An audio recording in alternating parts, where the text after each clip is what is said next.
Yo, yo, what's up, everybody? What's good? Shout out to everyone that's in the chat. Shout out to everyone that's waiting. Decided to jump on a little early. Saw that the preliminary card was about to begin. So we're going to cover all of these fights today. Excuse me. Welcome to PBC. Lamont Roach against Isaac Cruz. And we got a long night, man. First preliminary fight is about to begin. Oh, okay. By the way, if you're just joining, if you want to pay for the pay-per-view, this part of the card is actually free. So you can watch it on Amazon Prime. You can watch it on YouTube. You know, you could go to the Premier Boxing Champions YouTube page and watch it from there all the way into 8 p.m. So we have 2.5 hours of boxing leading up into the actual pay-per-view card. All right.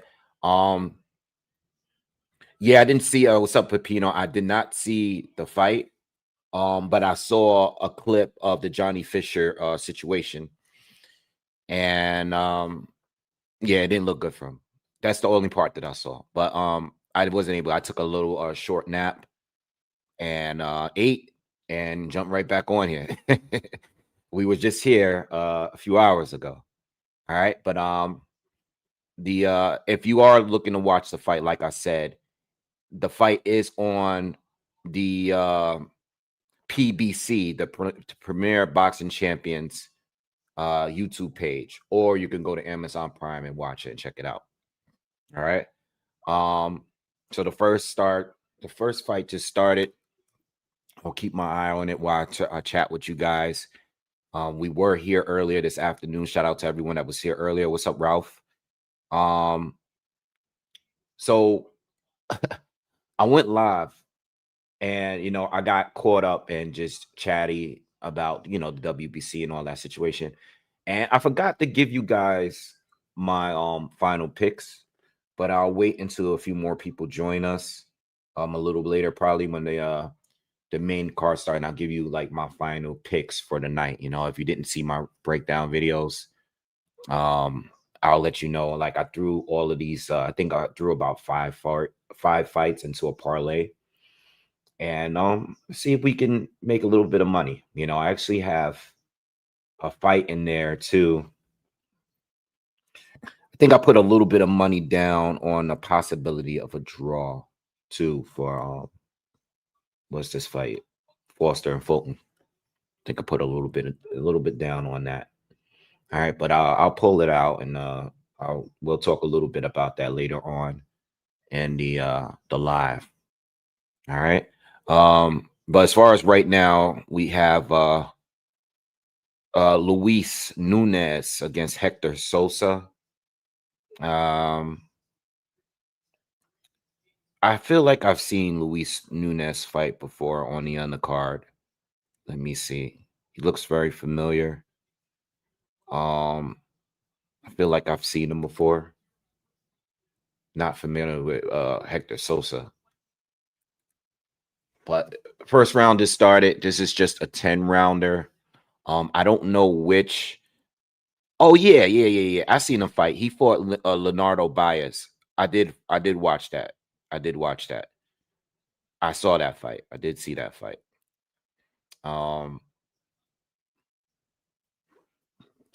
Yeah, but this is a 10-rounder featherweight fight.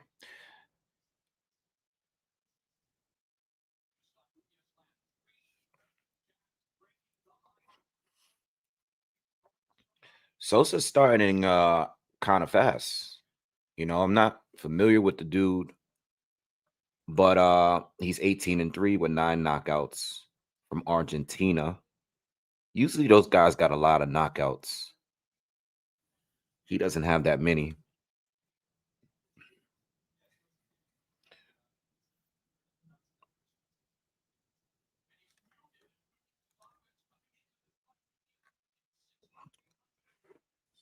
Yeah, so earlier when we were talking, yeah, I see Sosa is trained by Manny Robles. I saw him in the corner when they were doing the announcements earlier. Um, yeah, this is a good card. I think even with all the drama behind the card, I think overall is good. Especially the main event of this prelim with Frank Martin and Ramses Barthelemy. I was really sitting down earlier. I didn't do a breakdown for that fight, and I do have Frank Martin winning, but I was trying to decide on how he would win. Um, Barthelemy is 39 years old. Um, he's not been active. He hasn't fought since April 2024. When he lost to Jose Ramirez, and he's fought once a year for the last few years. Lost to in 2022, he lost to Gary Antoine Russell, where he was stopped. A little controversial, but it is what it is. And I seen them both at the weigh-in. They both look pretty good. They look strong. They look ready. But Frank has been inactive, too, and he hasn't fought since he lost to Tank. He was stopped by Tank, and this is his first fight up at 140. I put him in a parlay to win. But I think I put him to win. I think I put him to win on points. Yeah. Um, I'm just not. He does got some good stoppages and stuff, but Ramsey's even out at 39 years old. Tough dude. You know what I mean? He's been down before. He's been in trouble. He's been hurt before. But Frank, I gotta see what he got at 140 before I really rate him at 140. You know, um, yeah, and the thing is, Barthelemy is tricky. I was talking about this on a live earlier.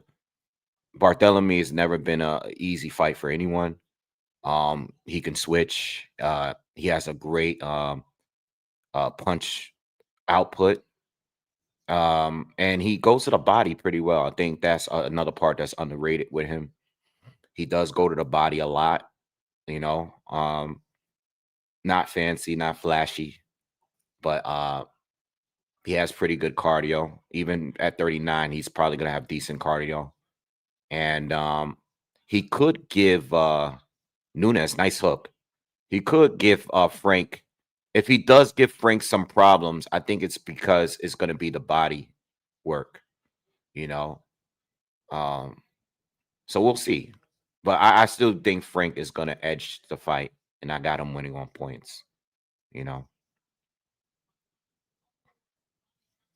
Ralph says, has Frank fought a boxer type? Like Ramsey's got an awkward style. Yeah, he does.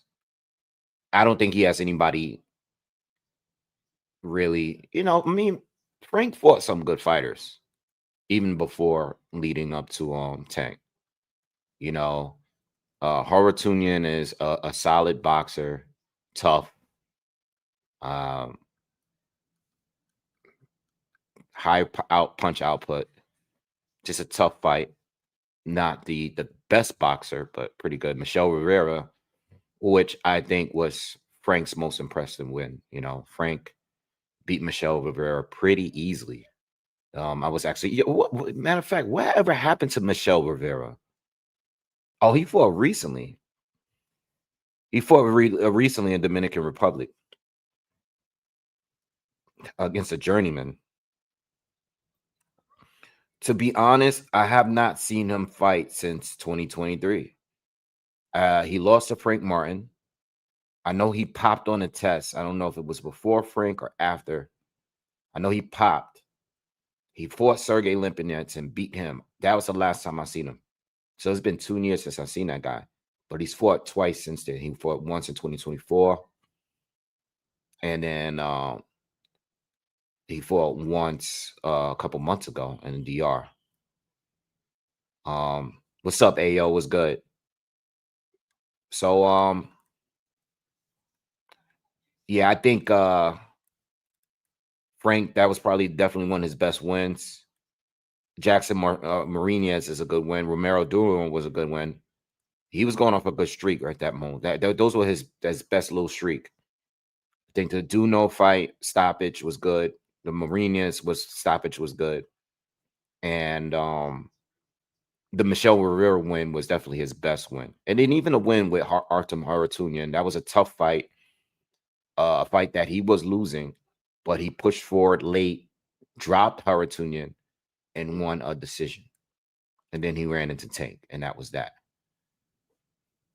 So I think he's solid. I think he should be able to win this, but I don't think it's going to be easy. I got him winning, but I got him winning on decision. Yeah. So yeah, like I mean, what do I have here? So why is it not showing? Okay, okay, okay. I got it. I got it. All right. So I got Frank on points for tonight. I got Frank on points. I got Ramos and Mosley Jr. I actually originally had it Ramos on points against Mosley Jr., but I switched it to Ramos over 8.5. No, I mean just over on 8.5, because I'm not sure if Ramos can stop Shane. I don't think he will, but I didn't want to just put it strictly off on the decision. It could be stoppages based. I'm just confident that Ramos is gonna win. Nothing against Shane. He's good, but I just I think Ramos is better.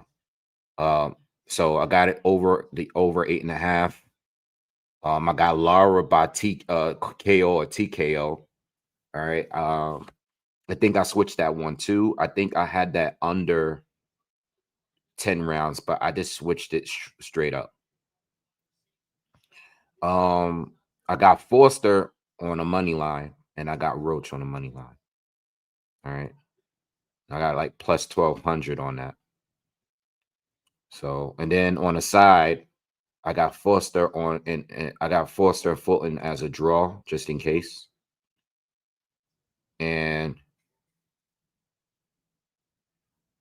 yeah, that's it.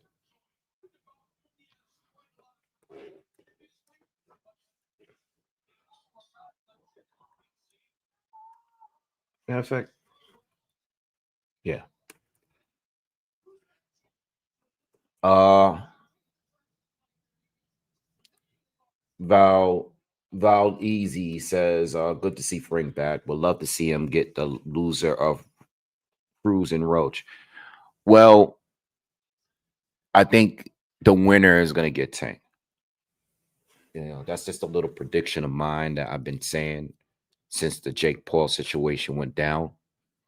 I think, being that Roach and Pitbull are the two toughest Tank opponents, I think the winner of that fight gets Tank in a rematch. All right. I think that's probably the best fight that the PBC could put together.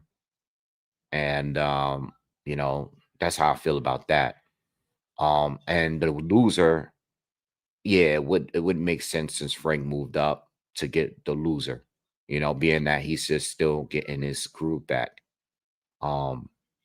If he is to win tonight, you know what I mean? So I agree with you. I think that's a good way to look at it.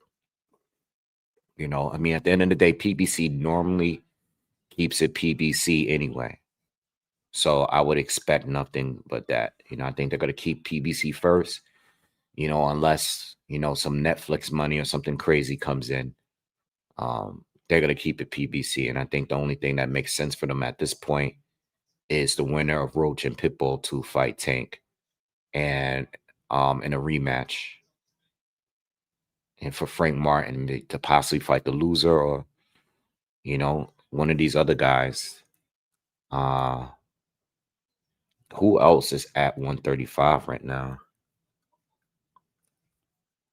All of these guys are guys that's fighting on the zone.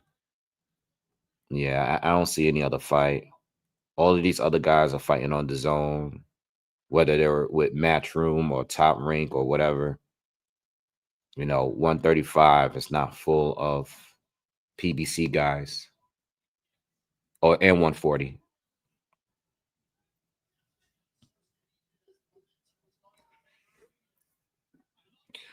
Solid says he doesn't think he'll fight Pitbull if Pitbull wins.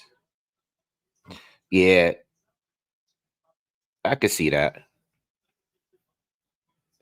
You know what it is? It's unless I think Pitbull is difficult to beat, but I think he's even more difficult to stop.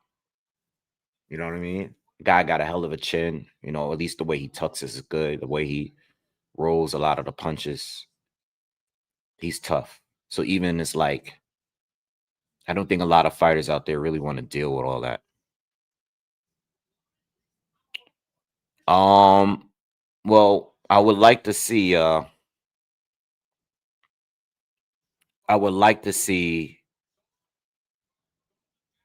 Keyshawn Davis on that undercard. If he comes back and fight what's the name, Albright. And I know he like retweeted and threw it out there on Twitter. But I would like to see Keyshawn Davis on that undercard. Yeah. So that's what I would like to see. Who else is out there? Who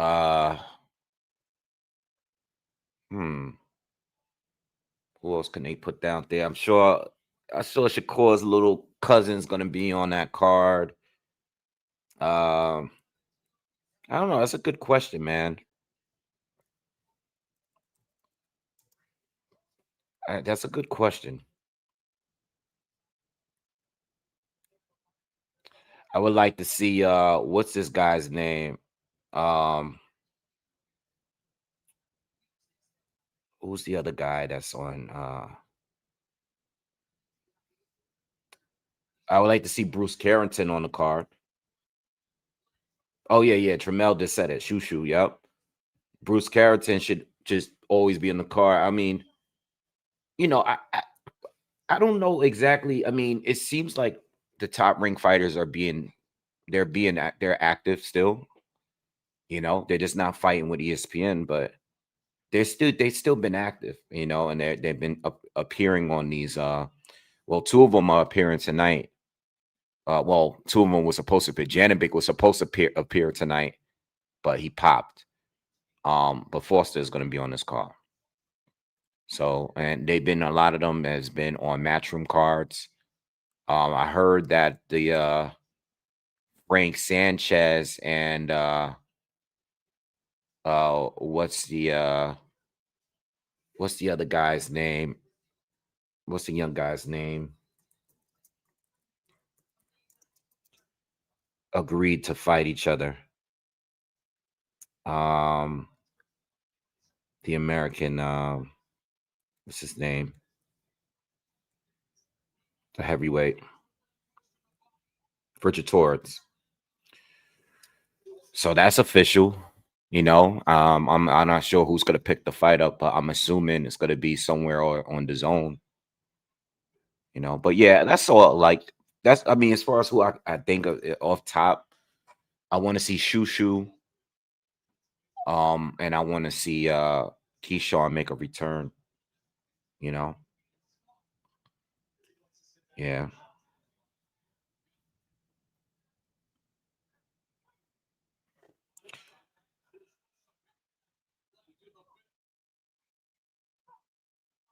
He said Bruce is fighting Castro on there. Okay. That's a good fight. That's a good fight.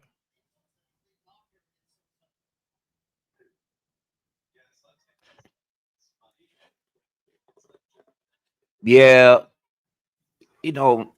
As far as Janibek, there's always going to be people out there. Like I've been reading some of the comments and some of the tweets and stuff on social media. Of course, people are going to be out there defending him, popping and just think that this is some kind of like setup.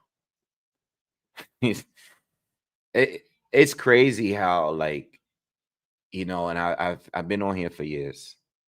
It's crazy how people react to failed drug test news. Like it always depends on who the fighter is. Everybody have strong opinions on uh PED use until it's a fighter they support. Then they start going into a whole conspiracy thing. You know what I mean? It's kind of annoying, but it is what it is. You know what I mean? I'm not saying that things don't happen. I'm sure in the history of boxing, people have been spiked. You know what I mean? But, at the end of the day, I'm not really that surprised that he popped. I mean, to be honest, him popping on his first real test, um, not really surprised. There was never anyone there. It was they were definitely pushing the boogeyman thing. And even though I think he is good, um, I think his size plays a huge role in his success up to this point. Like I think he is good, but the people the way people would make it seem like he's like the second coming to Triple G and all that. Like nah, nah, you know. Nah, I'm not talking about recreational drugs. I'm not talking about that. That's not what I mean. I mean PED, not recreational. PED. I think I'm speaking in general. When it comes to PEDs, when it comes to boxing fans and the media and stuff, they all react differently depending on who it is that pops. And I think from some of the reaction I've seen with Janibek, being that this is a PBC card and they trying to protect Lara and all of that stuff. Like, I don't think Lara is a guy that they're trying to protect. The man is 42 years old. I don't really believe that they're trying to protect Lara. You know what I mean? Um, he's not no cash cow or anything like that. It's just, you know what I mean? It is what it is. He popped just like a lot of other people pop, and that's it. You know. Was I suspicious? A little bit. I was suspicious when I saw the bumps on his chest and back. That was the first thing I thought when the news came out. You know, I always get suspicious when I see uh all the bumps that the acne on the chest and the back. I know that is a reaction to some people that are taking PEDs, or just certain supplements. That is a normal reaction to it. So, when I saw that, I figured, I'm not saying that it's a PED or a legal PED. It might have not been an illegal PED, but it could have been some kind of supplement that caused it. But that's one thing that I noticed a while ago and kept it in the back of my mind. And then when he popped the other day, I was like, oh, all right, well, it is what it is. You know what I mean? I have people like, listen, let's be real. I'll cover boxing based on what's reported, you know, but I have my own suspicions and stuff. Like I am human. I am a boxing fan, and I've been a boxing fan, and I've seen it. I've seen a lot of people pop. And yes, we have suspicions, but what I don't do is just create narratives and stuff based on things that are not factual. If you don't pop dirty, I'm not going to sit here and make content saying that you're cheating, you're juiced up. Now, when I see someone that, like a Ryan Garcia, for example, when I see how he looks right now, preparing for his next fight with Mario Barrios, and how he looks now based on how he looked in the Rolly Romero videos that I would see leading up to that fight, I knew right away when he fought Rolly that he wasn't in the same condition before he fought Rolly. You know what I mean? I knew right away before he fought Devin Haney that he wasn't going to make weight. You know what I mean? Sosa is starting to beat up Nunez a little bit here. Not like seriously, but it looks like it's a tough fight for this kid, Nunez. Yeah, so yeah, we all gonna speculate, we're all gonna have our suspicions and stuff like that. And I was a little bit suspicious with him. You know, he's one of the few guys. I'm suspicious of Ryan. Why? Because he popped before. Um, he's purposely went overweight before, you know, and the way he's looking right now, he looks like he's back on something, you know, and being that he got away with it before, not really because he did pop and it did, but it did get overturned to a no contest. Um, no one, there's a lot of people that didn't really criticize him for cheating. You know, people were giving him the pass. They were just happy that Devin lost. But he's still getting an opportunity. And if you can get an opportunity to fight for a title after popping dirty and then after losing your next fight after that, why would you not go back on the juice? You know what I mean? Why would you not go back? You know, if you're gonna still get rewarded because you have a big name and you're popular, why not? Why stop? You know? So I believe he's probably gonna be back on it. And you know, that's that. He's gonna win. He's probably gonna win against Mario. You know what? I do give Mario some chance of winning, you know, because you know, Mario. The thing is about Mario, I don't think Mario is that good, right? But I think I will say that he is kind of inconsistent. Like there are certain fights where even in defeat he looks good. Like he looked good against Tank. Even in defeat in the Keith Thurman fight, he looked good. You know what I mean? Like there are certain fights that there's fights where he just looks like crap though. You know what I mean? Like it's no in between with him. You know, and recently he's not looked good. These most recent draws, Pacquiao and Ramos were bad. Um, I saw the Maidana fight. He just didn't look good there. You know, he won, but I wasn't impressed. I think he did look good in the Ugas fight. He looked good in the Santiago fight, right? Giovanni Santiago, that's the guy that I think beat Adrian Broner. Um, I liked him there. I liked him in the Keith Thurman fight, even though his face was crazy. And I liked him in the Tank fight, you know. I've seen the Ryan Carl fight. I thought he looked good there. I think the Akhmadov fight he might have lost. Yeah, I think he might have got a gift there.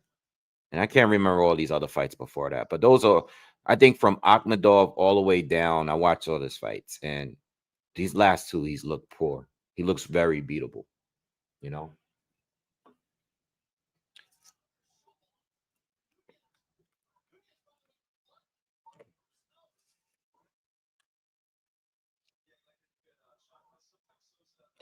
Best says he got away with it, but he didn't get away with it. Yeah. He didn't he didn't completely get away with it. On his record, he doesn't have the victory, but people remember him as winning. It's like it's weird, right? Because people will remember him winning because at that night he got the decision. But it's like with Adrian Broner and Marcos Maidana. People remember Maidana knocking out Broner, even though Broner went the distance. It's just the way, like, I've heard so many people say to me, yeah, remember when Maidana knocked out Broner? And I'm like, he didn't knock Broner out. He beat him. He knocked him down a few times. You know, he beat his ass, but he didn't knock him out. Same thing with Haney. You let people tell it. He was stopped in that fight. You know what I mean? He did get beat up really bad, but he didn't quit neither, you know?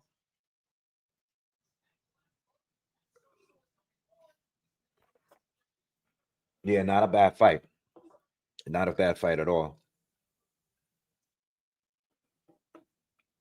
Not a bad fight at all.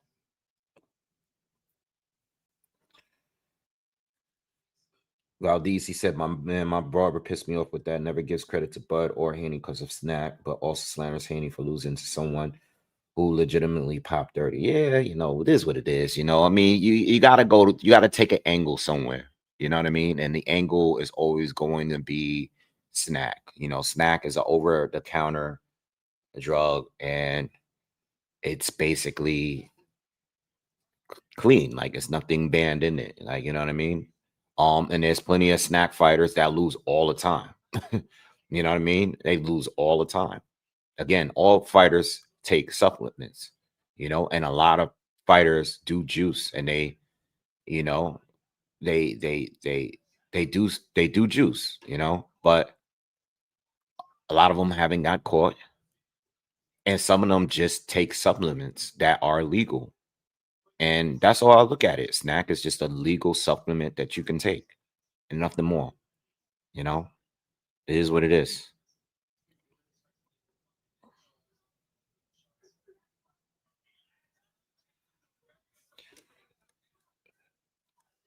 Yeah, we'll see if Vada pops them, but I don't know, man. At this point, I don't even know anymore. It's just like, when it comes to Ryan, man, they're always gonna give this guy what he wants, man. And to be honest, even if he wins and pops or doesn't win or it pops before the fight, I just feel like this guy is always gonna get opportunity somewhere. Maybe he wins and picks up the belt, and maybe he pops later. You know what I mean? I don't even know at this point. I don't even trust.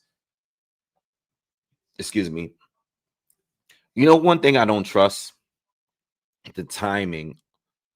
Like a lot of these guys fail drug tests prior to the fight, and sometimes we find out after the fight, and that's another thing too. These tests are administered before fights, sometimes post fight, and the results will come back like way after the fight. You know what I mean? Like, they want to make money. They pull some strings behind the scenes. And sometimes if these guys fail, when it comes out to the public, it's like way after the fact. You know what I mean?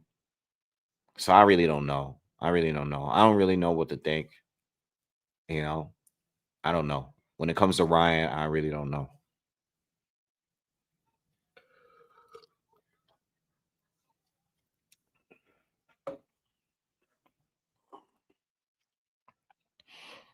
I mean, the WBC, I think they still have the clean. I'll tell you one thing. I know I'm talking to you guys, but this guy Sosa is kicking his ass right now. This guy's bloodied up. His nose is bleeding. And this guy Sosa has been giving him some work these last few rounds, bro. And we still got 2 rounds to go. This has ended up being a, a slugfest because Nunez defense is trash. He's doing all this slippery movement and everything, and he getting hit clean. He's getting hit clean. They telling him, Team Sosa telling him he don't want to fight no more. Did Nunez fight? Have this guy fought? Has he fought 10 rounders before? I'm about to look that up right now.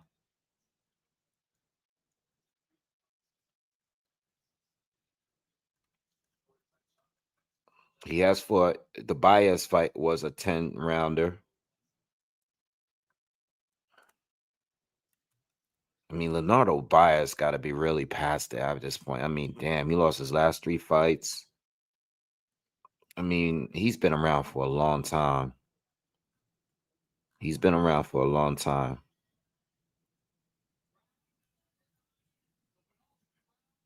Yeah.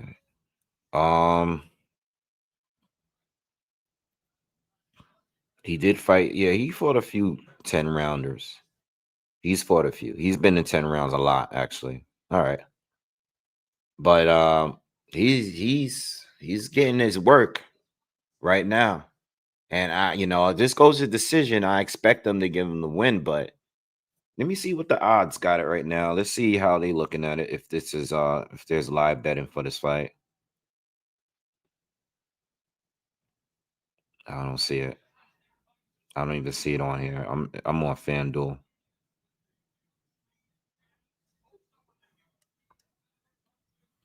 Yeah, I don't even see it.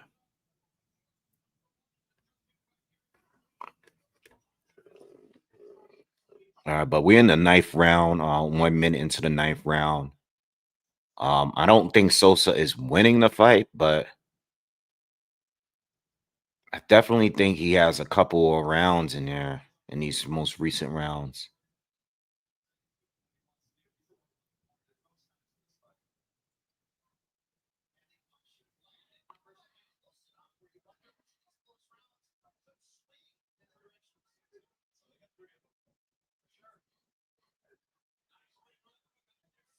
Yeah.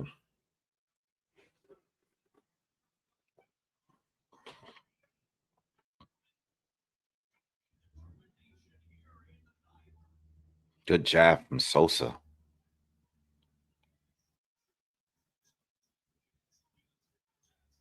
Yeah, they're saying that it's just one shot at a time. He's not really putting any punches together. He's just throwing one jab, you know, one right hand here and there. Sosa's the one that's letting his hands go.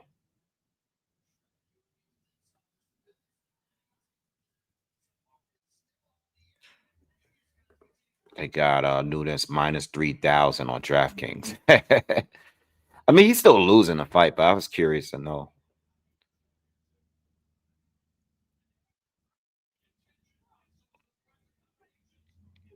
Good jabs from Nunez. Oh, caught him over the top. But Nunez ain't throwing much. Nice uppercut there. Not sure if that landed clean. Closing out the ninth round. You know, Nunez is showboating there a little bit, but I'm not really impressed. He looks okay.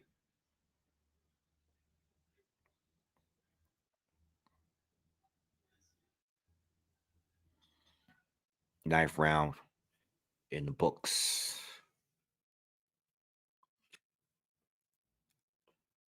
Yeah, so what happens with Lara now? Like, I mean, what happens with the two belts now? That's the thing about Lara that stinks about this whole situation because what happens?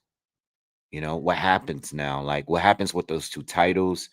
I don't know if those sanctioning bodies spoke out yet, you know, as far as what's gonna happen with him now that he Janibek popped. They gonna strip him or they, you know, what are they gonna do? I don't think anything official has come out yet. All right. I believe that he is still the champion for now. Um, I don't know if they're doing a B sample thing. Probably are. Um, I don't know. You know, I do feel that is messed up that when you are planning a unification match and the fighter pops before the fight, you don't get the chance to fight for those titles. But on the flip side, should you fight for a title that you're not fighting? I mean, it could be vacated, but unless the Mando or the number one fighter at the division is going to be the replacement, I can see why they won't allow you to just win it that way. You know what I mean? But it's unfortunate for Lara because he could have been unified. I don't know if Lara has Islandi Lara have ever been a unified champion. I don't know if he's ever been a unified champion.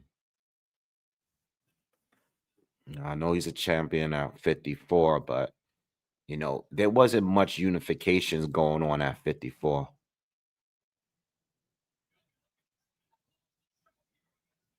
What's up, BR?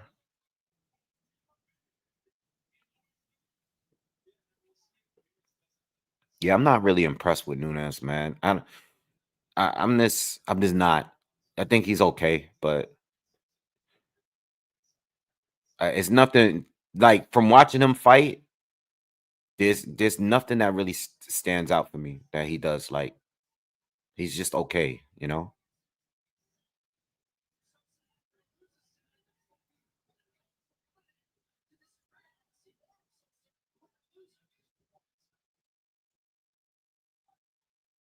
Maybe it's just a rough night for him, but it's not anything he does that's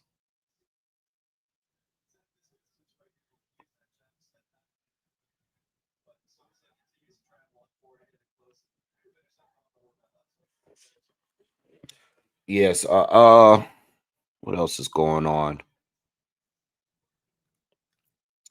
What I want to know too is I want to know what I want to know, and I don't know if we're gonna ever find out. Did did what's his name? Stephen Fulton, did he know that that 135 title would be on the line? Did that did that kind of influence him not to make weight or try to make these last few days? Like, let's say he knew this before, the weigh-in or earlier this week. You know what I mean? Did he know, because I don't feel like he really tried to make the weight. Maybe he did, I don't know, but when you're going up, I have to assume that you didn't try. You moved up from featherweight. He was only at featherweight for 2 fights, dog. Like, did he know that this opportunity would present itself? And if you don't know what I'm talking about, Stephen Fulton blue weight was 2 pounds over the weight limit at 132 on his first fight up to 130. And we find out later that the WBC says that this interim lightweight title is on the line for this fight between Fulton and Foster. All right. We found that's out after the weigh-in. So my question is, did Fulton know that this title was on the line, or is this something that now, as far as the reports, they're pretty much saying that this was done after he missed weight, you know? So, oh, yeah, excuse me. Sorry about that. You know what? Since we're talking about it, might as well go to the WBC website and look at their ratings and see what they got going on over there.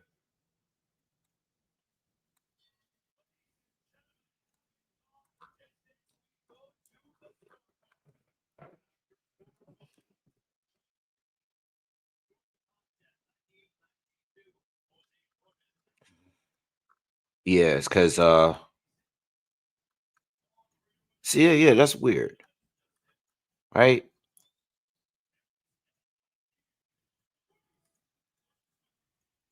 Nunez got the decision.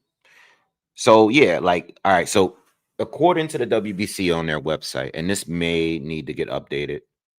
No, it said it was updated on the 5th of December, so it's actually current.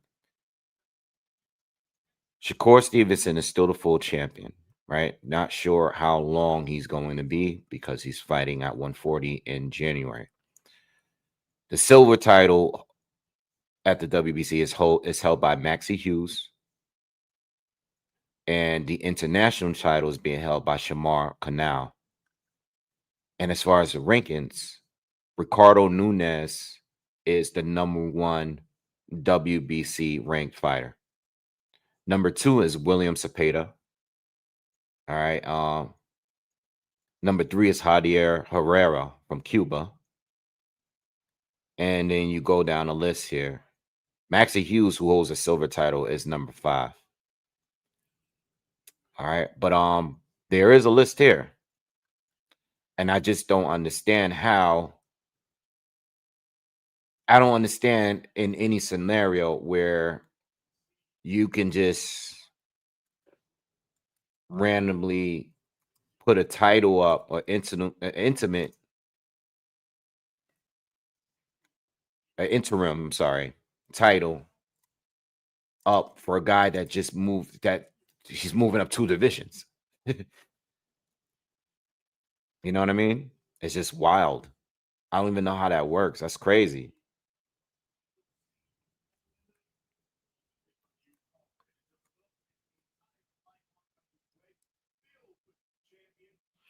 AO said Fulton may not have known, but someone could have easily hand uh Could have easily had the word in his ear about it. Silas said the announcer dude called it during the weigh-in. What's up, J Bean? He said Shock said in an interview he used to whip up on Shakur.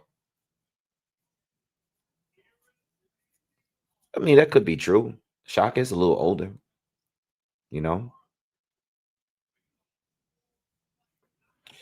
Jadir Herrera, 6 foot KO artist from Cuba.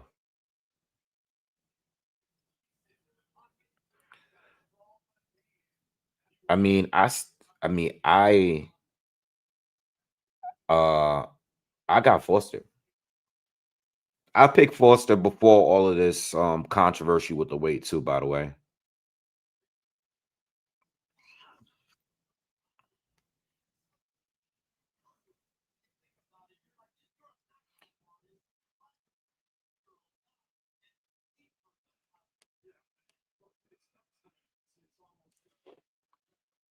Yeah. Um yeah, I pretty much I made my calls earlier. As far as the entire card, I got let's see. I'm gonna have to pull up the card again. I got Roach in the main event. I got Foster in the co-main event. I got Ramos over Mosley. I got Lara by knockout over Gonzalez. And I got Frank Martin decision over Ramsey's Barthelemy. Yeah.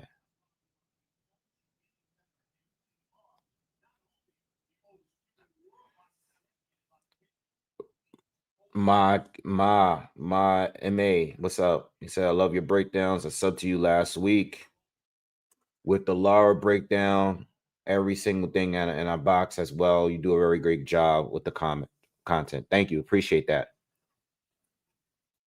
But yeah, that's pretty much my picks for tonight.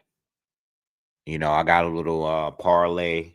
I do also think that there's a potential draw situation with Foster and Fulton.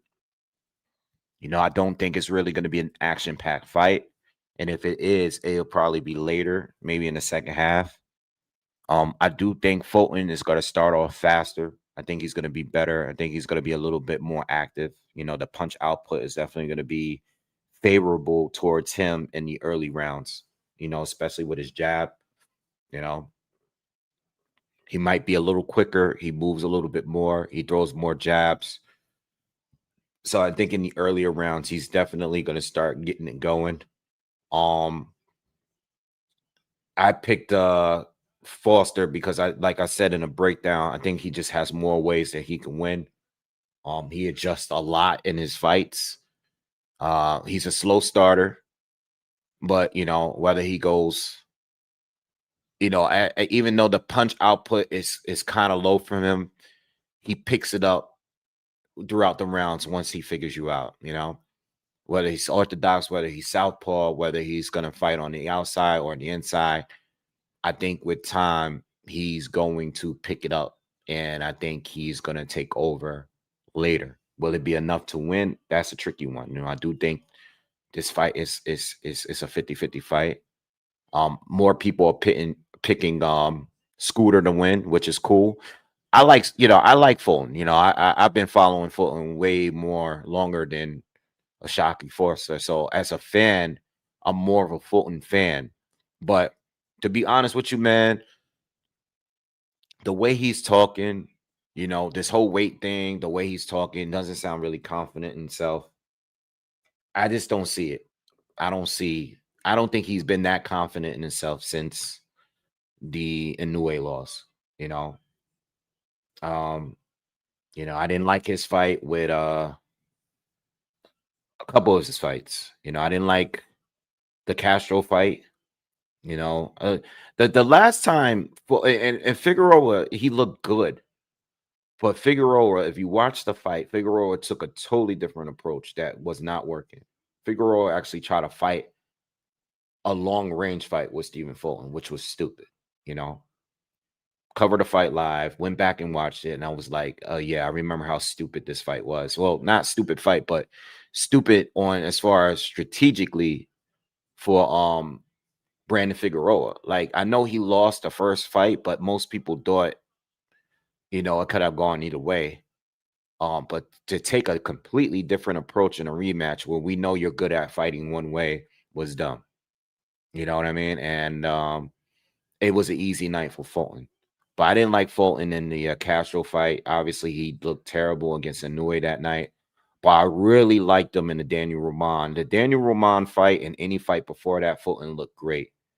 But ever since that Inoue fight, I have not been that impressed with him.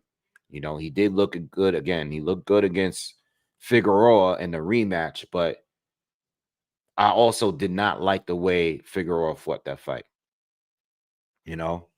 So I'm not sure. I got Foster. I did have Fulton before I started rewatching fights. I get it. Foster could he could have some stinkers. He does. He does have some stinkers, but one thing about Foster is that, like, in the second half of fights, when he feels like he got to step it up, he normally does. And I'll trust that over whatever Fulton is bringing. And not only that, but he's been fighting at the division way longer. You know what I mean? Yeah, I just got Foster winning. All right.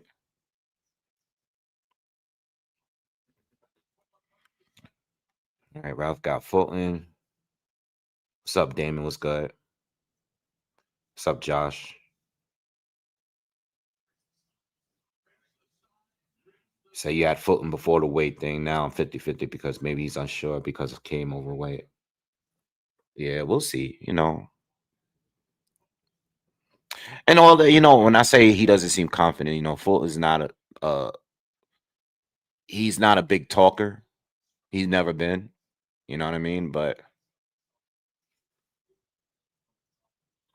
yeah. So we got the second fight on a preliminary card. Lucero against Valenzuela. All right, let me look these guys up real quick. This is at super welterweight. This is at 154. I seen Lucero fight. I've seen this guy fight. He fought. Let me look him up real quick. I seen him fight before. Whose undercard did he fight on recently? Yeah, he fought on the Caleb Plant Resendez fight card. Yeah, we saw him on there. Jamal Charlo, the one where they all fought. Yeah, we saw him fight on that one.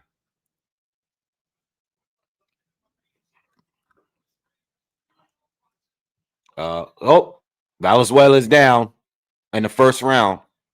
55 seconds. Valenzuela's been stopped twice in his 5 losses, but he has a nearly perfect KO ratio. 31 wins with 29 knockouts.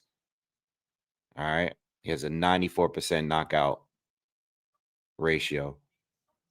Where is he from? Mexico? Yeah. But he's already been dropped in his first round. And Lucero is putting the pressure on him.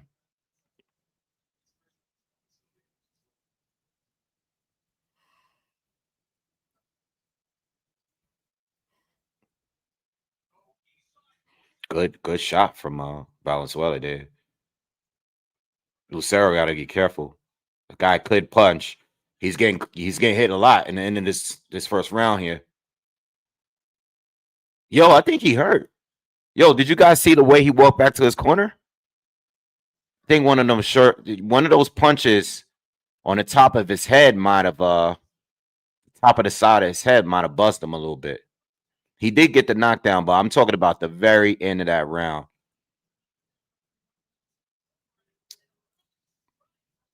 Oh, what's up? Thank you, Premier Boxing Champs. Appreciate it for y'all coming through. It's been a minute. Appreciate you. Appreciate you.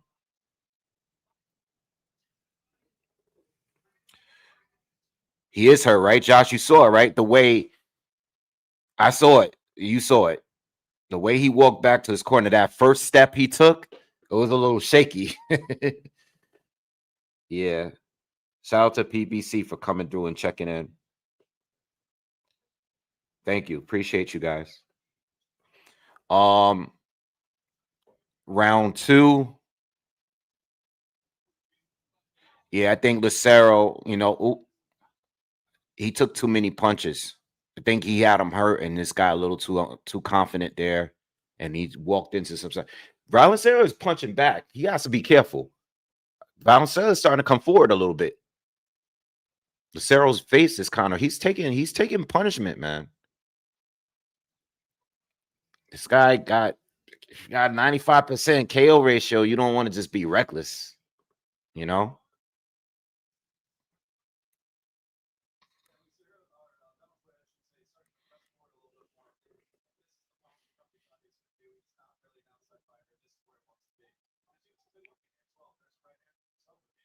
This is a nice little exchange between Lucero's getting the better of the exchange so far. Lucero, Valenzuela, that was kind of low.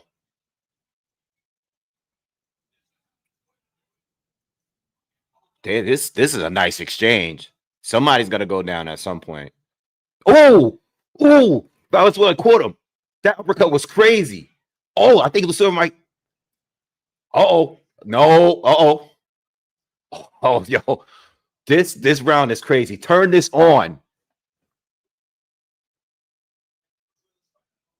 Oh man, this is crazy. Oh, they're going crazy, man. They still going at it. Halfway through, you can see, a lot of punishment on Lucero's face. You can see it. You can see it, the swelling and the bleeding from his mouth. He took a lot of punishment here. Valenzuela caught him with an uppercut, but Lucero caught him with a few body shots that I think hurt him. He has to watch out for the uppercut. Woo! This is a good one. Yo, this is a good one.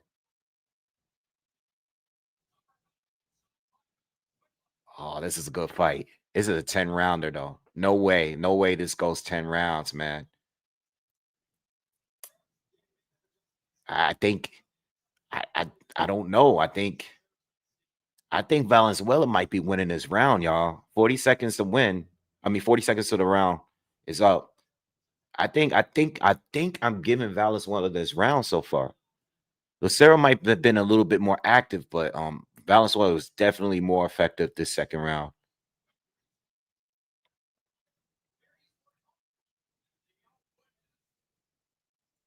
All right, things are slowing down a little bit, but they're still going at it. Good body shot from Lucero. Now he's pushing for it. Looks like he's in control again here. I think Valenzuela punched himself out just a little bit because he slowed down the last 30 seconds here. That was a good round. That was a good round. That was a good round. That was a great round, actually.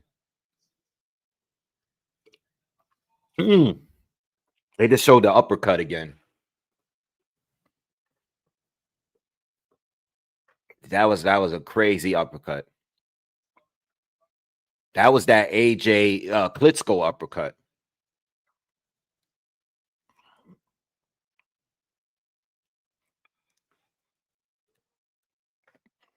Yeah, shout out PBC for coming through. Appreciate you guys. Yes, please. Yes, everybody, please. Ayo, thank you. He said, yeah, everybody, hit that, smash that like button real quick. All right. All right, round 3. I don't know. I had Valenzuela winning that round, but he kind of faded late. He had the best shot, though. I'm giving him that round. He faded late, though, so that can go either way. That could be a 10-10 round. It could go to Lucero. It's been a slugfest so far, but Valenzuela definitely faded late in that round, and they're right back in the center of the ring, and they're just trading again. But they both smothering each other. Valenzuela is definitely trying to close the gap between them. In this round so far, it's not much space, so the punches are not as clean as the last 2 rounds. All right, Lucero start. Oh, Lucero caught him with a right hook. He got him on the ropes.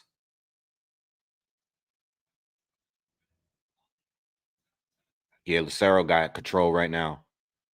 Did he switch? Is he a southpaw? Oh, I think Valenzuela gonna go down. Valenzuela is getting pummeled on the corner. Too many yeah, that's like that. He's gonna go down. He's gonna go down. Yeah, he switched. Okay, I was right. He did switch to southpaw. I was like, was he fighting southpaw before? He went southpaw just now, and he caught Valenzuela caught him with a right hand. Valenzuela's coming back. Dude, what is going on? Yo, this is what happened in the last round. On the first round. Yo, this guy, Valenzuela, just popped up out of nowhere, and Lucero's hurt. Lucero's getting hurt, bro. Oh, this is good. Yo, this is a good. I mean, this is good, just straight up. No defense. These guys just punching each other in the face. This is just a straight up scrap.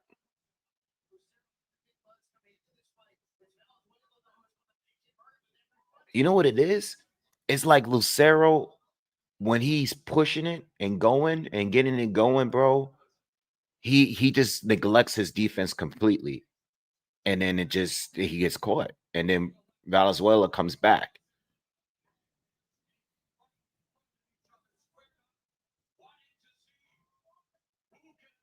Yeah, at this point, they're just punching each other in the face. 3 rounds, man. Like, I feel like Lucero is still doing a little bit more. Yeah, he's still doing a little bit more. He's doing a little more. Ooh, what crazy exchange right here to end this round.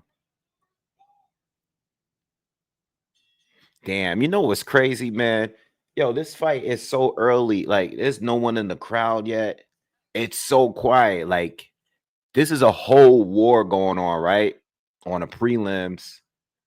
The arena is not packed yet. I can see, there's some people out there, but this is one of those ones, man, that's like, that's why I'm glad I jumped on this early, because I was gonna jump on like around. So I would have been on by now, but this is why I try to jump on as early as I can on these cards, because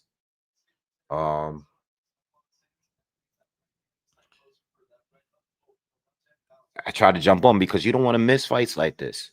And this is why when I go to fights, this is why I go early in the night. I go way before the televised event begins, because you don't know what fights you're gonna see. You don't even know, like, you might end up missing a crazy knockout or a crazy war like this one if you show up late. It's people, everybody I know that go to fights, they be showing up like maybe a fight or two before the main event.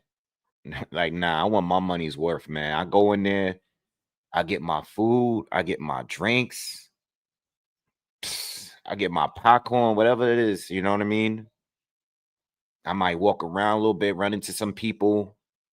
I want to enjoy. I want to get my money's worth, man. And then again, we're in the 4th round and we right back where we left off. Valenzuela is pushing forward now. Ooh, good combination for Valenzuela. He's leading this round so far. 1 minute into the round. We're in the 4th round. This is a 10-rounder. They making fun of the lack of defense.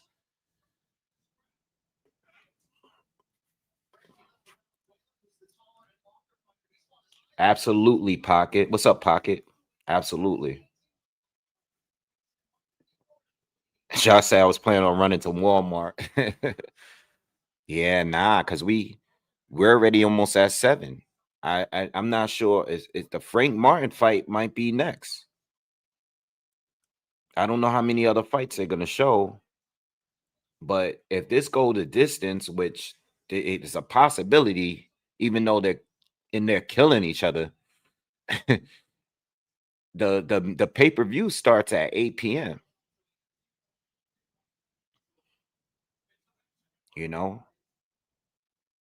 The pay-per-view starts at 8 p.m. That's a little over an hour from now. So that Frank Martin fight, you can't miss that one. Yeah, Ralph said, yup, yup. It's only 3.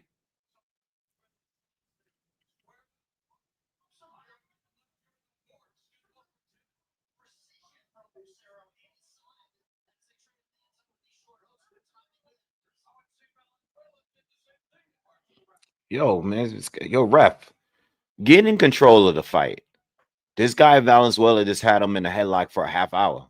If you're gonna good uppercut from Lucero. Valenzuela fire back. Yep, 25 seconds ago in the 4th.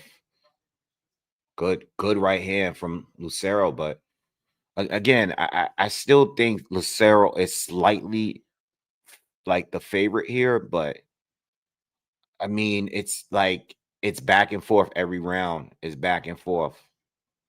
No defense, just straight punching you in the face. I'm gonna punch you. You gonna punch me back. Good body shot to close out the round for Lucero.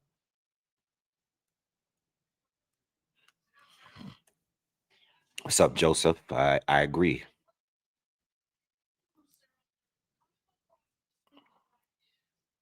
Valdez, he says, always fight when 2 Mexicans go at it. No head movement, no footwork, just violence. That's pretty funny.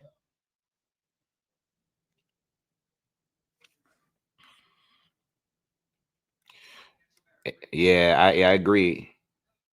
He says, it's easy to say it, but it's annoying when boxers execute a decent uppercut and don't follow it through with a swift hook or 2.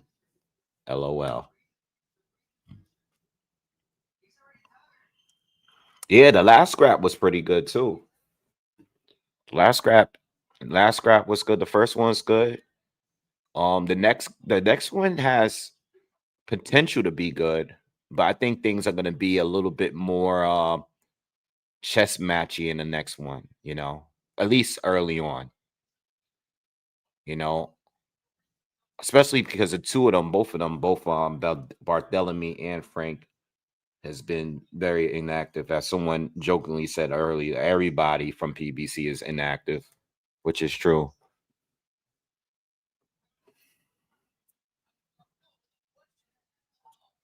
Lucero was just trying to do some angles there, but his footwork was pretty clumsy. I think he should just keep it basic here.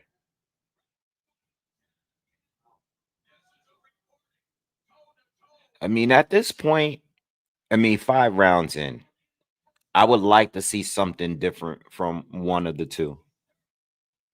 I don't think we're gonna get that because they're both, they look like they want to be in this position and fight this way.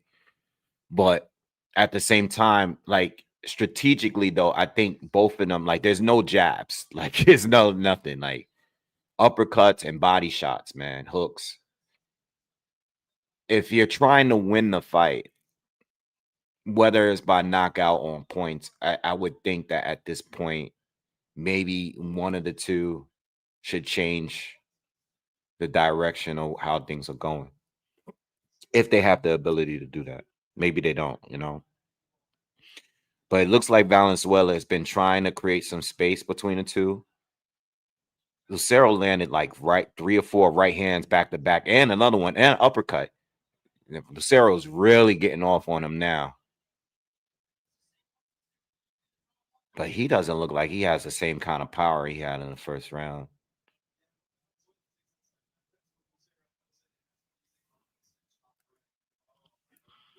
Zamora said, this is what they wanted.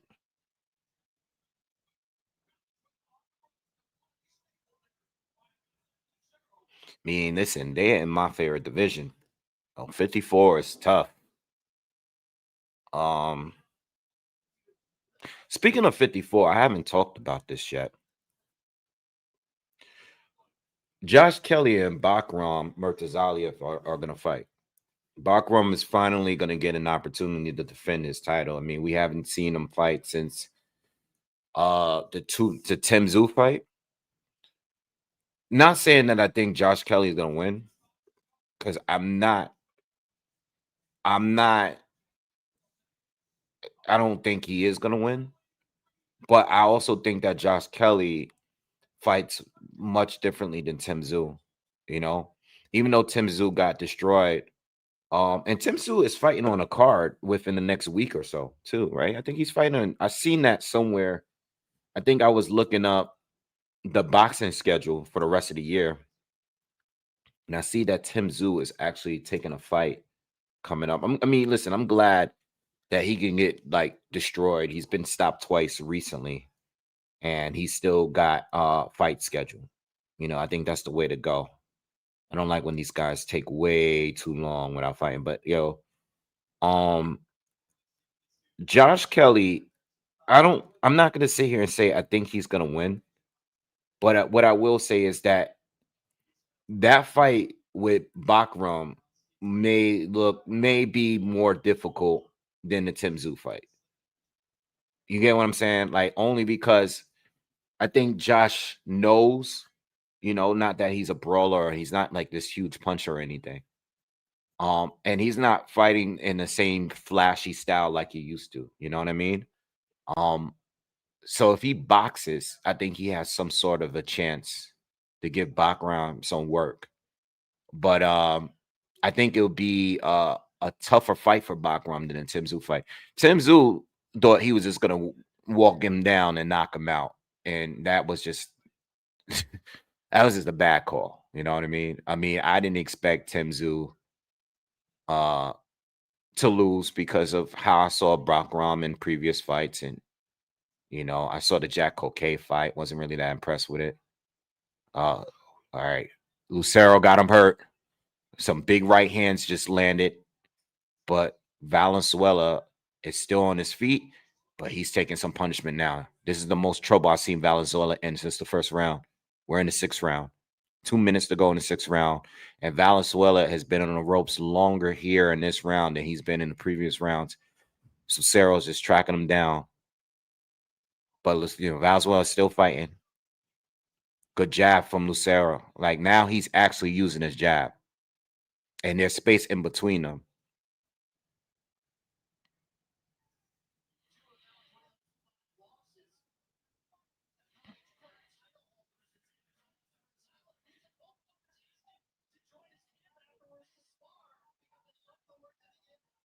Now the fight's back in the center of the ring. And they're going back to doing what they were doing. Good triple hook from Valenzuela.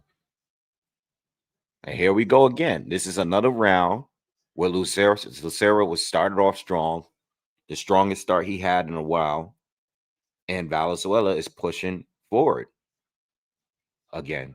And he's coming back and he's connecting with these hooks, man. But it's been a while since either one of them has badly hurt. I think Lucero did buzz Valenzuela early in this round, but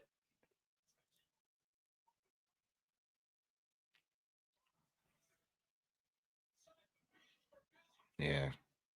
What's up, Optic Gamer? What's good?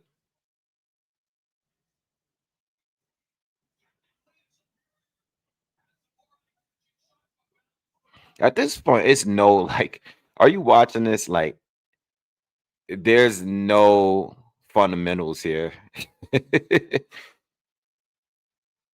No defense. Valenzuela is having a good moment here with these uppercuts because Lucero just refuses to move his head or block.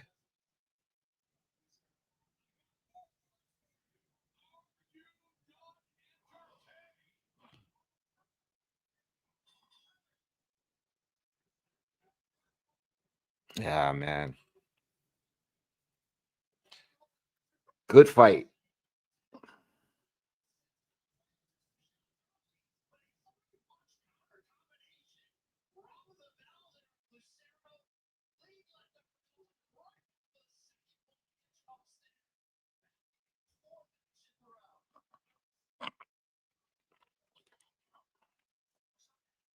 Everybody, please, if you are here, do me that favor, smash that like button real quick, man. Do me that favor.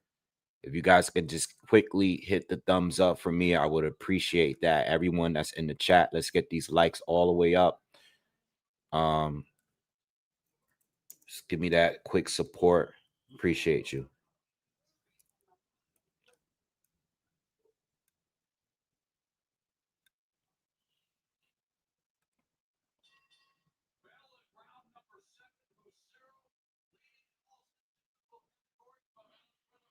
All right, we are around. Things have not slowed down at all between these two. It's just it's the same pace. It hasn't had a change. We haven't had a change in pace. It's just a brawl, but just straight up. Lucero's normally starting out quicker. Valenzuela usually picks it up after the first minute or so. And then at some point, they just start slugging out for the rest of the round. Yeah. What's up, Aquia?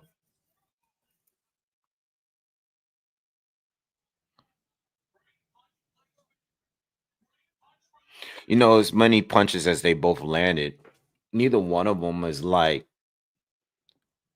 they haven't taken much more, as far as appearance. They pretty much have looked like this since the second round. Whatever damage we see on their faces, right, is looked like that for a minute. Is that Bozy Ennis? Yeah, I see Bozy in the crowd. Uh, obviously he's just not going to sit out there and watch the fight because he's coaching tonight. But I see him out there by ringside.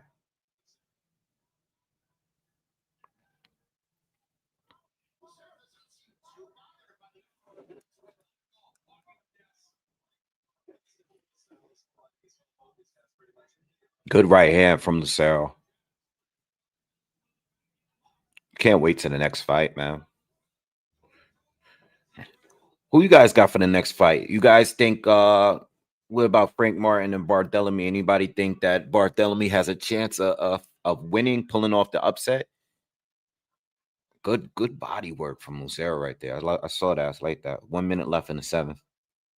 Anybody think Barthelemy can pull off the upset? The only real angle I can see Barthelemy giving him some issues is the body. Oh, big left hook from Valenzuela landed.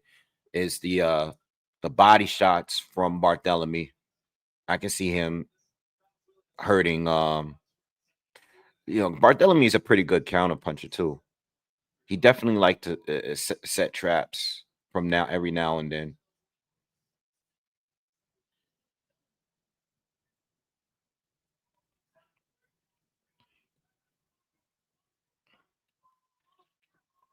Good one too. Good one too. Oh, there go Errol Spence. He just showed up. He's in the front row, greeting everyone.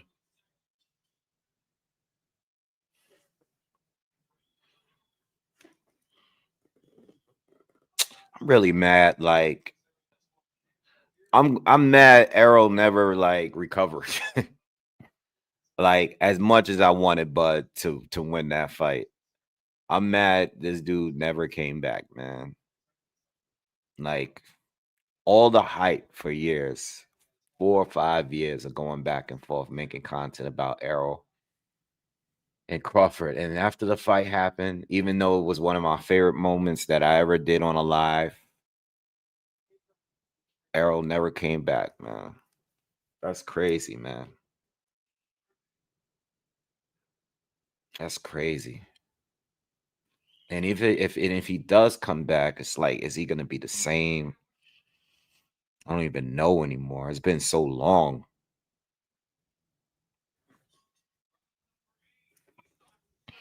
It's been a long time. Plus, he's fighting at a 54 division where there's younger, fresher guys, more active guys than was before. Much different division than what it was when he was at 47 undefeated. It's not Danny Garcia, it's not or you Dennis Ogas. Like it's a completely different ball game.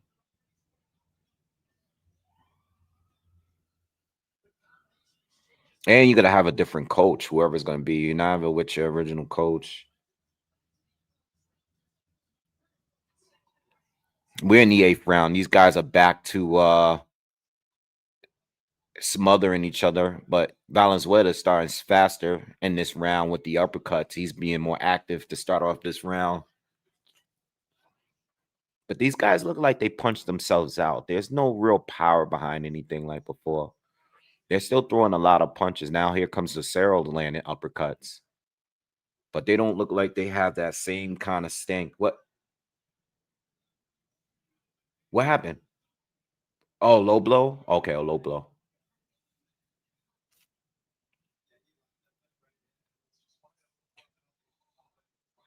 What's up, Superset? Hold on. I'll let you guys know what my bets are at the end of the fight if you didn't hear them already.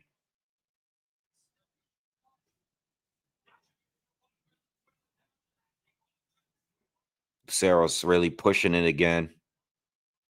He's really pushing it again. I don't know if he's going to make something happen, but he's really pushing it. Let's see. Let's see. Let's see if he can hurt Valenzuela this time.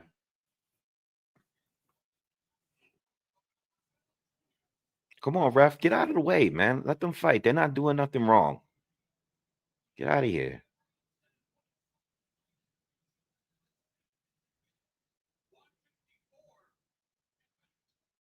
Yeah, Lucero's tired. He couldn't do it.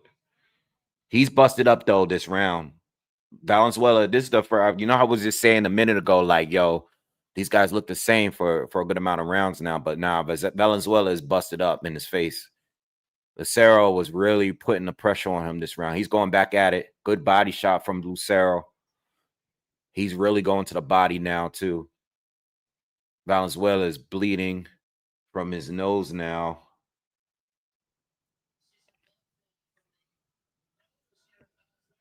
Yeah, they're speaking on it now. Oh, Lucero got him hurt, but he's going to survive the round. Oh, almost stop it. Stop it. He stopped it. Oh, man. He stopped it at the bell. He stopped it right on the bell, y'all. You know, that's one of those ones, bro. The stoppage is legit, but it's the fact that he stopped it. I thought he was going to survive the round, but definitely he could have let him go to his corner. The stoppage is not bad. It's the timing of the stoppage. He could have let him recover in his corner. He was hurt, though. No, it's a legit stoppage. It's a legitimate stoppage. It's that it's a referee's choice. If he could have left him go to his corner. He could have let him go to his corner and let him get another chance to recover and fight in the next round. But the stoppage itself was legit. He took some punches right there before he jumped in. Yeah, he was hurt. He was hurt more in this round than he's been in a long time. But that's one of those ones where it's up to the referee's discretion. That's one of those ones. You know what I mean? But let's admit, Lucero's, that was his best round since early on in the fight. That was his best round. He hasn't had him in that much trouble in any previous round. So could he have let him come back to the corner and rest up and stuff? Yeah. But I'm not mad. I'm not going to complain about that stoppage.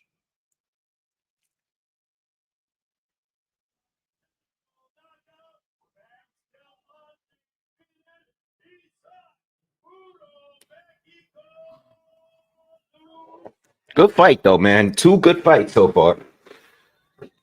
Oh, two good fights so far. Not bad for the prelim. Not bad for the prelim. Who's on live today? Who else is on live? Let's see, Showbiz, Boxing Gyms. Boxing Gyms is on live. That's all I see.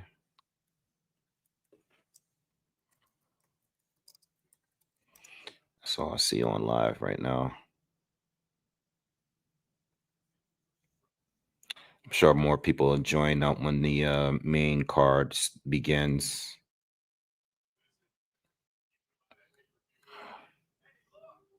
Who else is on? Yeah, that's all I see that's on that I know of. Yeah, that's it. I don't know none of these other channels. Uh yeah, that's pretty much it. Yeah, shout out to my brother Jims, man. Boxing Jims. That's my dude right there. That's my guy. On and off YouTube. That's one of the few, one of the very few channels that I talk to off camera. He's a good dude.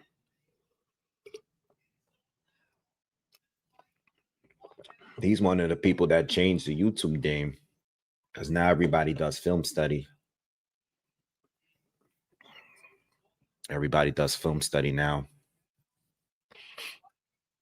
Not everyone's good at it. Not everyone's good at it, but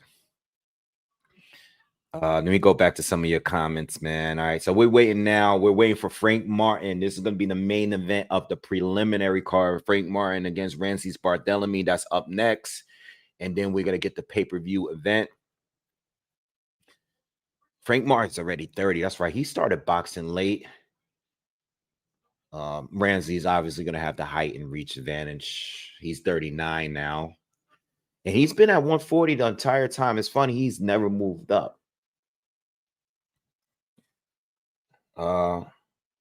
I got shocked. I had shock before the weight controversy. And I have him now. Barthelemy is already in the ring. They're already in the ring. Frank Martin's doing his walking in now.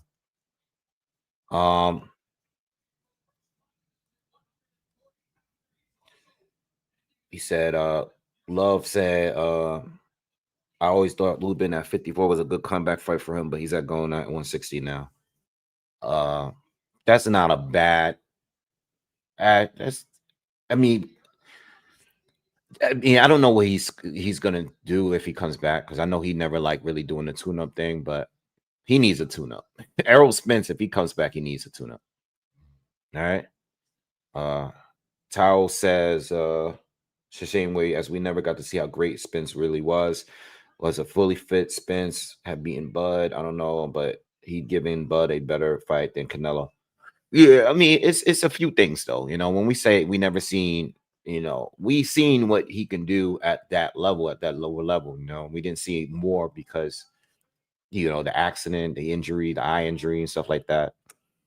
Zato says Spence should definitely not return. High Top says Spence is retired.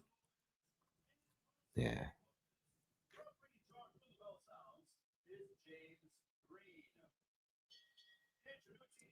Yeah, the future. Appreciate that, man. Yeah, my two favorite channels is Boxing Gyms and Boxing Beats and Rhymes. I say it all the time. Those are the only two channels that I watch consistently. I listen to Big Beats today while I'm sitting here cleaning, and Boxing Gyms, I go to get some education. I learned a lot from him, for sure. But I still listen to a lot of other people. Don't get it twisted. Those are just my two go-tos on a regular basis. You know what I mean? Is this that when it comes to Boxing Gyms, I try, when I'm preparing for a fight, to do a breakdown. I normally don't look until after, because I don't want nobody to influence my views. You know what I mean? My own views. So I like to, I come up with my own breakdown. So I try not to watch leading up to a fight, but eventually when I get some downtime, I do like to see, and they always have things exactly how I see it on there. It might not be the same prediction, but they do a great job over there.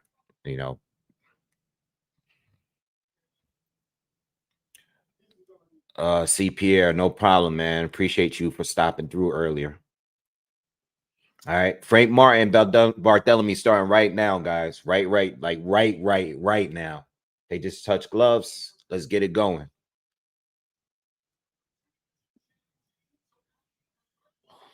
What's up, Maker? What's good with you, man?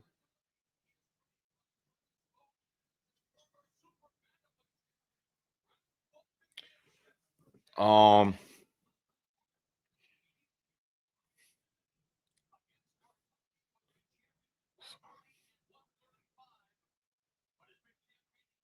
right. Frank already Frank is already starting to the body. Barthelemy, you know he could switch, but he's orthodox right now. Another good shot to the body from Frank. He's going to the body consistently so far.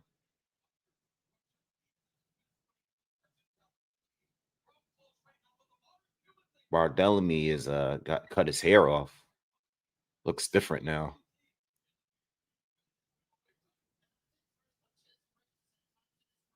It's crazy how much taller than Frank he is, especially because Frank bends so low. You know what I mean?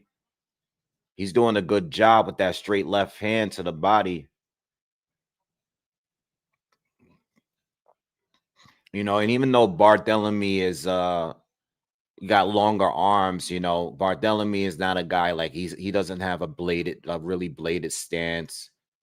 You know, he doesn't like stretch out, reach out. He's very like straight up.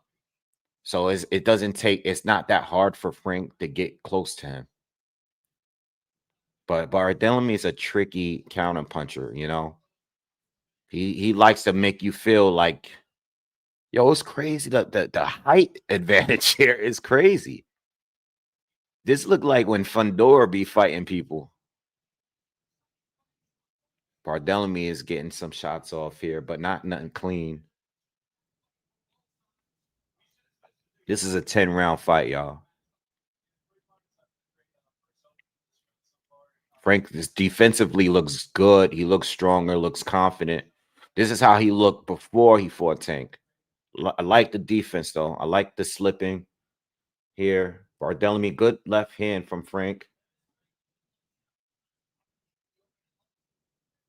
Oh, good looping left hook from Frank.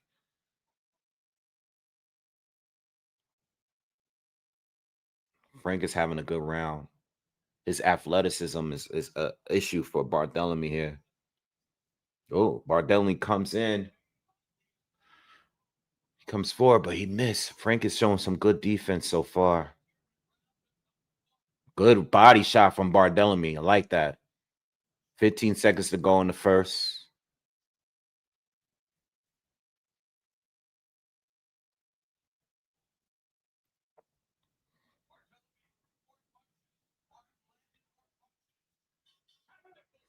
Good start. Good round. I gave the first to Martin. He said, Barthelemy fights money. Mayoa, what's up, man? What's good, bro? Yeah, Martin looks good. He looks sharp. He looked sharp against Tank. He didn't look confident. He looked confident here. I like the slipping. I like the speed. I like the body shots too. I like the defense. It was good so far.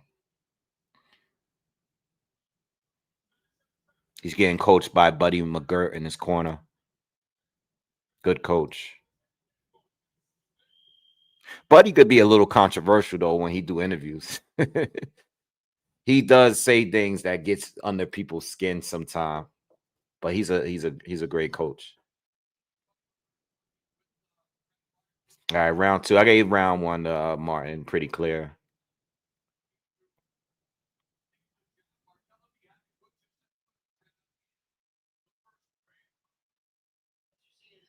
Good good body shots from Frank again. He gets right in range, dunks underneath, and pivots and spins right around Barthelemy continuously. He definitely has the footwork advantage. Barthelemy is very straight up, you know, very straight up. But he is a tricky counter puncher. That uppercut is what you got to worry about. So far, Martin is what I noticed with Frank Martin in past fights, right? And I've said this in previous breakdowns, is that he always would just depend solely on blocking, like keeping Remember, yeah, he's still doing it now, but he always leads. He keeps his right hand all up. Good, good at foot position and came around with that left hand. Didn't land the cleanest, but he got Barthelemy with a good shot right there. Before, he used to always hold his hand up. He didn't even want to engage without holding his hands up. Barthelemy to switch southpaw. He's having some issues with Frank. Barthelemy just switched just now. So now he has that. Now he has that elbow tucked. And he's his body covered. You know what I mean? So now Frank, let's see what he does with this, because now he got that shoulder roll. Let's see how Frank does here. But before, when I was telling about that his hand was always up all the time, but Frank looked a little bit more confident at his twitchy reflexes and slipping the punches, at least in this fight. Barthelemy to switch back. Barthelemy was probably better off staying as a southpaw from a defensive standpoint, but offensively, you can tell he probably feels more comfortable as a righty. But he's still trying to figure it out. Yeah, Maker. I was about to say, I think that's going to be the shot. Oh, they got tied up. I agree, Maker. I agree. I think that's the money shot. He landed it once in the first round, and he landed it in the second round. I think that's the shot he's going for. And being that he's keeping his lead foot on the outside, he's gonna get it. He's gonna get it right. Good. Oh, good. See, Barthelemy tricky. You saw what he did at the end. You think his feet is slow, but he turned with Frank on that last little, and then he came up with the uppercut. He didn't quite catch Frank clean, but you can see what he's trying to do. That's what he be doing. That's why I say he's always a tricky fighter, because he'll do something one time, and that's how he catch. I think that's how he caught Gary Antoine in their fight. All right, they just showing Foster walking into the building. They're showing Fulton chilling in his dressing room right now. Yeah, you know what, Keyshawn? You know what? Keyshawn and Frank can still happen. They both have 40. Keyshawn and Frank can still, Frank looks good tonight. Frank looks good. He looks good. He looks healthier. He looks like he's improved. He looks sharp. You know what I mean? I think that's a fight that can still happen at 140. I'm sure Keyshawn wants to do that fight with Albright because of the whole situation that happened earlier this year, with his brother Kelvin losing to him. But as far as after that, you still gotta have this fight with Frank Martin. I think Frank is going to work. Frank is getting more confident with time. His movement is a lot here. He's doing a lot of movement here. He might be doing a little too much movement. All right, don't get sloppy, but he's giving Barthelemy some issues here. I gave him the first 2 rounds.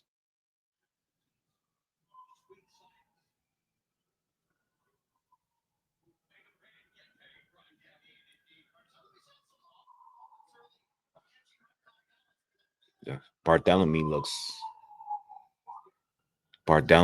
like he's having a lot of issues with Frank. Frank is doing all this spinning around and moving. And it looks fancy and looks good, but it's definitely frustrating Barthelemy, but it's not really throwing much in this round. It's just more like, haha, I'm quick. You can't count. Oh, Barthelemy just caught him. Just caught him. The Ghost.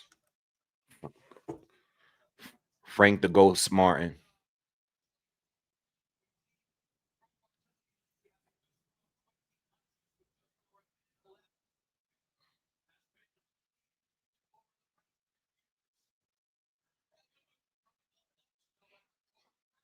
Barthelemy looks washed up. Not gonna lie. Not to take anything away from Frank, but Barthelemy looks washed up.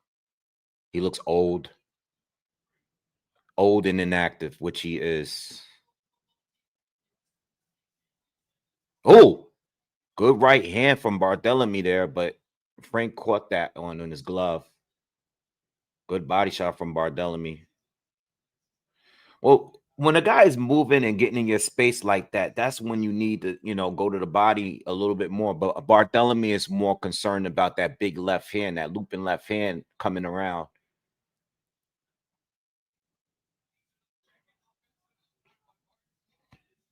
See, Martin, I know you know exactly what Martin is doing here. Martin's coming in, shooting that left to the body 90% of the time. 90% of the time, he's coming in straight in with that left hand. He's coming in, stepping on the outside, and he's throwing that left hand to the body. He's trying to get this guy to drop his hands and loop it up top, and that will put him down. That's what he's trying to catch him with.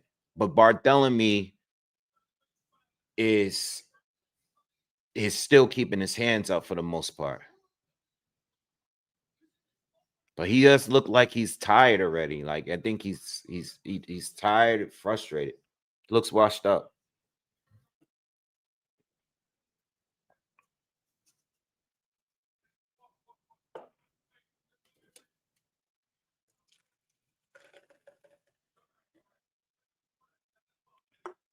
Yeah, not a bad fight. I mean, it's pretty clear to me that Barthelemy.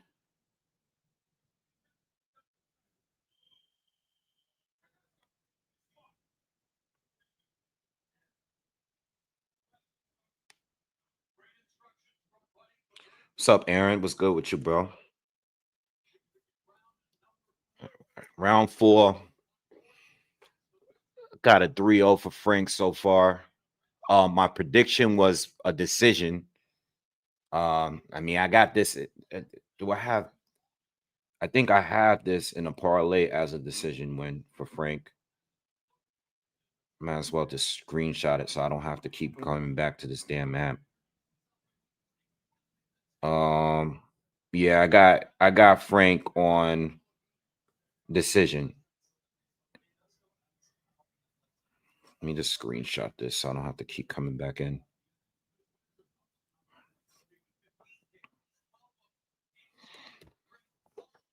I just think that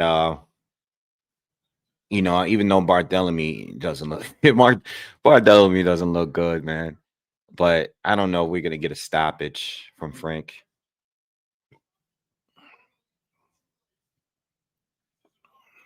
Frank can stop a few good people, but I think it would be really, I mean, even though Barthelemy looks old, it'll be really impressive if he can catch that, if he can catch him with that shot and put him down and stop him. I hope that doesn't happen because I wanna win my parlay tonight, but we'll see.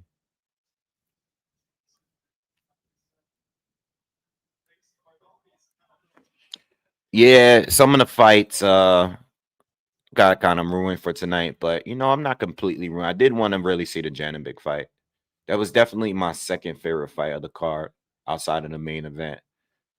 Um, but it is what it is. It's the preliminary fights have been good so far, except this one. This one is just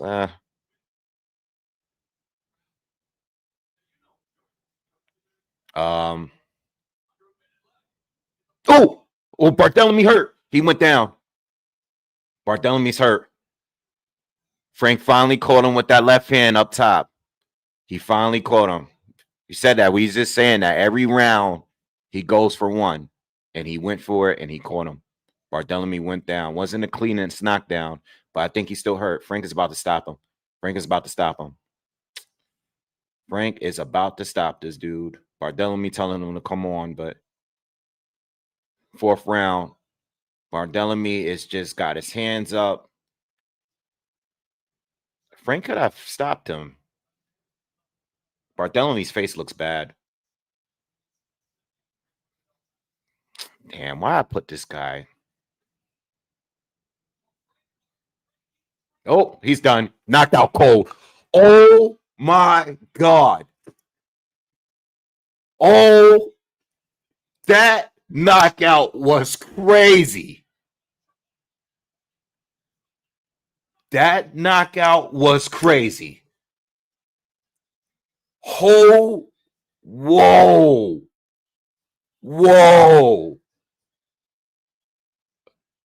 Yo. That knockout was crazy. Bro, he was stiff before he even hit the ground, bro. Oh my God. Oh nah, that knockout was crazy, yo. He's still down. Oh man. Oh, he's down. He's hurt bad. All right, let me chill. I want to relax. I don't want, he's hurt bad. They talking to him though. I think they're about to try to get him up. Okay, he's getting up. All right, he's all right. Oh my God. What a knockout, bro. Oh my God. Get him out. Get him some help. Dude, we were just talking about this. Frank called it. Every round, he was waiting for that. He's been going to the body. Bam, body. And as soon as he's like once or twice around,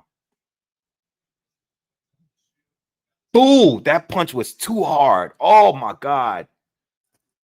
Oh man. Oh my God. They helped him up, so I think he's okay now. He was out before he even landed. Yeah, it's time. It's time for Ramses to retire, man. And his head hit the canvas very hard.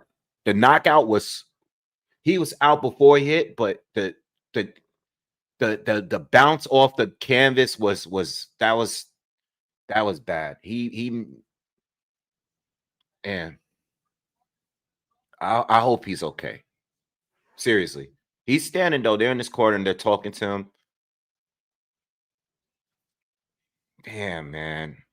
I hate to see him go out like that. We've been watching him for a while, but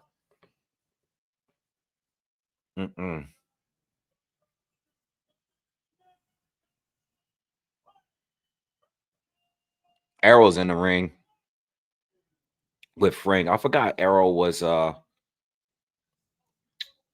don't know if he's his promoter or his manager. I don't know. Damn, bro, that was a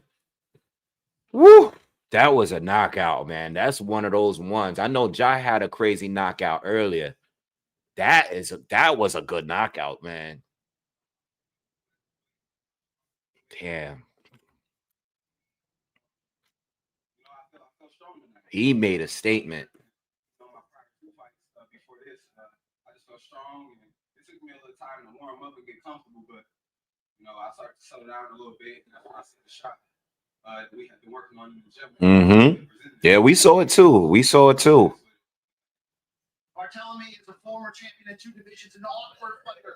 How was it trying to pick up his pacing and find the timing? Frank said he was going to do in a 6. He did it before. To find my jab because he was tall and the style that he got with his shoulder. I didn't want to overcommit. I wanted to get caught with something. So I was playing a little. Said Martin versus Russell. I don't know. I think Gary Antoine might be a problem. That's a different fight. Because Gary got quick feet too. I don't know.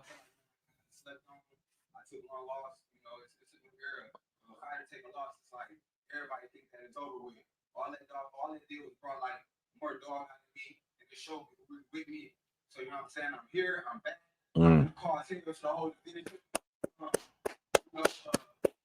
Good win. To the main event fighters tonight, but I would definitely be willing to take either one of them. After the winner out of any one of them, or y'all can give me Richardson Hitchens. Let's get it. He called out Richardson Hitchens. What a huge bounce back performance. Thank you, I appreciate it.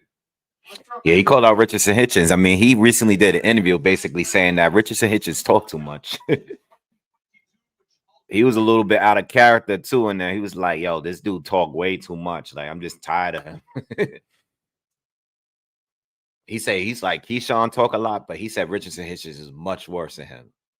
That's a good call out, man. I want Hitchens. You know, I mean, I like Hitchens and all that, but I want him to fight someone a little bit more a little better than who he's been facing. You know, Campbell's knockout was cool, but I want to see him fight somebody for real too. I would love to see him fight Hitchens or Russell.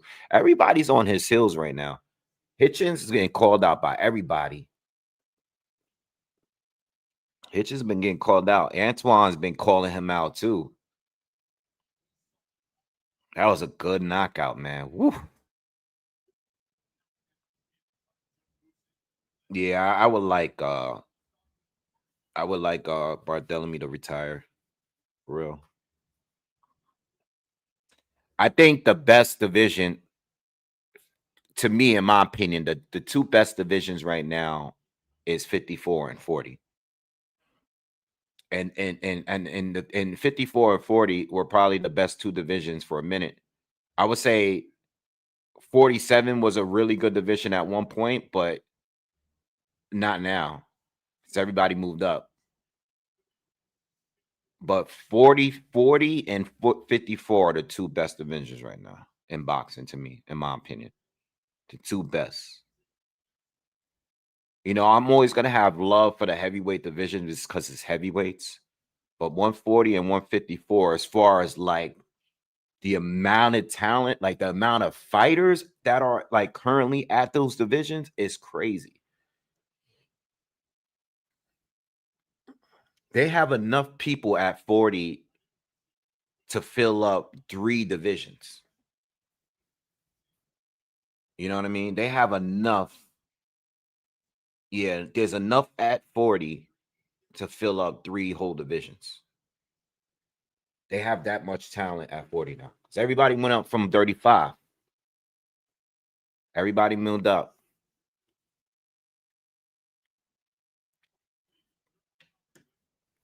All right, well, I gotta refix this parlay because I'm out. He won by a knockout. So let me do this over. Because to be honest with you, that was the one that I was a little concerned about. Is that fight there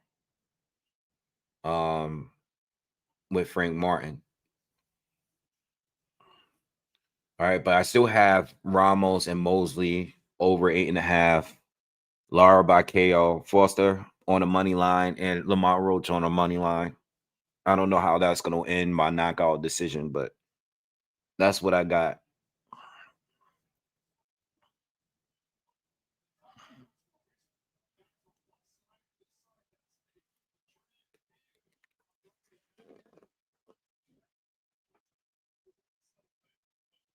Yeah, 140 is good. 140's been good though. When hasn't 40 been good? 40's always been good. You know, for the last 15 plus years. You know, when Bradley, Khan, you know, all of those guys, you know, Lamont Peterson, you know, Devin Alexander, all of that. That class was good at 40. Then the class afterwards with Danny Garcia, Lucas Matisse, you know, a few of those other guys from the previous one that moved up to 47. All those guys were good. And then, you know, the recent years with Josh Taylor and what's his name? You know, Jose Ramirez and you know, all those guys, you know, that was in the World Boxing Super Series. That's a good class. And now this current class, you know, you got all the new people, you know, everybody's good.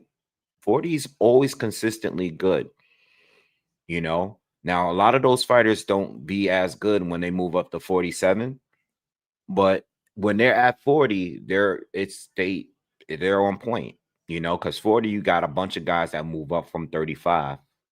And then you got guys like a lot of like Regis Prograis, who, that's from the Josh Taylor and all them, that, that end up just staying down at 40. They can stay there.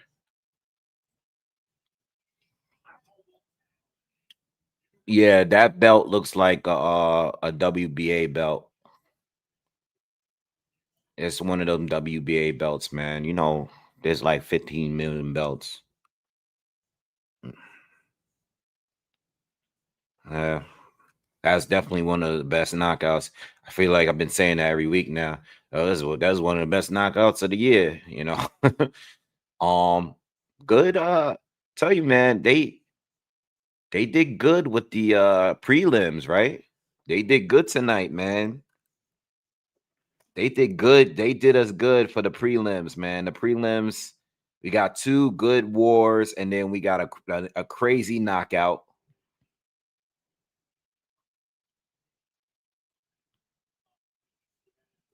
With the main event, do I know? I don't know.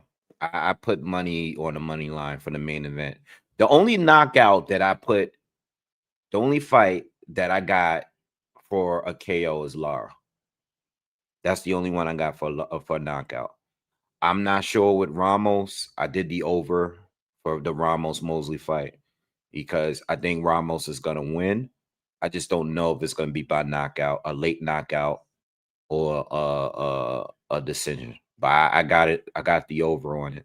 I think if he does stop Mosley, it'll be late. I don't even know Mosley. Like Mosley got a good chin. I don't think he boxes that good, but I know he has a great chin. I mean, his father had a great chin. He got his father's chin, so I don't even know.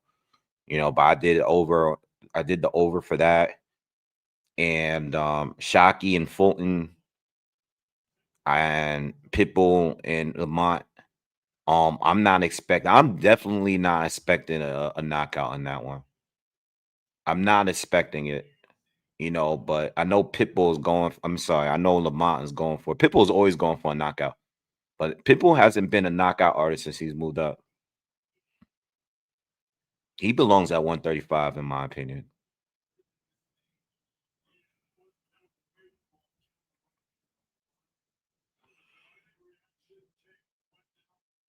Um,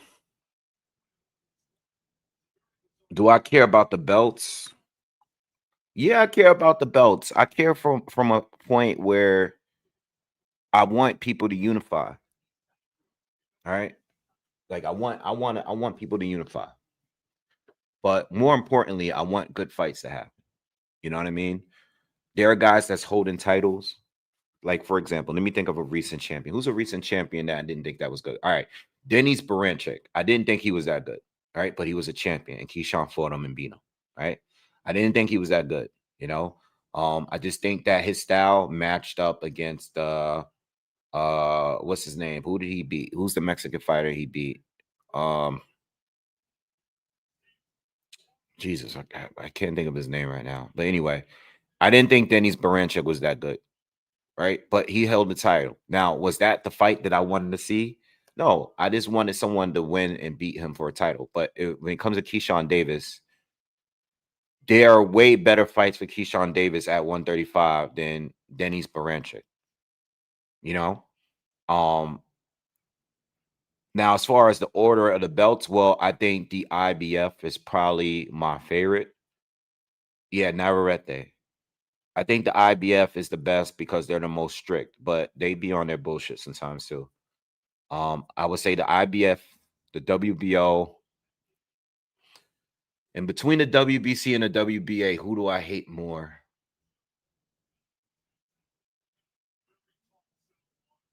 It's, I don't know which one I dislike more. I really don't like the WBA or the WBC. I really don't. The WBA is, I don't even know what they do. They have so many titles. So does the WBC, but the WBA, I mean, you can't even explain what they're doing with their titles. They have so many titles in each division, and you can't explain or justify any of their rankings in their mandatories are nothing. You know, like look at them in this division here. The WBA had so many fighters from 35 fighting for that 40 title in a row. But the WBC is like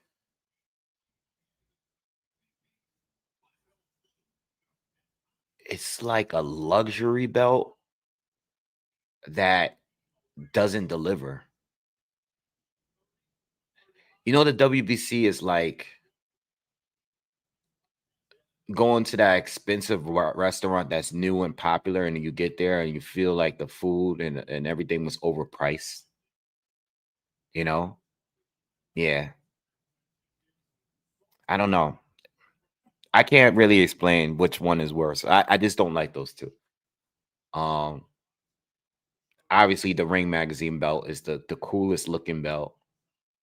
And I just think, you know, outside of this whole thing with Crawford, I think he's right. I think most people feel that way. I think we most feel that um I think most of us feel like the Ring Magazine belt is the best looking belt.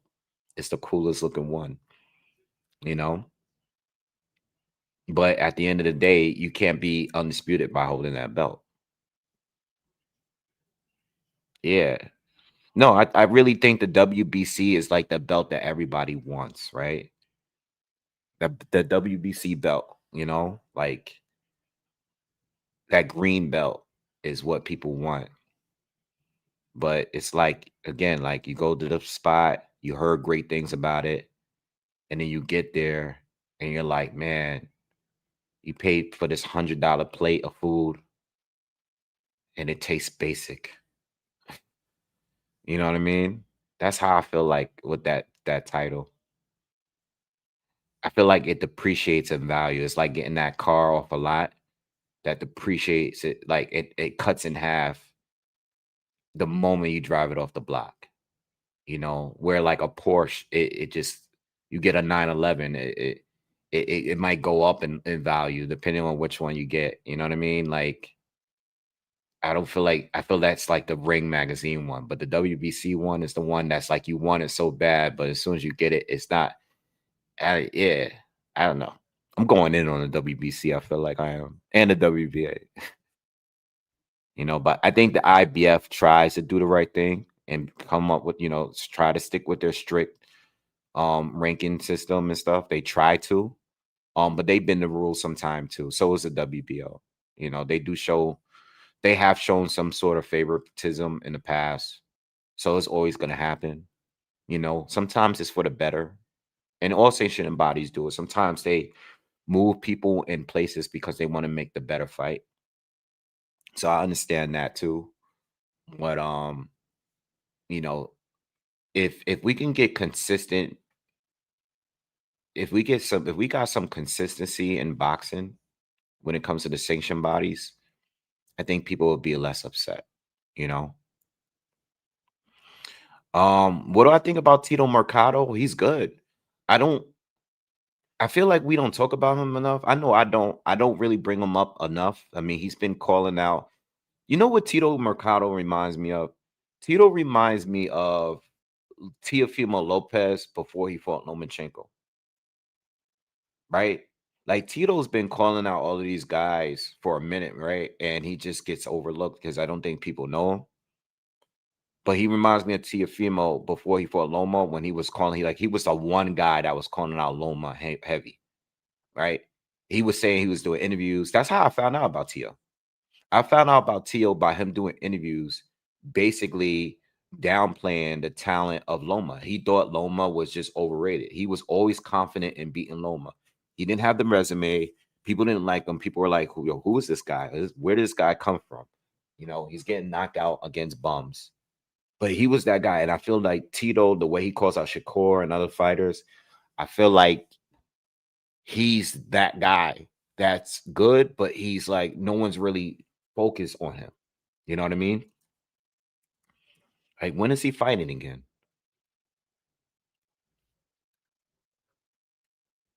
He's fighting Antonio Moran. I did hear that. He's going to fight next week. He's fighting on the Diego Pacheco card. He stopped Jose Pedraza. Did I see that fight? Nah, I didn't see that fight. Oh, no, I did see this fight because it was on the card of Diego Pacheco and Steven Nelson. I remember watching it. All right. But Pedraza is way past it. So you stopping Pedraza at this point don't really mean anything. But Tito, for some reason, man, no one be talking about him. You know, he got 17 wins with 16 knockouts. Right? He's only 24 years old. I don't know, man. I'm glad you brought him up though, because I'm sure there's people that just don't really know about him. And I need to do a better job in bringing him up and his name up. It's just that it's been so many guys at 35. Is he still fighting at 35, or did he move up to 40 as well? Oh, he's been at 40. Okay, he's been at 40. I probably knew that. Yeah, I remember when he knocked out Nakatilia. I think that's when, I started really paying attention to him. But he's good, man. He's good. He's good. It just he got to get his shot. He got to get his opportunity, He just he hasn't had the opportunity yet.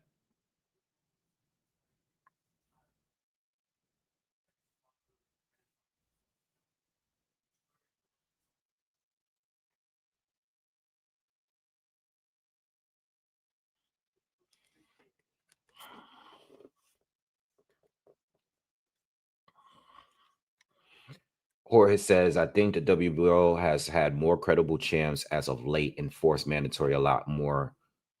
Same with the IBF. Only difference, IBF has a big Euro bias. Let's see who is currently the champions with the WBO at heavyweight. Obviously, they force Usyk to vacate, and Wardley is a new champ. Zerto has it at cruiserweight. He's going to continue fighting all his mandatories because he doesn't want to fight that other guy. Bivol is a champion at light heavy. Crawford is a champion at super middle. Callum Smith is the interim champion. Yeah, I gotta look at who's the interim as well. Janibek is the champion, or was a champion. You still, like I was talking about that earlier. We gotta still wait and see what they're gonna do with him. And is he gonna be stripped or what? Maybe I should pull up. We got time. Maybe I should pull up the WBO, the actual website, so I can see who's ranked where.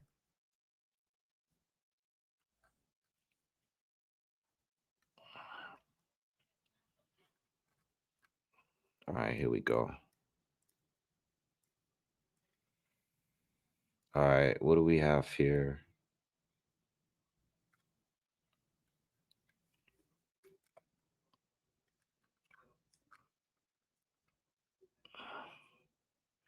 All right, so heavyweight again. Fabio Wardley is a new champ, and Moses is the number 1. Philip Hergovich is the number 2. Zhilei Zhang number 3, and Dubois number 4. Jared Anderson is number 5. Cruiser is Zerto, like I said. Roman Fres, Umar Salamov, yeah, whatever. Light heavy, you got Dimitri Bivol and Callum Smith as the interim champion, like I stated. What else do we have? Crawford is the champion, and Canelo is the number 1. Hamza is number 2. Diego Pacheco is number 3. Surprisingly, after Janibek, Denzel Bentley, the only guy that gave him a good fight, is the number 1 for the WBO, which means he might end up at least fighting for that title next. Eldri Salvadra. I don't know if I'm saying his name right. I'm probably butchering it. Xander Zayas is the champion at 54. Josh Kelly is actually the number one guy, but even though Josh Kelly is going to fight uh Bakram for the IBF soon. Okay. At welterweight, what's up, Clarence? I already have a parlay that I put together. Um, I already had to redo it because this guy Frank Martin stopped Barthelemy. I thought it was gonna go to a decision, but I basically got Lara for the stoppage. I have the over on what fight is that? The over on Shane Mosley and Ramos. And I got the two main events on the money line for Foster and for Roach. Brian Norman Jr. is, he's lost, so they got to update this thing. Devin Haney. Devin Haney is going to actually have to fight Jack Catterall. He's going to have to fight Jack Catterall because nobody else is into. Connor Bennett's looking for his shot with Ryan or Barrios, and Roley is trying to push to fight Manny Pacquiao. At 40, Teofimo is going to be fighting this guy, Shakur Stevenson. Keyshawn Davis is actually the number one for that title. But him, even if Shakur beats him, those two will never fight each other. Abdullah Mason's the champ. Yeah, they got to update this list here. It's pointless. But you're right. I guess, yeah, the WBO is pretty on point. As I'm looking down the rankings now, they're pretty on point with their rankings. Like, you can actually justify their rankings better than you can with the WBC and the WBA, which I don't know what's going on over there. What's up? What's up? What's up? All right. In the IBF, you got Usyk as a champ. All right. They don't have a number one, but they have Chisora underneath him. I mean, I just don't know why. And I love Derek Chisora, but I mean, like, what are we talking about here? I don't know how he's ranked that high. Cruiserweight is Jai Opatai. He just knocked out his mandatory today. Bivol is the champion at light heavy. Crawford is the champion. Osleys Iglesias is the number one guy in that division. I'm gonna tell you this in the IBF. I hope that man becomes a champion. If Crawford vacates that title or whatever he decides to do, which I believe he will, I hope that Iglesias gets a shot of holding the champion. I want that guy to get a title shot or get a big fight, because I think that's my guy that I believe beats everybody else in the division. Now, we're talking about 168.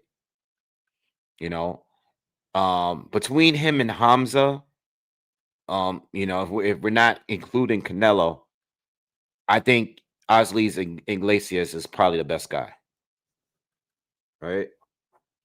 And probably Hamza. You got a lot of people there. You got Diego Pacheco. You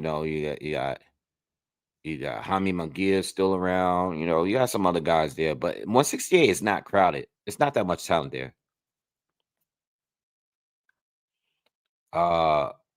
Again, like I said, at 60, we got to see if Janibek gets stripped. IBF and WBO titles are probably gonna get vacated at some point.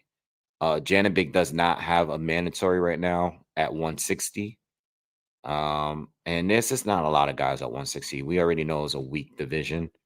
I expect guys like Aaron McKenna to move up soon. Ammo Williams is rated high. Junior middleweight, it's Bakram. He's fighting Josh Kelly, who's the number 3, and he's the top rated. There's not a 1 and 2 there. Brandon Adams is around because he just beat this dude, Bohachuk. So he's rated high. He's right there. Lewis Crocker is the welterweight champion. Liam Perro is probably going to be his next opponent if he is to win that rematch with Patty Donovan. Richardson Hitchens has a fight with Rodolfo Delgado from Mexico. Nobody wants to see that. We want to see unifications at 140. Raymond Moratalia and Andy Cruz. I didn't talk about that fight yet. That's one. That's one of those ones right there. Yeah, IBF, man, overall, going down the list here, this is a good sanctioning body compared to the WBC and WBA. You know, you can actually look at these rankings for the most part and not have too many issues there. Trey said Adams will beat Virgil Ortiz in a great fight. Oh, I don't know about that. But it is a great fight, though. Maybe I'm underestimating Adams still. Maybe I am underestimating him. Andy Cruz against Raymond Moratalia. When is that fight going down? When is that fight? Did they give us a date for that yet? I feel like Andy Cruz can definitely outbox him. But I also feel like, Cruz be getting hit, man. And Raymond's a puncher. Cruz is the superior boxer, but Raymond is a puncher, and he boxes pretty well. He's a decent boxer.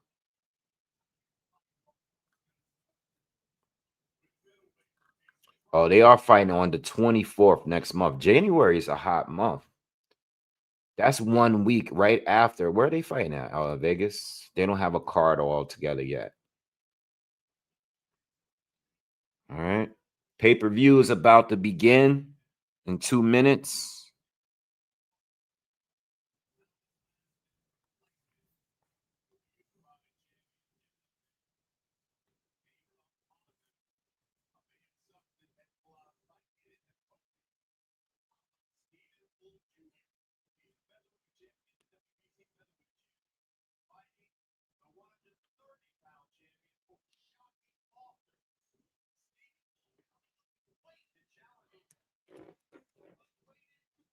Yeah, I don't know who wins that fight. Definitely gonna have to do a breakdown for it though soon. We actually have a good schedule coming up. I mean, from here on, you know what? It's funny because I found myself doing film study on Jake Paul the other day. I had some time. The other day, and I was doing film study for Jake Paul. I never thought I would be doing film study for Jake Paul. I was doing film study for Jake Paul because I was trying to see what ways that I can see this guy. He could beat Anthony Joshua, and I just don't see it. I don't see it. The film study on Jake Paul is crazy. But I was just trying to see, like, I know Joshua pisses me off and he be on his bullshit certain fights, especially in that Triple D fight. What the hell was he doing in that fight? I hated the way he fought that fight. But before I start ranting about that, I'm just like, I don't see what I don't see it, bro. I mean, I'll tell you this. Everybody asks me the number one question. Everybody asks me is, do I think the fight is scripted? Do I believe that the fight is scripted? What I will say that is if the fight is scripted, I think we will be able to tell.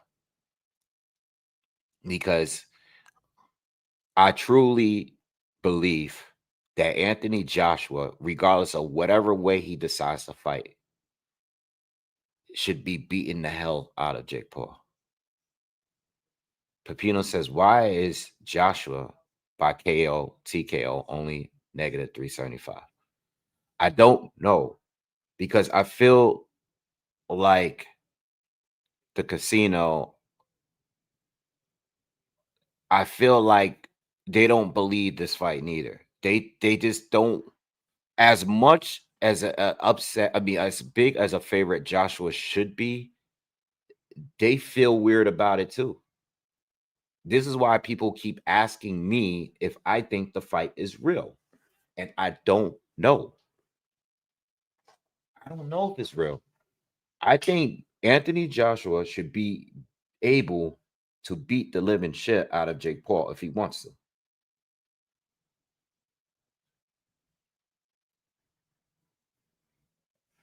He should be able to destroy Jake Paul. If AJ wants to box and fight behind his jab, he should be able to win. If he wants to walk down Jake Paul and bully him, use his size, go to the body, he should be able to do that too. There's no reason why, unless it's scripted, that this should be a competitive fight. So as far as how people ask me about the fight, I don't know. You know, I really don't know. You know, but you know, there's a part of me that feels like Jake Paul is crazy and he may really believe that AJ is washed. And he's looking at it from a sense like this guy got stopped by Andy Ruiz. He got stopped by Triple D. You know what I mean? He's some people think he's just not good. And I think Jake might be looking at, you know, like maybe I can catch him on the right. Maybe Jake and his team are looking at it like you shouldn't beat this guy, but if you're ever going to beat this guy while he's near his prime, this would be the time.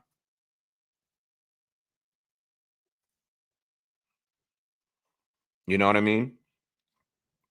Like if we're not talking about, I'm not talking about it being staged. I'm just being strictly like let's say this is a real fight. Jake probably seen the Triple D fight, seen the Andy Ruiz fight, seen the Usyk fights. They seen all the fights that he lost or struggled in, fights that he's been hurt. And Jake probably think like, I mean, my chances are slim, but if I can land one big perfect shot, maybe I can crack this guy. Maybe even if I knock him down and knock him out, it's a win for me. You know what I mean? Maybe Jake is looking at it like that.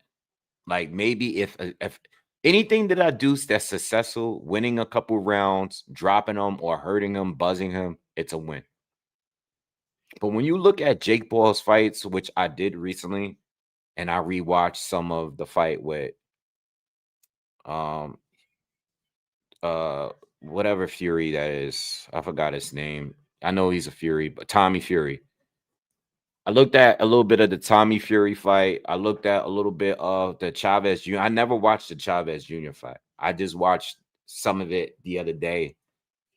And Chavez Jr. didn't even start fighting until like the later rounds, the last 2 or 3 rounds.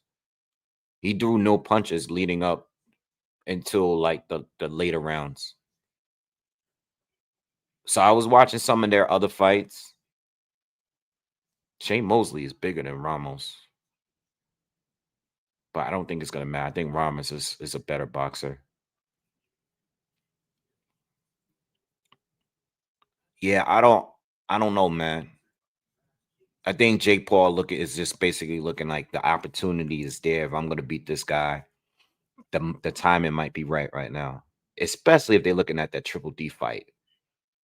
Forget the Andy Ruiz upset.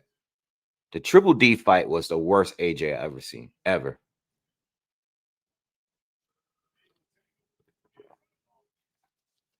And when I say that, man, I don't be trying to take away from the winner. I'm not trying to take away from anything that these fighters do.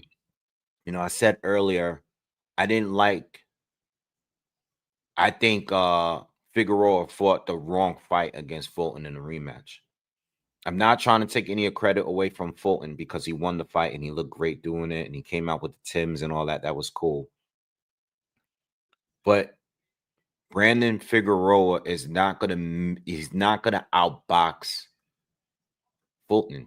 Why was he trying to outbox Fulton? Why was he using distance against Fulton? You know what I mean? And the same thing with Triple D. Like, what the hell what was AJ's game plan? AJ spent more time trying to look pretty in that fight and look cool and making it look like it was an easy night at the park instead of fighting for his life and fighting a smart fight with defense. I don't know what the game plan was. You know, he was too busy looking to the crowd, making it seem like these punches didn't hurt him. He was too experienced to fight that way. You know?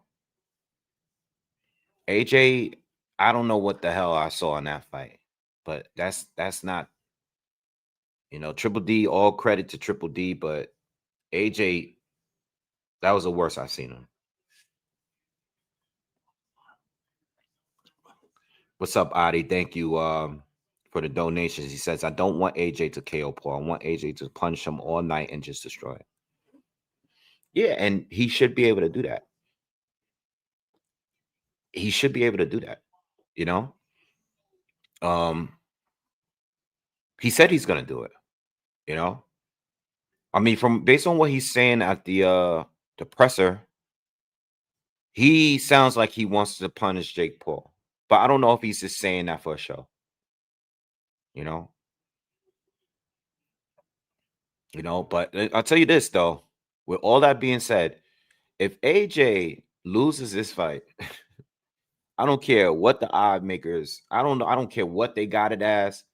I don't care what the numbers are. I don't care if AJ's only a 5-1 favorite or whatever. Whatever it is. If AJ loses, if he finds some kind of way to lose to AJ to Jake Paul, that's gonna be the biggest upset to me. I don't care what nobody says. If an influencer could come in and beat a recent and active former unified heavyweight champion who's much bigger than you, right? AJ is already at 243 right now. That's just is I mean, I know he's gonna get paid like 70-80 million or whatever, but I mean that's legacy crushing. I'm sorry. Losing to Jake Paul is worse than losing to the Buster Douglas. Maybe I know Tyson was the 50-1 favorite. I understand that. But Buster Douglas was a better boxer than Jake Paul. He's a better boxer than Jake Paul. You put Buster Douglas in there with Jake Paul at a heavyweight fight, the same Buster Douglas that fought Mike Tyson, he's going to wipe the floor with Jake Paul. Yeah. So I don't want to hear all that, all the odds got it closer. No, this would be a bigger upset than that. This would be a bigger upset than, to me, at least to me. Because you should not be losing to a much smaller influencer. You shouldn't be. It's embarrassing. And it's embarrassing to everybody for Joshua, that it's embarrassing to everybody he's fought and beaten. And I was watching Jake Paul fights. You know what I realized? His cardio is not even good. That's a whole nother thing. I'm like, for AJ to struggle in any kind of way against Jake Paul doesn't even have great cardio. He always slows down, I still can't believe this is really a fight. Like I said, when I go live for that fight, that's just going to be a fun fight, man. I'm not going to be sitting here covering this like it's like I do here. I want to just enjoy the show and it's just pure entertainment. It's not real,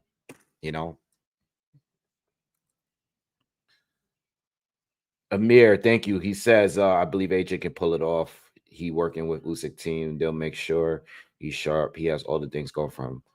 I mean, I would think he should pull it off, regardless of what team he's with. He could be with any team. He can get back with Derek James. He should be able to pull off. He can have no team. He should have no coach. He should be able to have a team, or he can just train himself to beat Jake Paul. Seriously. That's it. Just train. Just be fit, make weight, and beat Jake Paul. Yeah.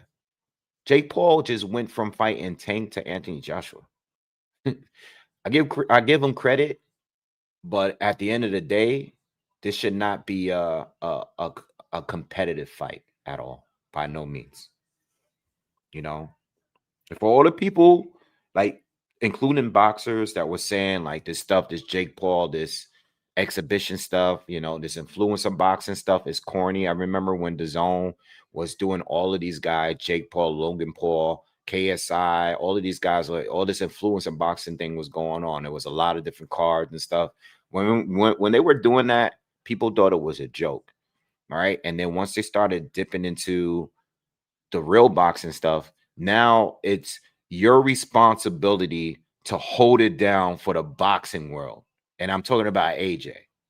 Now it's on you to end this, you know? Yeah. By the way, Shane Mosley Jr.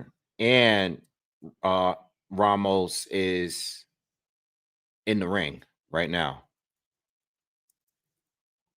So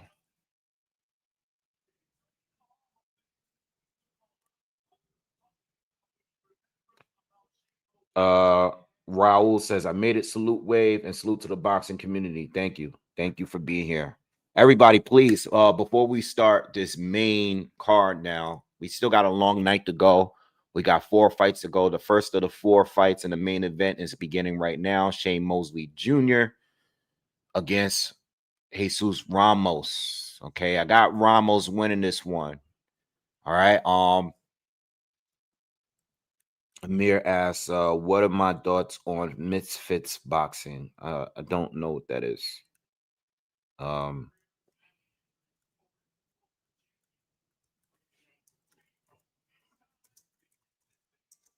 don't know what that is. Oh, Andrew Tate. Yeah, he's fighting this guy. Honestly, I didn't know about it until like 2 days ago. I saw it on Instagram. I don't know who the guy is he's fighting. I know Andrew Tate used to be a kickboxer. Like I've seen some of his stuff before. But I don't know anything about this fight. Is this a boxing match? Like I don't know if the guy he's fighting, this guy that's bigger than him, is he good? I don't know. I honestly don't know anything about this. Sorry, I don't know. Baby Quan said he's expecting Cruz to get robbed. For example, Dean the Great calling out Shakur. I don't even know who Dean the Great is, bro. Yeah, I think Mosley is gonna make it interesting. I think listen, I'm not saying he's gonna dominate him, but I think Ramos is just better. I have no idea who Dean the Great though. That version of Danny Jacobs, I wasn't shocked that Mosley won. I was expecting Mosley to win. Yeah, I was expecting Mosley to win that one.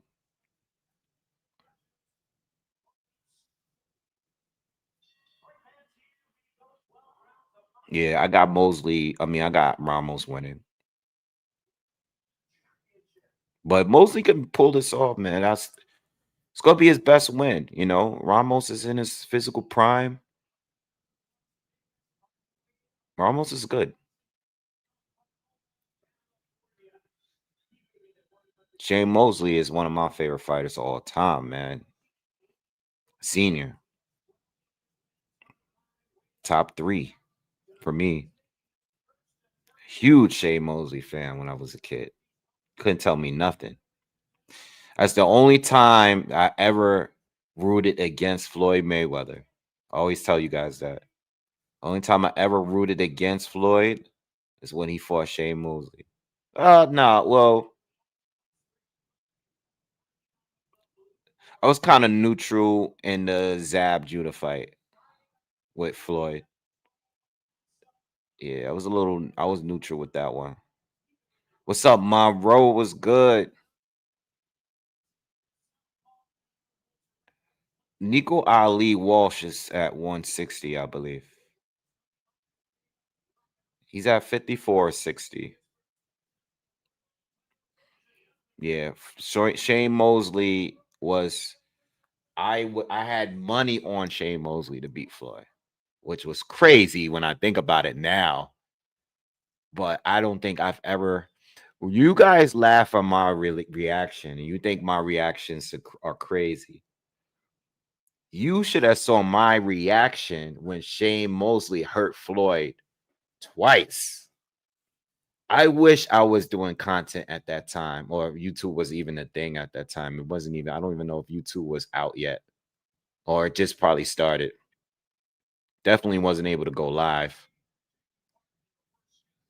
I think I probably reacted more crazy at that moment than any other boxing moment. Round one is about to begin. Shane Mosley hurt Floyd, screaming, running around, crazy, acting stupid. And then Floyd Mayweather beat the hell out of him for the rest of the fight. Oh, man. Shout out to Rich, man. Shout out to my brother Rich, man. I had a little fight party at the house. I had a studio apartment when that fight happened. That was my first apartment when I moved out of home.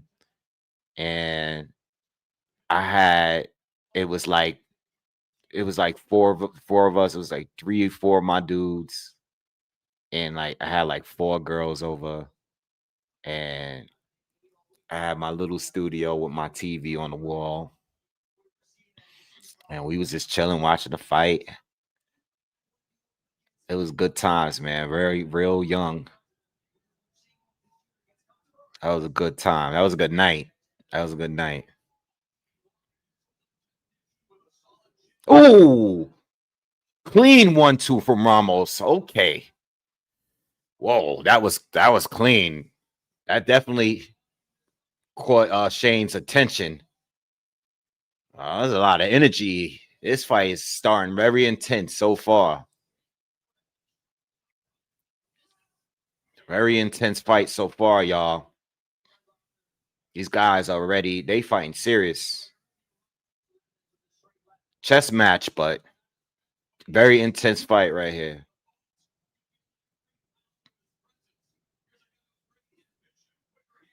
Shane's definitely improved since his debut, though. I'm talking about Shane Jr.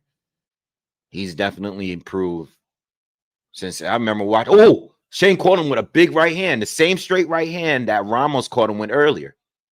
And he backed up Ramos. Okay.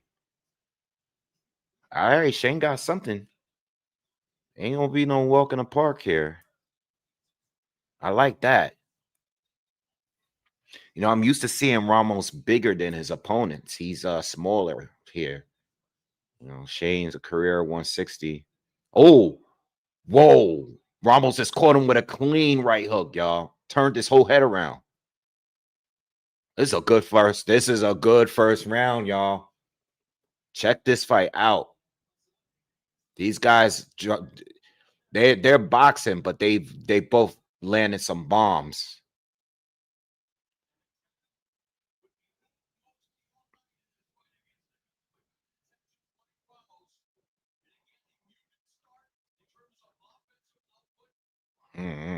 Very intense fight. Good jab from Ramos. 10 seconds left in the first round. Good body shot from Ramos. It's crazy. It's crazy that Shane Jr. is already 34 years old. He's gonna be 35, I think, too. I think I checked that when I looked up Shane Jr. Yeah, his birthday's coming up in a couple weeks, so he's gonna be 35. He hasn't been pro that long. How long has he been pro? 2014 he went pro. So he's about 11 years in. So he's put in his work.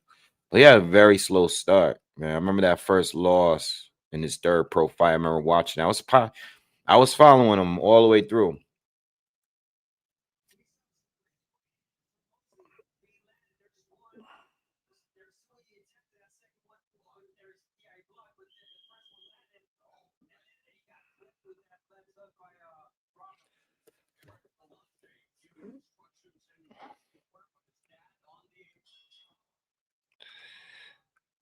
Yeah, I'm ready for a good night. We already had a good night because the preliminaries fights, if they were good, all three. So I feel like, it's been on here for almost 3 hours already. Frank Martin got a fight, a knockout of the year candidate, and the two first fights were wars. And this fight is actually turning out to be good so far between Ramos and Mosley.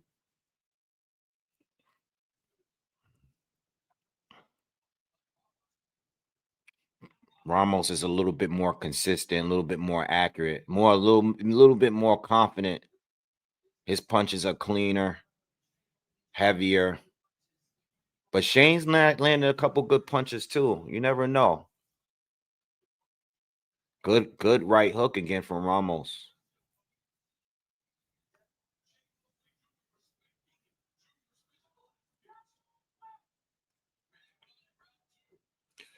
I got Ramos the first round, but it's good. Oh, another shot from Ramos. Good round though, but I got Ramos the first round. Shane comes back with a straight right hand. You got a southpaw fight and an orthodox fighter too, so that's why that punch has been on the money for both.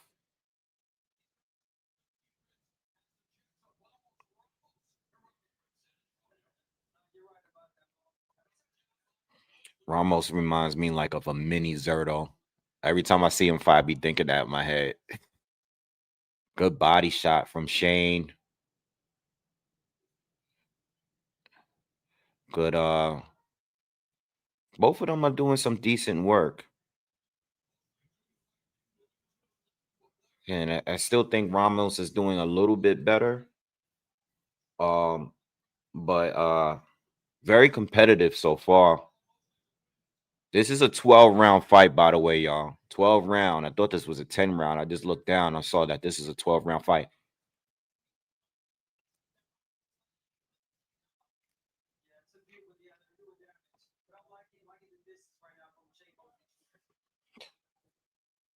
Ramos is doing some good body work from the outside, and I do think that Shane, I don't know,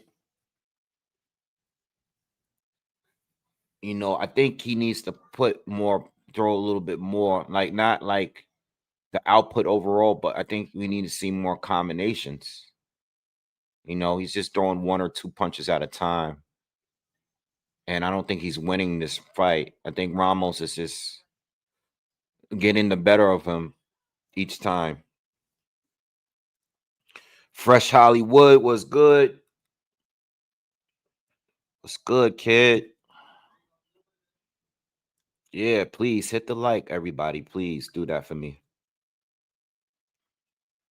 Yeah, Janibek is moving up. Absolutely. Especially if they take his belts, which they should.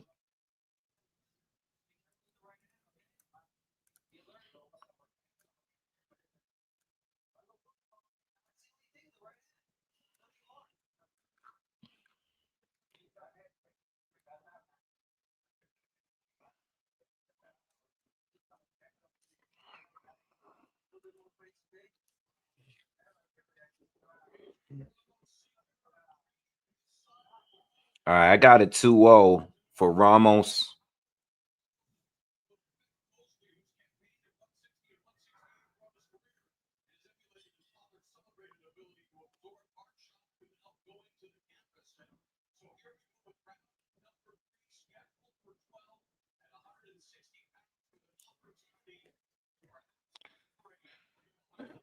Depends, because a lot of major fights now are in UK or they're in Saudi Arabia. So when that happens, a lot of Ramos caught him with the hook again. Ramos is about to put him down. Ramos caught him with 2 hooks. Ramos hurt him. Shane felt that. He looked like he was about to go down. His left side of his face swelling already. Damn, man. These guys are getting these guys out early. I thought Shane was going down just now. He almost went down. Ramos, that hook has been his money punch. Shane already looks slower. Ramos is just beating him up now. Going to the body.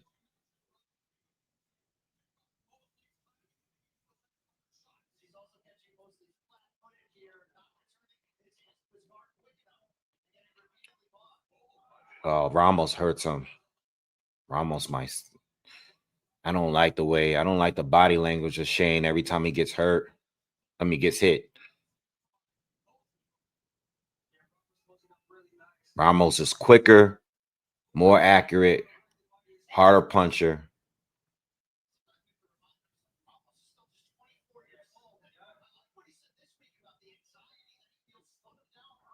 Ramos is starting to pick up the pace. This is a different round. This third round Ramos looked like he want to get him out of there. He don't respect his power. And he's still being cautious. And guess what? He got the better feet. Because now he's stepping around Shane. Shane can't keep up with him.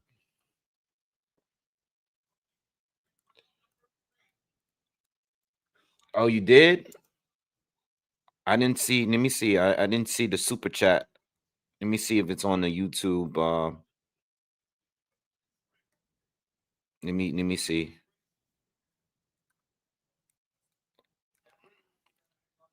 I don't see it. Yeah, I don't see it. I don't see it in here. But thank you. What'd you say? I don't see it for whatever reason. It didn't pop up anywhere. It's not on StreamYard or on YouTube. But thank you if you did. Shane looks like he's in trouble here, man. I don't know what he does from here. Because he's Ramos is just better in every way. Shane looks stiff. Yeah. Yeah, man. It's hard, man.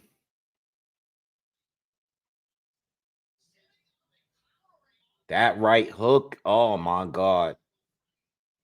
That right hook counter has been on the money. That was the shot he landed in the first round that spun his head around. He did it again.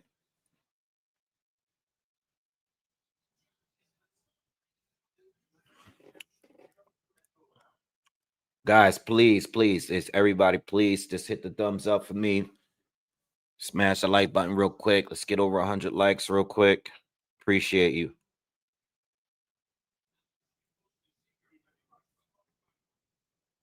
Let's get this over 100 real quick. Thank you.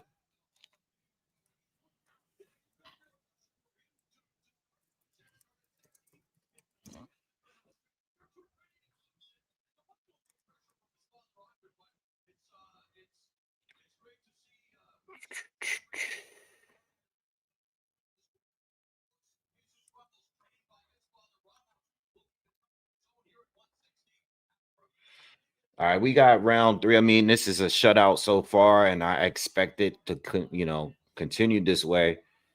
I don't know if I'm gonna even make my money on this now because the way Shane has been looking, he's been hurt, and I have this going over 8.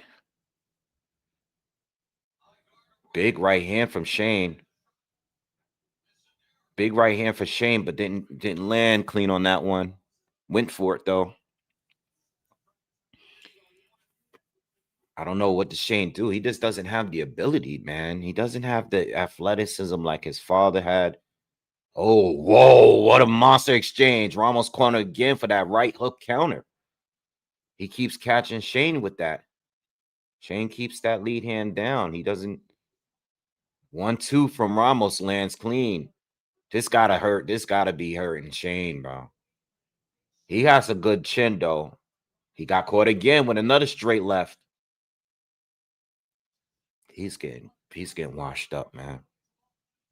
He's getting washed. He's definitely getting washed here so far.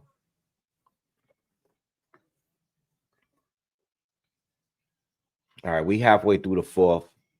Same pace. I mean, to be honest, Ramos, keep that defense going. It's Shane landed a good short right hand right there. I mean, Shane has connected. Shane is on a rally. He better be careful. Watch out for that hook. Oh, Shane might have hurt him. Ramos ties up. I seen Ramos tie up just now. He got forced to tie up. Shane rallied there. 50 seconds to go in the fourth.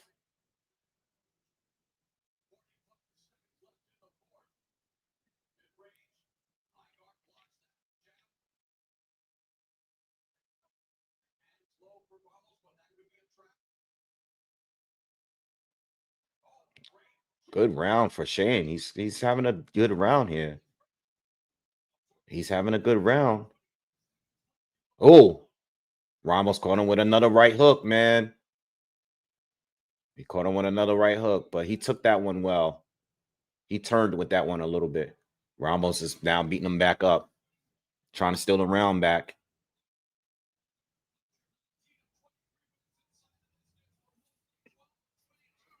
This is a good round. This is the best round of the fight so far, man. Shane could have won that round. If Shane won a round, he won that round. If he won a round. That still might have been Ramos's round, but Shane had a good round. Just that hooks, man. Them hooks, man. He can't get away from that hook, man. Shane cannot get away from that hook. Ramos has connected with that hook all fight long. All fight long.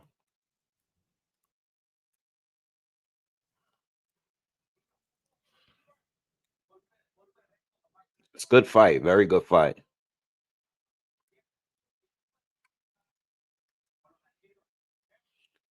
Shane probably got that round. But I can see it go to Ramos too.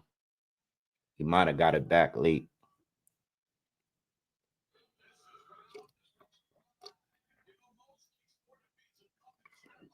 Round 5. I got it 3-1. Very good fight, by the way, y'all. Very good fight. It's a tactical war. Unofficially, Larry Hazard gave Mosley the first 2 rounds and gave Ramos the last 2. What? What the hell? Am I watching? I don't know. We have a completely different card, so I can't even. I don't know what's going on with that. I mean, what? I'm watching a completely different fight from those guys then. Because I think Ramos clearly won the first 3. Like, that was a crazy scorecard.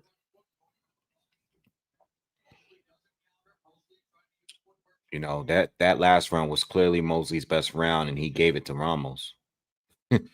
And gave the other rounds to Mosley. Ramos is doing the work this round, this 5th round. He's getting the better shots off again in this round here.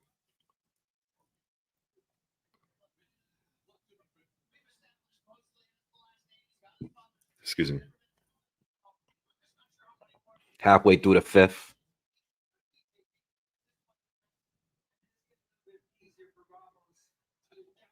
Oh, Ramos, big left hand. Backs up Mosley. Mosley got a hell of a chin, bro. Because I mean, I could have told you, like, he could have gone down a few times. It looked like he was about to go down again. Like,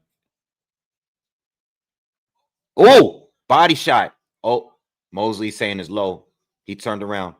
Mosley, well, keep your hands up, bro. He could have caught you. The ref didn't stop. He's lucky Ramos didn't knock him out while his hand was down.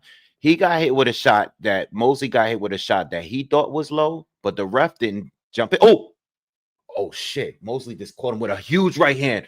Oh shit, Ramos is hurt. Oh, that's the second time he's been hurt like that, but this one was more.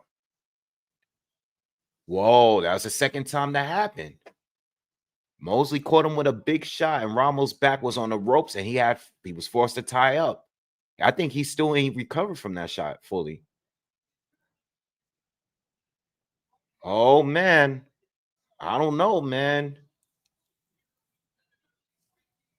This is a good. Woo! This is a good fight, y'all. Oh man, yo, this is a good fight. I don't know, man. This is gonna be hard to top this fight. It's a good fight so far. Oh man, I don't know, man. Ramos was winning the round to me, but Mosley definitely hurt him, bro. He looped that right hand, and Ramos had his hand up, but it was too low, and he leaned into that punch. Oh man, that messed him up right there. Woo! Yo, this is a good fight. Oh man, this might be fight of the night so far for me, man. We saw some good fights too, but this is a tactical war, like I said earlier. Both of these guys are setting their punches up. They're giving us some good boxing. Like they're both hurting each other. No one's gone down yet, though. I don't know. I might have it 2-3 for Ramos, man. I don't know, man. What's up, Roland Curtis? I don't know, man. I do not know. So we know now that both fighters can hurt each other. Both fighters can hurt each other.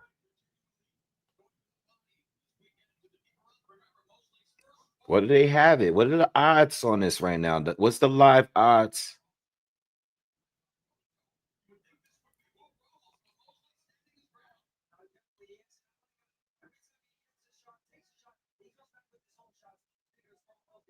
Let me see what they got it at right now.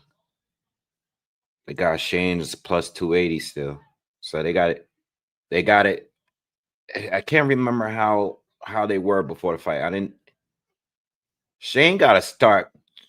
Shane got that from his father. Oh, uppercut. Oh, Ramos caught him with an uppercut in the left hand. Shane got to stop doing that friendly stuff, man. He got that from his dad. His dad would want to touch gloves all day. Ramos touched gloves and then hooked at him right after. Yeah, I still want Ramos against Virgil Ortiz, but you know, Ramos is fighting at 60 now, so this is a good fight, y'all. Ramos is still more consistent to me, though. Ramos is way more consistent to me, but Shane will land a huge shot every now and then. Ramos got more. The output is way higher. Shane don't have the cardio to go punch for punch for him. But Ramos might burn himself out. You got to remember, you know. I know everybody think Ramos beat this guy what's his face? Lubin. But Ramos did slow down in the second half of that fight.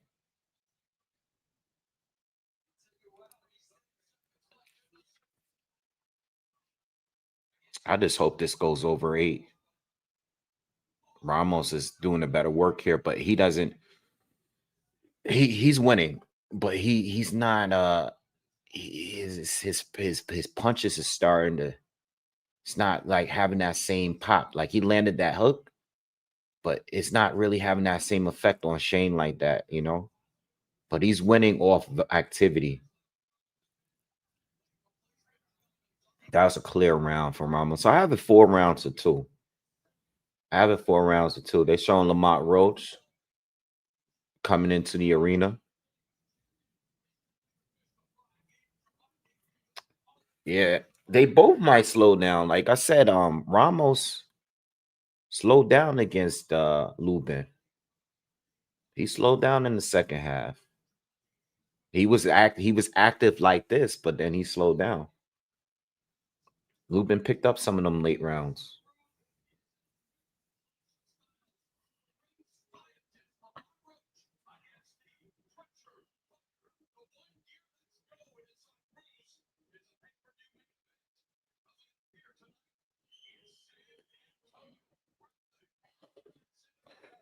Yeah, Shane too. Shane's what you're right, Monroe. What Ramos has been doing is he's hitting Shane all over the place. He hitting him to the body. You know, Shane gonna be 35 years old.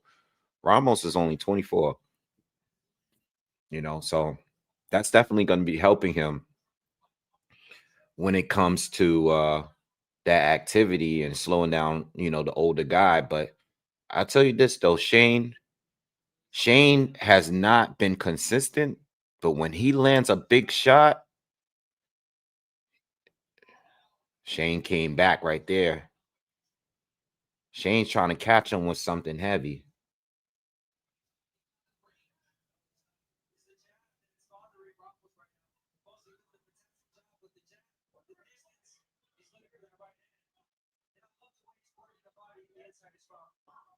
See, Shane's size is a factor here. You know, this is why Ramos is the better boxer to me, but Shane could just change it with a punch.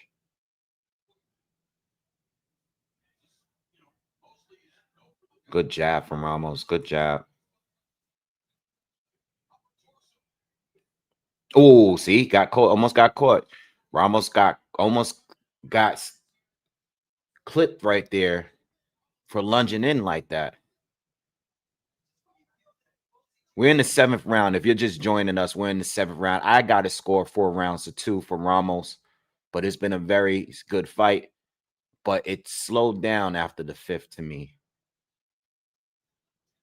Good uppercut attempt there from Ramos. Didn't land the cleanest, but it was a nice shot. Ramos is fighting with his hands down now. He's starting to get a little confidence here. Shane's starting to look really clumsy here. Ramos is just popping off at the jab. He's starting to really feel confident here. Shane's activity has dropped dramatically this round and the last. Shane looks tired. It's a body work.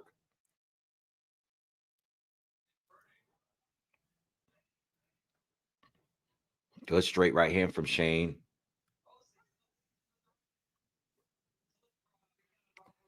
Yeah, please, let's get these likes, man. Word. 30 seconds to go in the 7th. Still got it clear from Ramos here. Shane hasn't landed a good shot in a couple rounds now.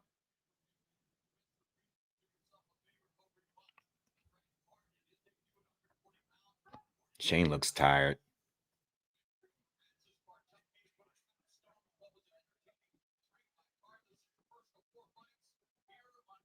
Shane looks tired, and Ramos is still throwing more, but Ramos is his punches is not as heavy as they were earlier. What do you guys got to score? What do you guys got to score? I have it 5-2. What do you guys got it? You guys got it the same? Anybody got Shane up a little bit more, a little less? What do you guys got it?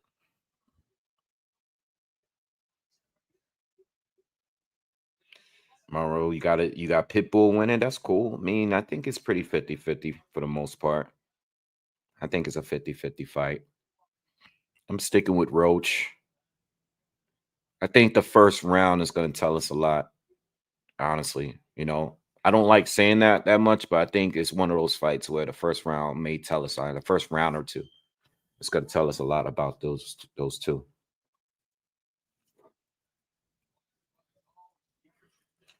Is this Shane's first 12 rounder? Yeah, you're right. You are right. I didn't even think it was. Ooh, good straight right hand from Shane to start off the 8th. I didn't even think this was a 12th rounder until this fight started. Shane starting off fast this 8th round. Larry Hazard only got Ramos winning by a round. He thinks the fight is very close. I think the fight is very competitive, but I don't think it's Shane is winning or that close in the fight as far as scoring. I wonder how the judges got it so far.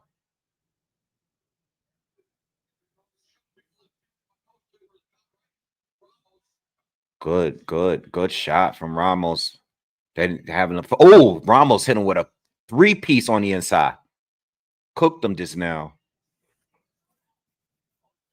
Mosley is just getting hit a lot now. He's tired. His hands are down. I don't even think he can really keep his hands up now. He's tired.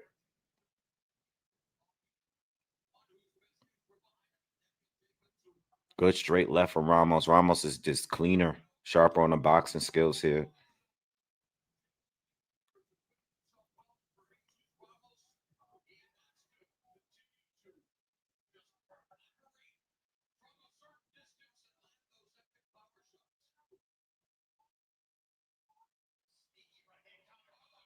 Good right hand from Shane again.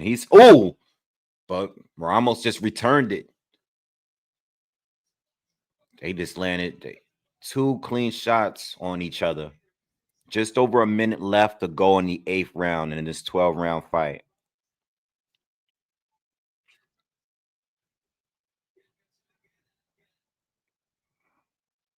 Yeah, Shane's getting hit too much. Shane's just, man, he got a chin like his pops, man, because his pops used to get hit just like this when he was outside of his prime. I mean, he just get hit.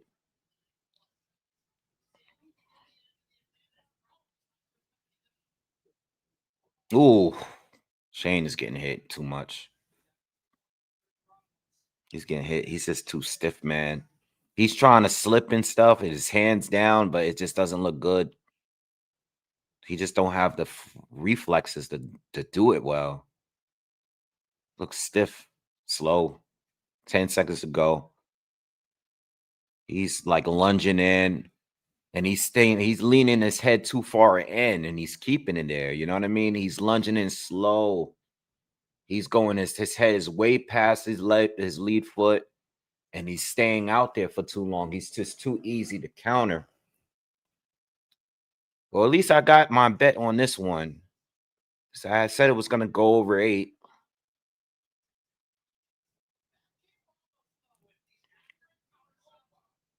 I got nervous in the way the first few rounds went.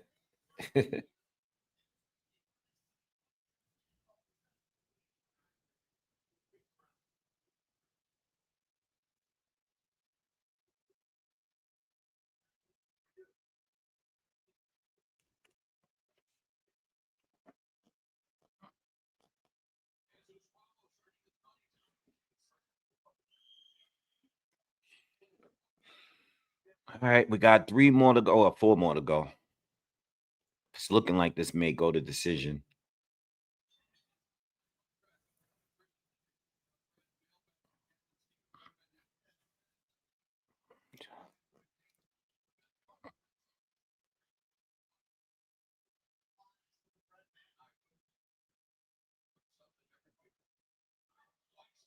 Nice combination from Ramos to start off the 9th. Again, like Shane, he throws a jab out there and he just leaves it out there, man. He doesn't bring it back. He just leaves it out there so he can get countered. But Ramos can't. I don't know. I don't think Ramos can hurt him, man. I think he's just outworking him, but he's not really hurting him.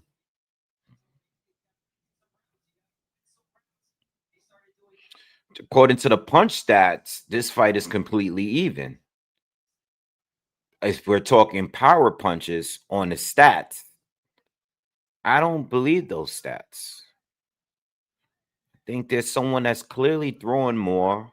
They're not, I mean, of course, they're not including the jabs, but I think these guys, I don't think Shane is throwing that much.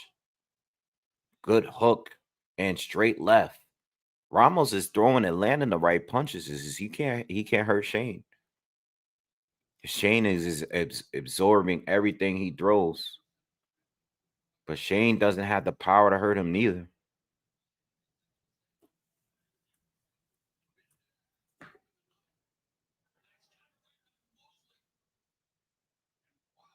I didn't see that. I looked down for 1 second and look at the chat.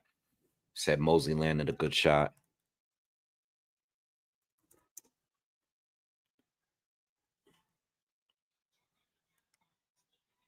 Ramos is just beating him up, man.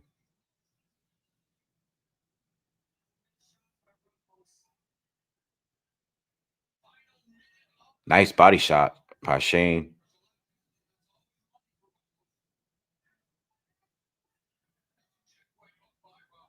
Ramos been landing that right hook all night long. At this point, it doesn't even look like it's landing. Like, oh, he's slapping with it. That's the problem. Shane landed some big shots this round. Not gonna lie.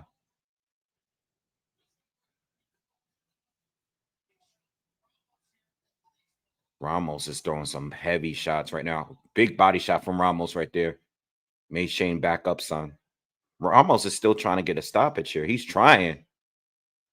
But Shane is just, he's absorbing everything he's throwing. This is a good war right here. They really slugging it out this round. That's a good round.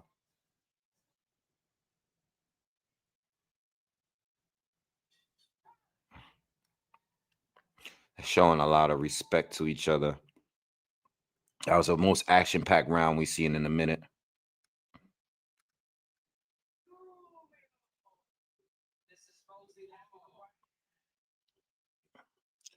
Smash the like button, man. Hit that thumbs up. Appreciate it. I still gave it to Ramos, man. I still think he's winning. I think he's edging the rounds, you know, but that was one of the closest rounds in the fight so far.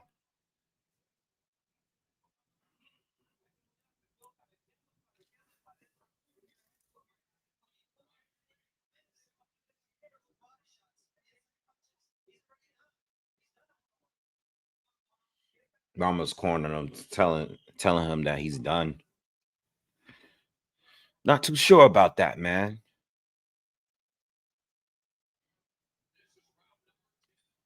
Round 10.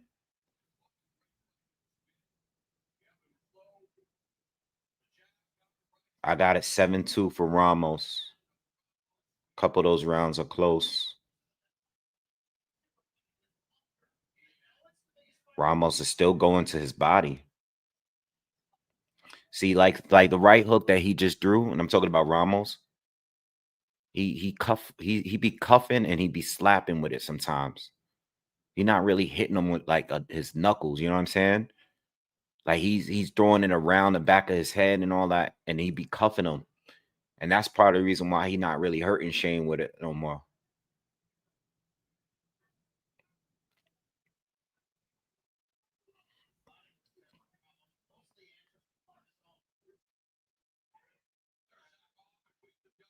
Good work on the inside from Ramos here.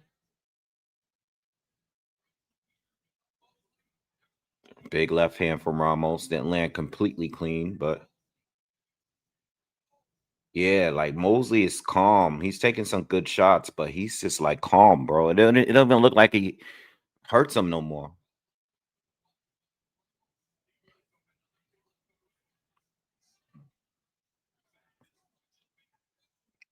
Shane's just it's too late. You know, Shane tried to counter. Shane just be so slow.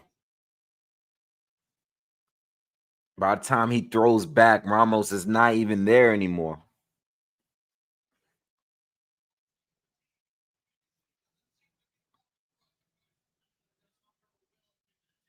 I don't know what the big short left hand from Ramos, and Shane just walked right through it. Yeah, Shane don't got nothing no more, man. He got nothing on his punches no more, y'all. Got nothing. He's just taking the punches. He could take the punches, but he don't got nothing. He can't dish it back. He'll got nothing on his punches.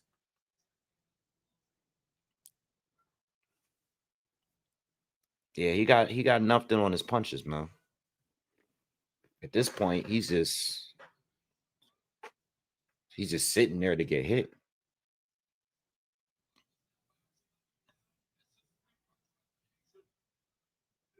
Oh, another hook from Ramos lands again. Looked like a slap.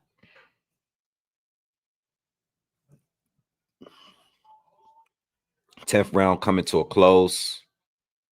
This should have probably been a 10-rounder. What is this fight for? This got to be for some kind of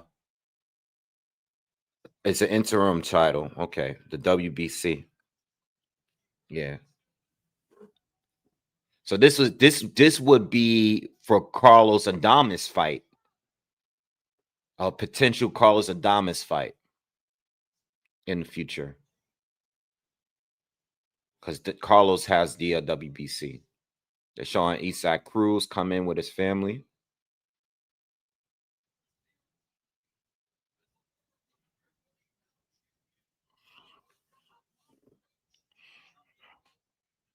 Ramos against Carlos Adames would be a good fight. That would be a good fight. Yeah, that would be that's a good scrap right there. That's a very good fight if that were to ever go down.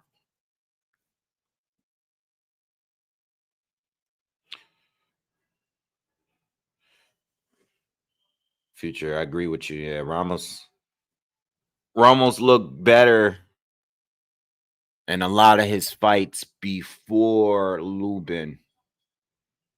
You know, I liked how he looked against Brian Mendoza, Joey Spencer, those fights.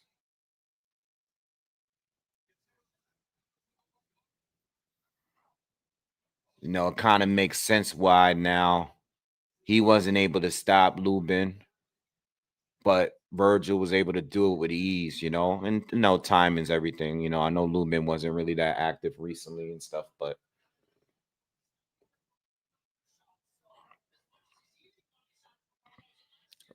Ramos looked like a bigger puncher at one point. I mean, at 54, he was definitely a big fighter, but he's not really that big up here at 60. You know, but I mean, listen, 60 would be an easier place to win a title because there's not that many fighters. You know, it's funny because as what I'll say with Ramos was keeping him in these fights is that he does have good cardio, you know, but this fight here, if he were to be fighting even a 42-year-old Lara, I would be, you know, and I know Lara's gonna fight next. Big left hand. That hurt Shane. That one hurt Shane. Shane's hurt. Shane's hurt. Shane is hurt in this 11th round, but he looks more tired than hurt now. Ramos is tired. He can't do it. He can't finish the job. He caught Shane. Shane was stuck. Shane's still stuck, but he looks tired too. He looks exhausted. Yeah. Shane's smiling at him like, you can't get me out of here. Ha ha. Ramos caught connected with another right hook. He can't get him out of here though. Shane is like, you can't get me out of here.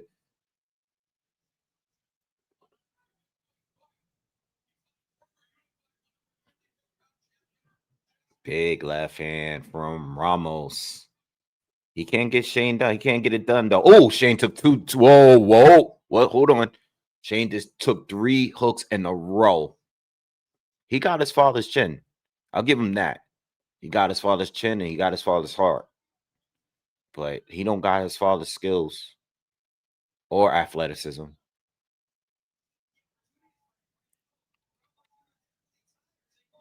Shane is throwing, but he ain't even throwing the punches. He's just throwing his arms out. He don't got no pop.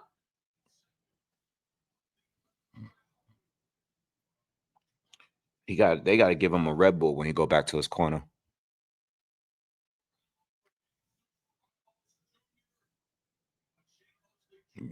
Ramos is tired. He punched himself out. End of the round. One more round to go.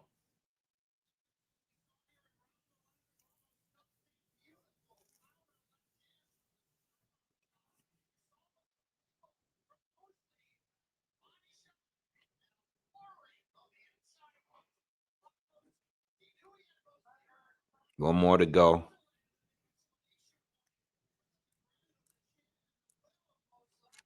Smash the like button, please.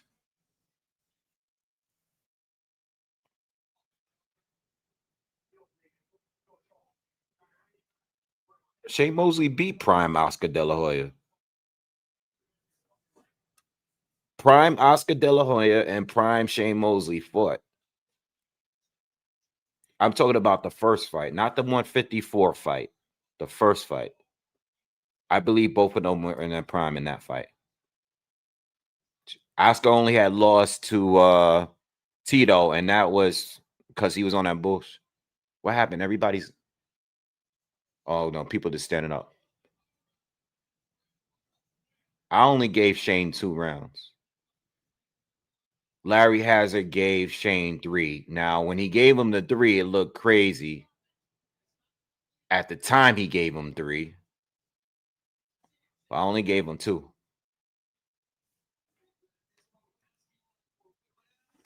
Shane Mosley beat him. Shane was better in his prime to me. Shane was better in his prime to me than Oscar. Not by a lot, but he was better. But Oscar had a better career. Oscar fought better people too. I mean, Oscar fought better people in his prime. Let me say that. Yeah, Oscar fought a lot of people in his prime. But Shane was better talent to me.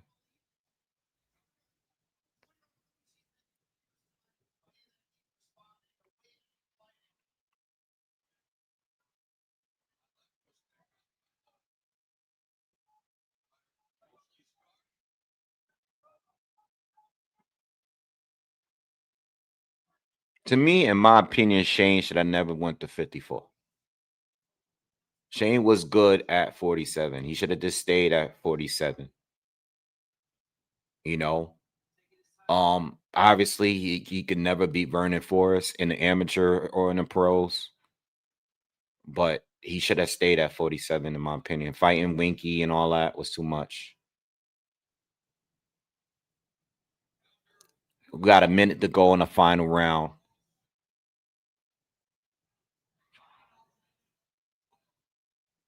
Yeah. At this point, man, you know, from watching this fight at this point, I think Shane is already peaked. You know, again, I watched him since his pro debut. He's definitely improved over the years, but he's just not at this level. You know, at this level, he's not gonna, you know, he got wins over Danny Jacobs, Gabe Rosado, but those are guys that were much older and what like, you know, they were washed by the time he got in there with them. He would have not stood a chance against Danny Jacobs in his prime. And I can even say that even Gabe Rosado might have beaten him in his prime too. So I think Shane is, you know, this is the most. I'm not saying he needs to retire, but he's not. This is all you're gonna get. You know, good fight though. It was a good fight. It was a very good fight. Good effort from both. We got to hear the scorecards, but you know, as far as being a champion, Shane is not. He's not that. You know what I mean? It's just it is what it is. You know. Um, but it was a good fight. Good fight for the pay-per-view. It's been a good night. Or not gonna lie, it's not been one stinker so far tonight. Even on the preliminary fights, every fight has been good. We've only gotten one knockout. And it was a great knockout from Frank Martin. But I'm expecting a knockout in the next fight with Lara. I'm expecting a knockout there. I expect Lara to get this guy out of here.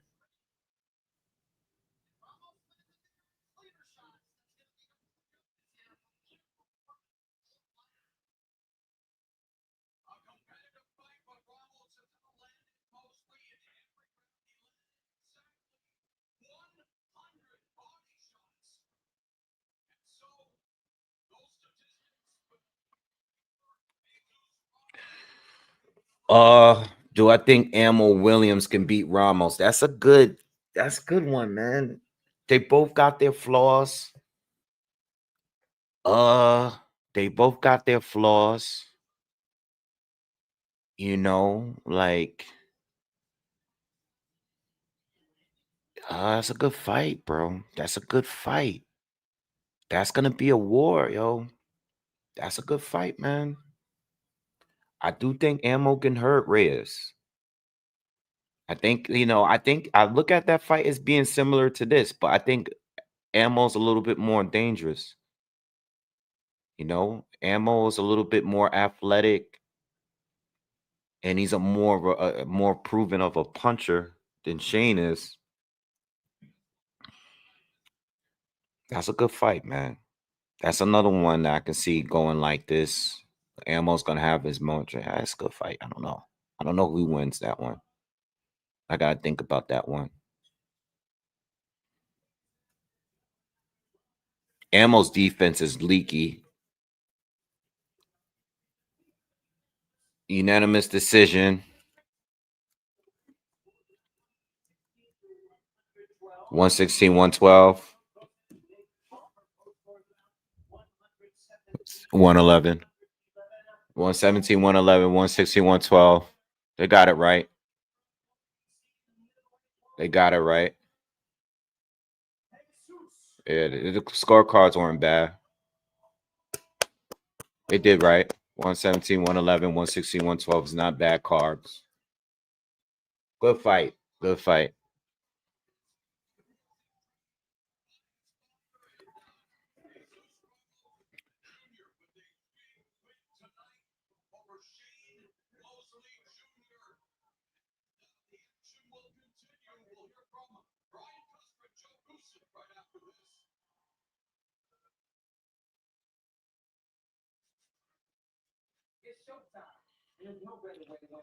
All right, guys. I have not got out of this chair for 3.5 hours.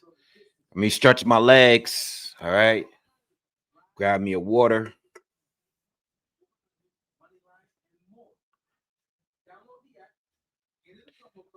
Prince, to answer your question, I am leaning towards Nakatani to win that fight if they both win their fights in a couple of weeks.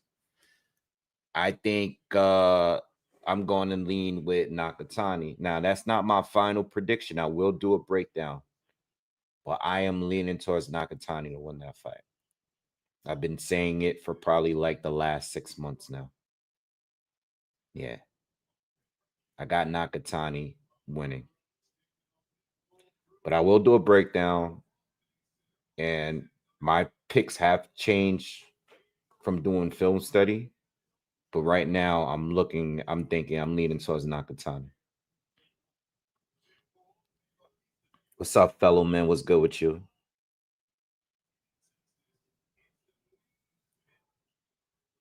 Yeah, a lot of people lost excitement for this card because of the whole PED thing. But it is what it is, Yeah, I tell people that all the time with Nakatani. A lot of people disagree, and that's fine. But I mean, that's what makes that a great fight. And arguably, no, not arguably. I mean, I think that would be his best win for Inoue. I have Nakatani in my pound for pound. I mean, I don't have an actual pound for pound, but I think Nakatani is one of the top 10 best fighters in the world. Like, I don't play when it comes to Nakatani. I think he's that good. Pound for pound. For sure. He's in our top 10. Maybe I'll do a pound for, I haven't done a pound for pound video in a while. I don't think I've done one this year. But if I'm gonna do one, I got Nakatani in there somewhere. Yeah. I think his length, that southpaw stance, Inoue got power and all that speed. We already know how great he is. I mean, he's top 3 in the world, but I just think Nakatani's style is just wouldn't want to deal with that shit, man. He's like a praying mantis. Seriously. All right. Give me a few minutes, man. Let me stretch my legs. Let me get some water. I'll be right back, guys. Don't go anywhere. Well, wait. They are interviewing Mario Barrios. I want to hear what he got to say, and I'll let you guys.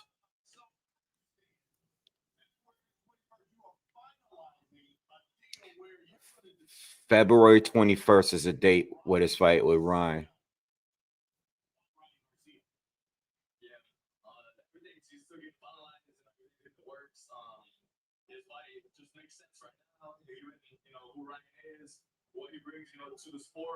Said the fight makes sense because Ryan, who he is, what he brings to the sport. He's a dangerous fighter. Everybody loves not even an announcement, the rumors. So yeah, it should be exciting. It's interesting because I see this guy next to you smiling. Bob Santos has been your trainer for the past 3 fights, right? All of a sudden, breaking news: this guy next to you is going to be your new trainer. Nah, I see Bam fighting a new way more before a fight in Nakatani. Even if Nakatani wins, I don't see Bam. I see him fighting a new way. I mean, the newer fight would be a bigger fight. Nakatani wins. I see Bam going up to 122. 118, doing this thing there for a while. Maybe the fight would happen down the line when there's nowhere else to go. But I can see him jumping to 122 just to fight Inoue if he were to beat Nakatani and still remain undefeated. Yeah, I don't care. You know what? I don't care what Barrios got going on. Not that I don't care about him. I have no issues with Barrios. I don't really care. I just realized listening, he ain't saying anything. All right, guys, give me a few minutes. I'll be right back.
All right, guys, I'm back. Thank you for waiting.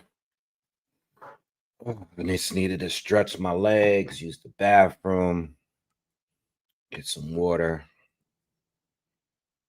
All right. So we're waiting for the Arislani's Lara fight to begin. Um, he's facing Johan Gonzalez. This is a 12-round fight. This is a championship fight. Johan Gonzalez is obviously the replacement for Janibek. He beat Jared Hurd earlier this year. He has a very high KO ratio, 95%, but he has like 4 losses, got stopped twice in 2 of those losses. And not a bad replacement, but it's not the fight that we wanted. Des, what's up, man? Thank you for donating. He says your wave going into any Floyd Mayweather fight. Who did you think was his most dangerous opponent? Also, what's next for Jermell Charlo? Let me see. I'm probably have to just look at just so I don't forget any fight.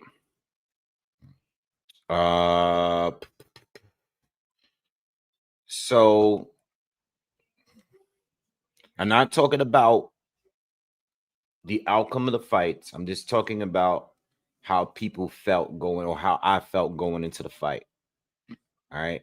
So a lot of these fights are really old, and I wasn't following these guys like that until after they fight Fort Floyd. A lot of these guys I didn't really follow like that. So as I'm looking through the names, I would say Zab Judah. I knew he was going to beat Oscar, but at the time, obviously, that was his best win. I would have to say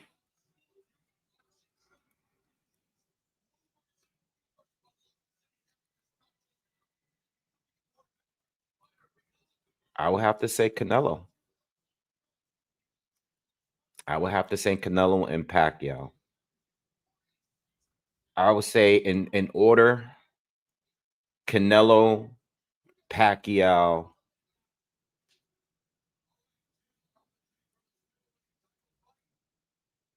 and Mosley. Yeah. Oh, I have Shiraz beating him, Billy. I have Shiraz beating him, Billy. And Billy's just too easy to hit. All right, both Lara and Gonzalez is in the ring now. Oh, you asked me another question. What's next for Jermell Charlo? Jermell Charlo needs a tune-up. He needs a tune-up. He wants to fight Arrow for whatever reason now. And he's saying he wants to fight Boots or Virgil, but I think Jermell needs I think he needs a tune-up. But I think there's a lot of money in a pot still for him to get a shot at Virgil, Arrow, whoever. I think he just needs to get back now, because the longer he keeps waiting, it's going to take more time, and he's just going to keep getting rustier. Like, he just not him, like a lot of other fighters are just not active. Hold on, did I turn this off?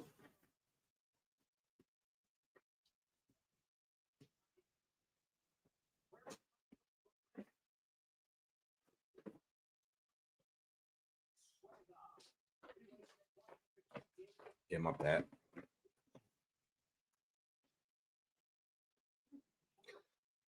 Yeah, he just needs to get back in there, man. Get in there and get in a fight in before it gets too late. I think he can still win a title, and I think he still can get another big fight. I know Virgil wants Spence more, but you can also have a big Texas fight with Charlo.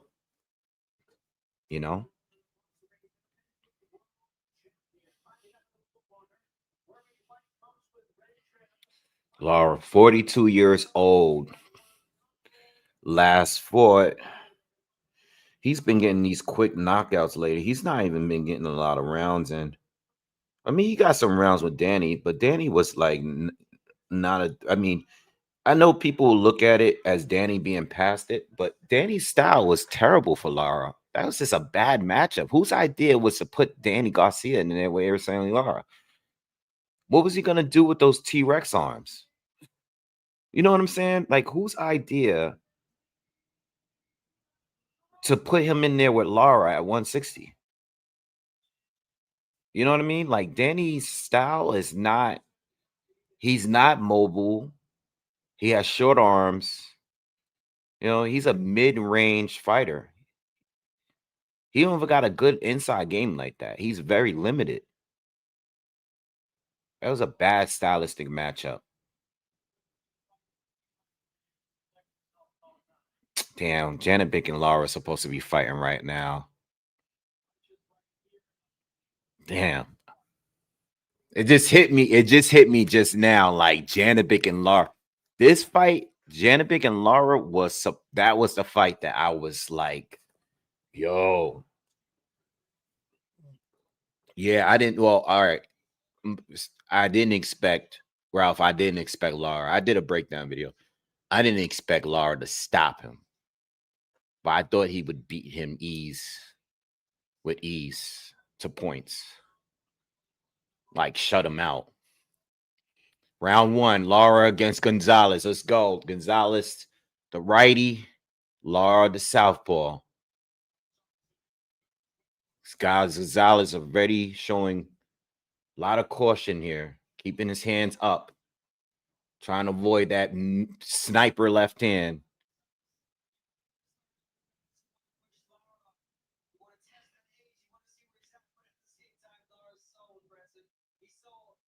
Oh,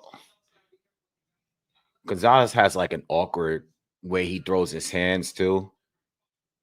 He definitely got some weird form, very weird, lungy. Like he has a very awkward style. Lara just shoots a left hand, didn't connect with that one.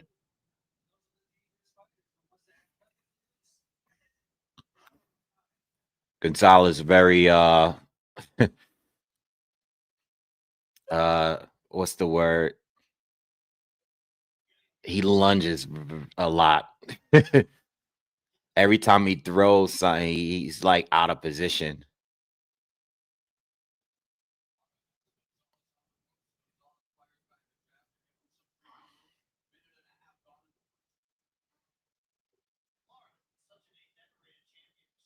He's doing not bad for this round though so far.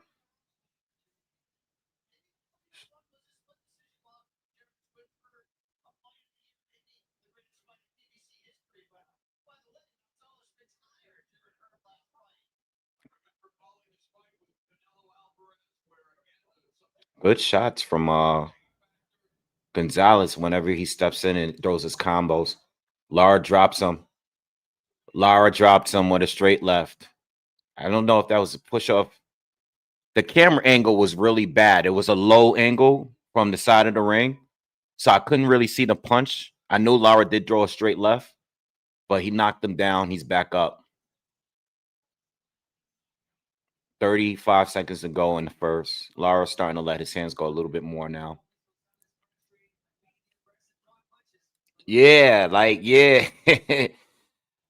Hi, I'm the one. What's up, man? What's good? Yeah. Very weird, awkward looking movement from him.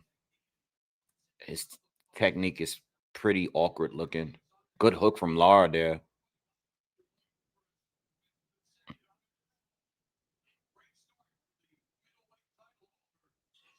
All right. Round one goes to Lara with the knockdown. I would like them to show the replay on that because it's very hard to tell. Okay, yeah, Lara connected with a left hand. It wasn't the most flush, but it was enough to knock this guy down. Plus, he didn't have the best balance. His legs is kind of weird. Like, he look weird, right? He just moves all funny. Hold on.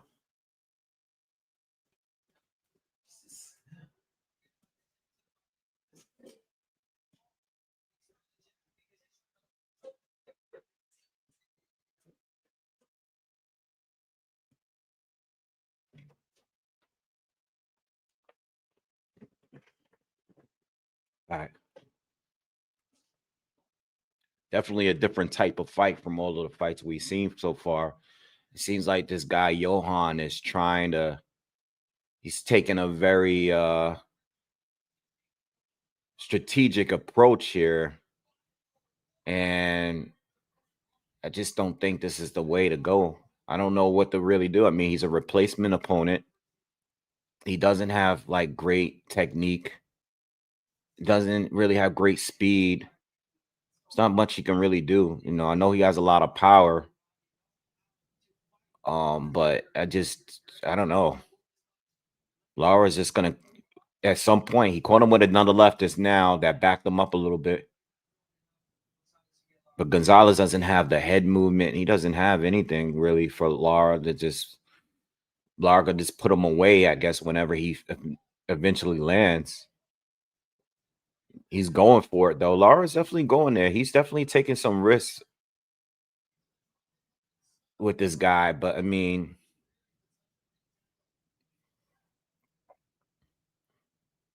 he still looks sharp. You know, he definitely looks older. You know, the Janibek fight would have been tough if it went down. But you can tell like Lara looks older, but he's still sharp. He's still good. And he still has the power.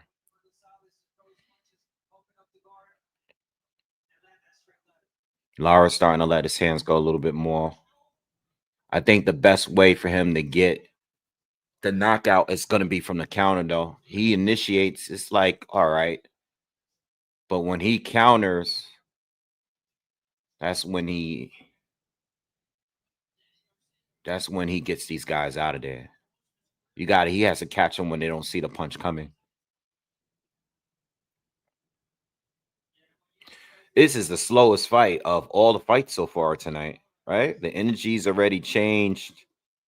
You can tell the arena inside the arena, the energy is different. Everybody's quiet. It's a very different type of fight. You know, Lara's known to slow down the fight. But now this guy, he doesn't really have anything to offer Lara at this point.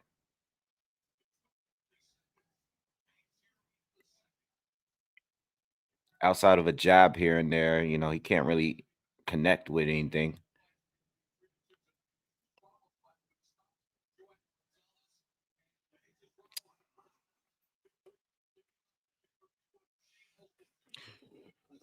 Yeah, the Janibek fight would have been a better fight. But I also feel like that would have been a chess match too.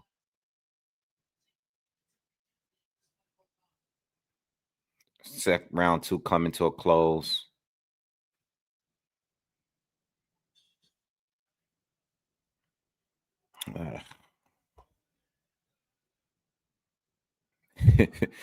Yo, this guy Gonzalez, he looks like he's having fun in there, man. He just went to his I can't understand him, but he's, you know, he's all smiles, even within the round, going to his corner. Like, he looks like he's having a good time. You know, trying to solve the puzzle named Irislani Lara. He seems like he's having a good time in there.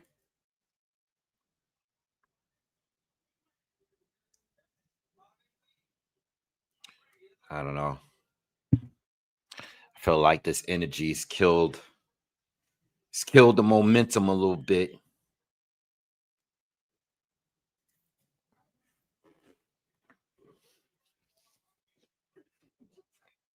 You guys hear me good, right?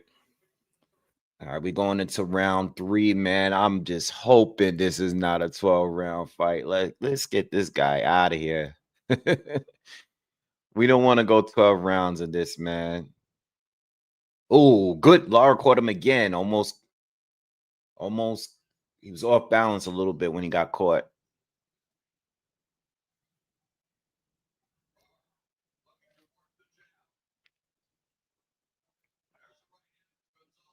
Gonzalez is getting outpointed from the outside, but he's not changing up.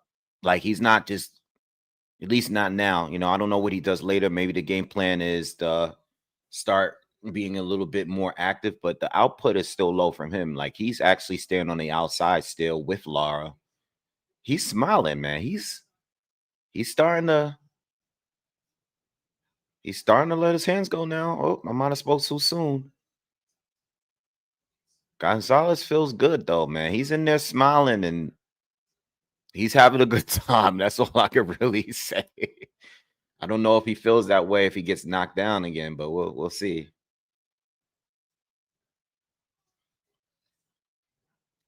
This guy Gonzalez throw his punches like a baseball pitch.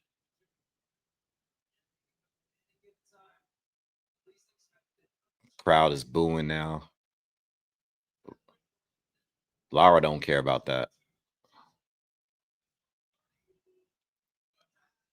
Good straight left from Lara, but it doesn't connect.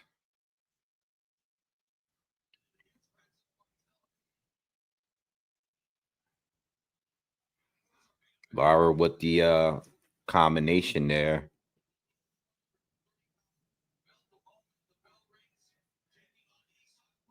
Lara's starting to touch him up a little bit more now. Gonzalez had a moment earlier this round where he was letting his hands go, but he's kind of like chilling now. Lara's going for it. He just hasn't.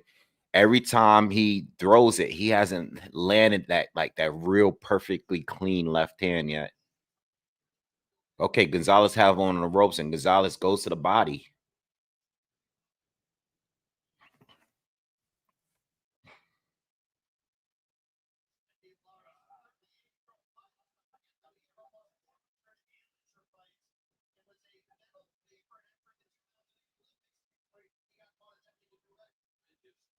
Good straight shot from Lara there. That was clean. Gonzalez is taking a punch as well so far. Even when he got knocked down, he wasn't really hurt.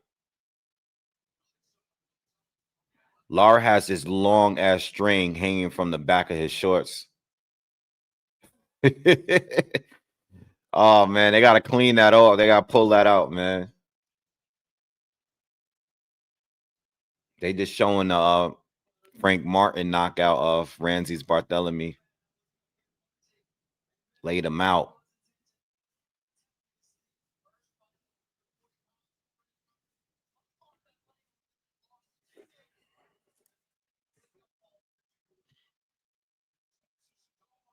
Showing Errol Spence, who's still sitting in the crowd.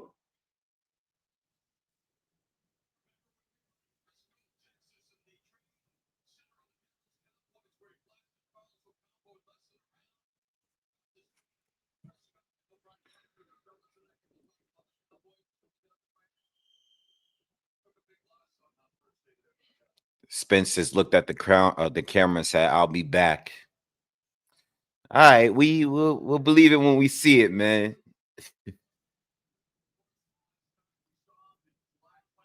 Round 4 of a very boring fight.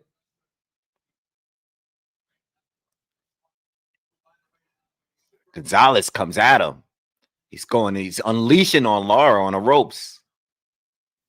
And Lara responds with his combination, and Gonzalez backs off.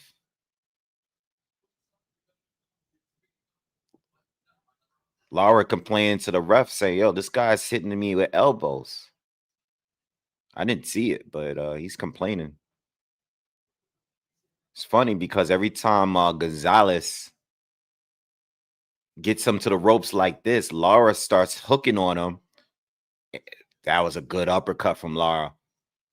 Feel like Lara, even on the inside, is better. And Lara ain't the best on the inside.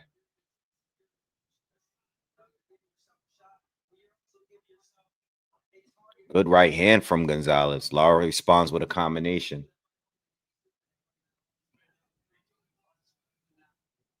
Lara look a little tired. Breathing out of his mouth.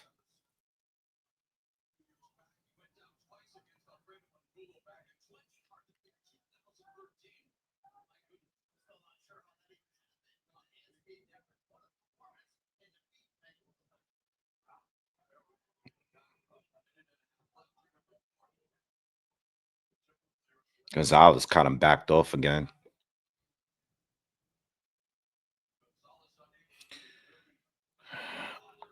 I don't know why Spence didn't fight Fandor. He just didn't come back.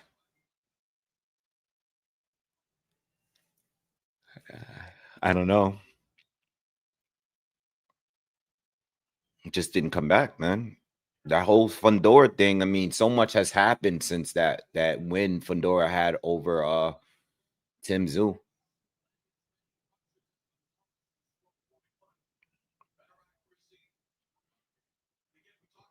I mean, Fandora wanted to fight. Crowd is booing.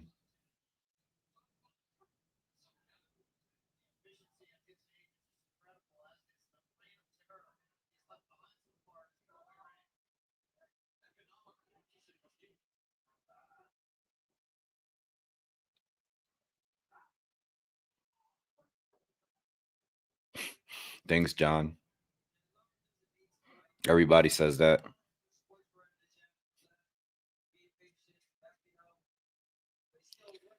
Oh man, this fight sucks, man. Oh, good right hand from Gonzalez. Feeling confident in there. This guy's having a good time, man. He's low. He's cheering. He's fired up. Every time he goes another round, he feels very confident. They're interviewing Pitbull Cruz. Inteligentemente concentrados en el plan de trabajo y hacerlo vibrar round tras round y que la gente se la agarre. Being smart and making him feel me, and what I want is for the fans to be the true winners of the night. All right. Well, thank you very much, Pitbull. We'll let you get back to it. Why are you even interviewing them? You go ask them one question.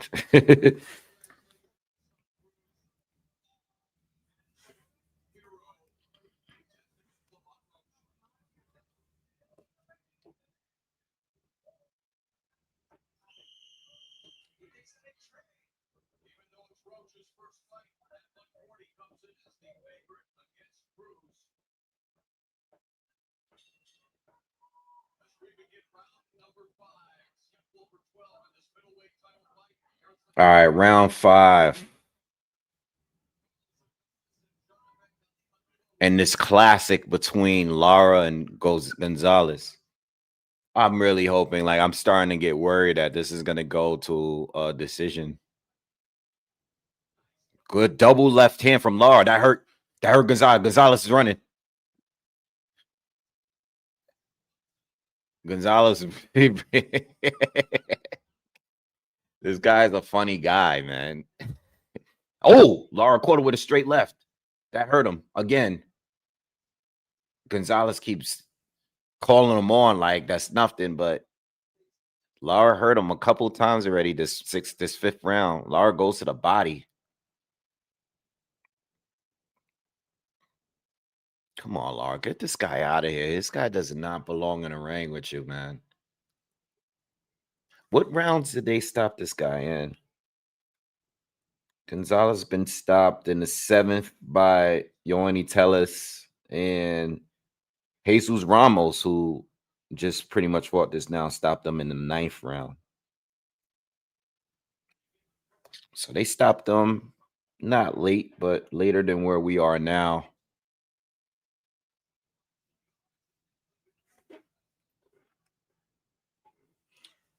I don't know. I still think Lara has a chance. I mean, he can hurt him. He's shown that he could put him down. But I really don't know. I don't know. You know, I just don't know.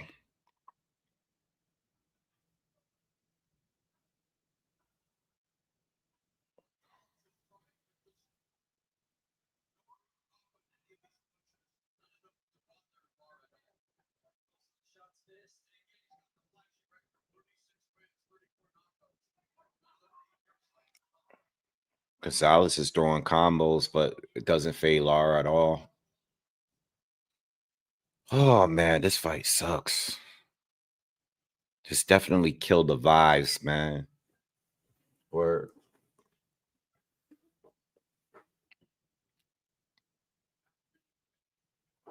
Janibek really ruined a decent scrap. Like I said, that would have been that was going to be a chess match too, but it would have been a lot better than this. And then now that Lara hasn't been able to stop him yet, it makes it even worse.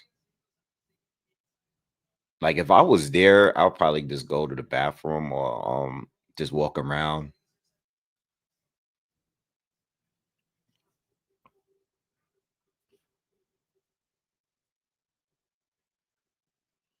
Say he should be banned.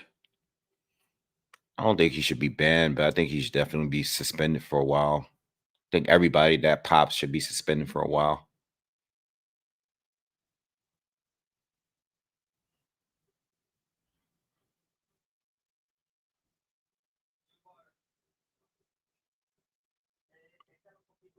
I think Lara's trying to get him out of there, but you know, this guy's been Shin has been holding up pretty good.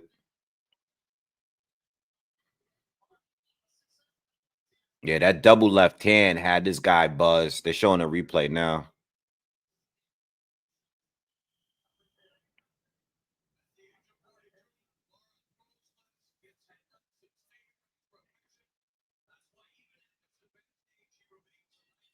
Man up says Boxing can't afford to suspend anyone. These dudes ain't fighting enough to begin with.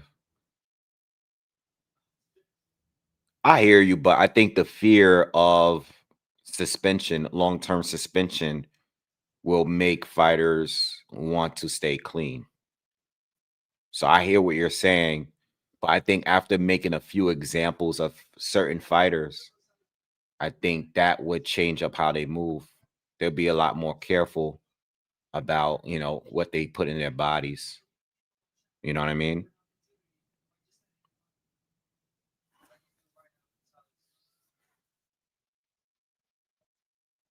Ooh, good left hand from Lara there, but he hasn't been able to put this guy down. I think, you know, I think with Lara, he's been trying to get it with one shot, and I think that's the problem. I think part of the problem is Lara, who will throw combinations here and there.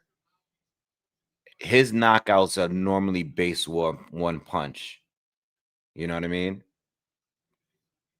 He's trying to do it that way, and I think in order to put this guy out, he's probably gonna have to throw some combinations, and that's not really what he does. You know? Oh, boring, man. I'm sorry, guys. I'm doing the best I could, but it's not much happening in this fight.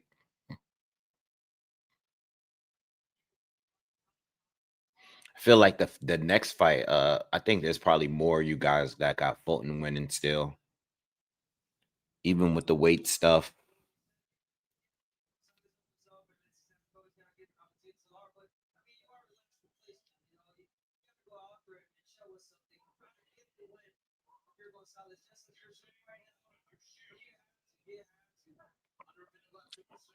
Gonzalez got Lara on the ropes again, throwing combinations. It's not landing most of them, but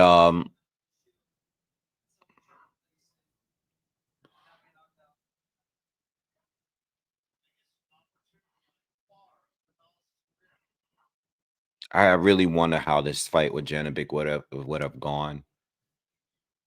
I feel like Lara would have been forced to let his hands go a little bit more.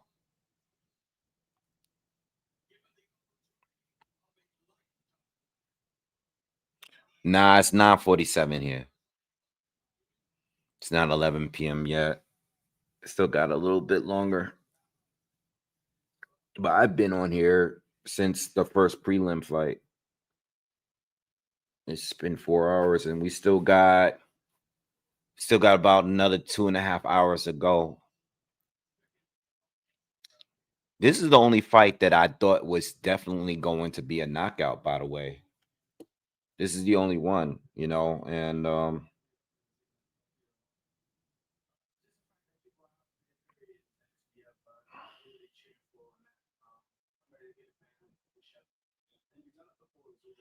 yeah, this is the only one that I was like guaranteed gonna be a stoppage, and now I don't even think it's gonna happen, man.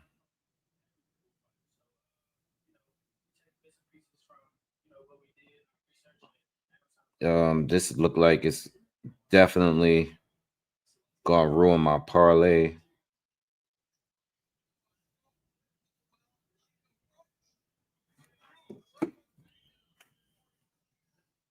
If Lara doesn't stop this dude, it's definitely gonna ruin my parlay.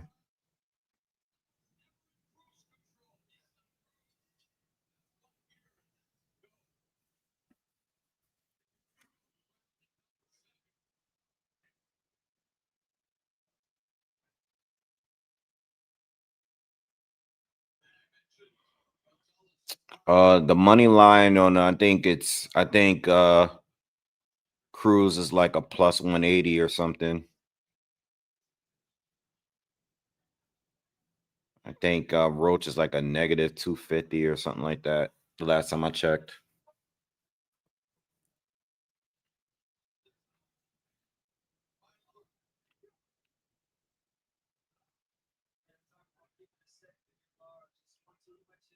We're in the 7th round, man. 1 minute into the round. Gonzalez is letting his hands go. Just he has no effect. I know he's a big puncher, but nothing he's landed on Lara bothered him at all. And again, like I said, I don't think Lara can stop him from with one punch.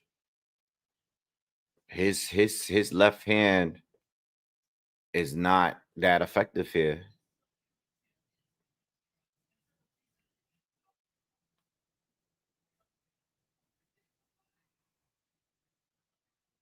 Gonzalez got him on the corner again and just wailing on him. Most of the punches are getting blocked. But Lara looks like he's just out of it, man. He's tired. He looks old. He definitely looks old.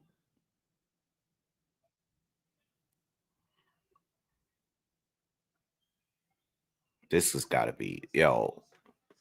Oh, Lara landed a big left hand again, but again, he doesn't follow up with nothing. This is why he's not going to stop this guy. He just wants to throw the one punch.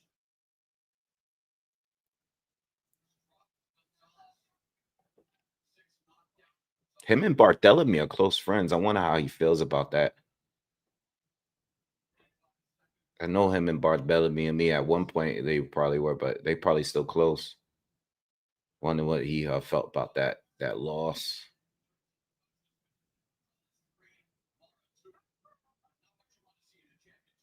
Me too. That was the one leg that I felt like I would get easy. Hit this knockout.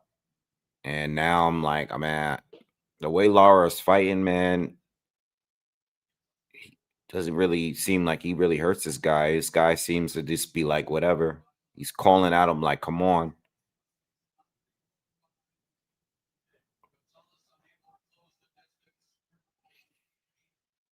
No, come on, Lara. Get this guy out of here, man. We can't take 12 rounds of this shit, man.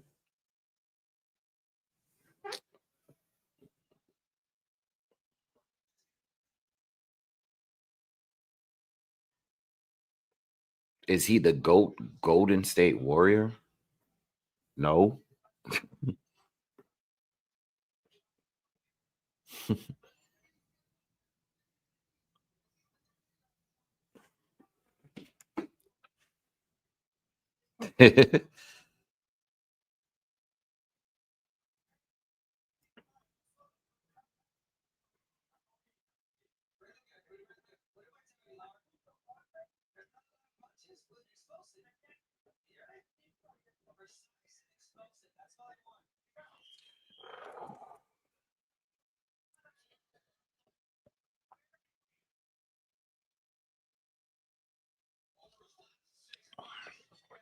Oh man.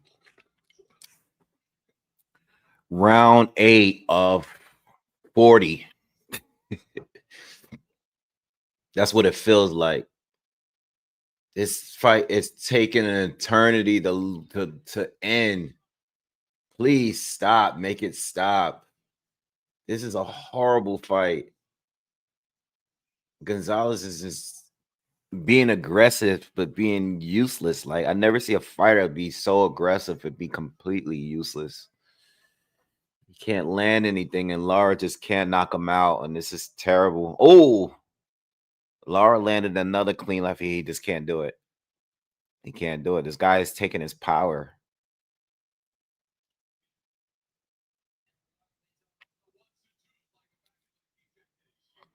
Yeah, somebody like I didn't watch his knockout losses, but I'm just gonna assume that these guys stopped him off accumulation more than just one punch. Because it's not happening here. They're both TKOs, you know what I'm saying? If you look at the two losses for knocked, they're TKOs, not KOs. They probably just beat him up and the ref jumped in. This one punch knockout thing ain't gonna work. That's the one thing I didn't pay attention to. I probably should just looked at the knocked out losses. But oh, they headbutt. Headbutt. What's up, DJ Say So? Lara got a little swelling on his forehead. I don't know if that's from the headbutt.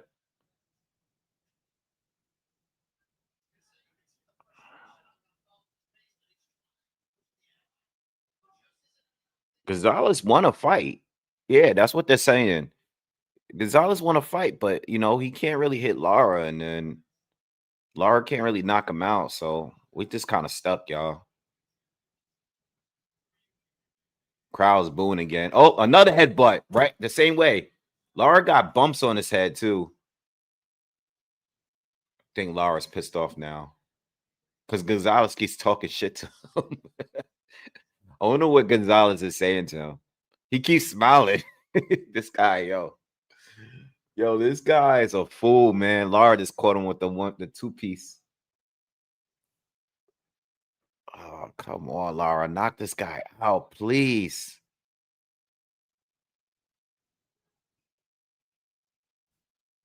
Come on, man. Don't mess my parlay up, man, with this. Oh, man, this sucks. So Lara should be juicing. Michael Jordan is my favorite player of all time. Michael Jordan, first of all, Michael Jordan is my favorite athlete of all time in any sport. I watch Michael Jordan highlights when I don't got nothing to do. So in all of sports, of any sport, of anything, Michael Jordan. And then there's everybody else. Even when it comes to boxing, like Michael Jordan, and then everybody's else is after him.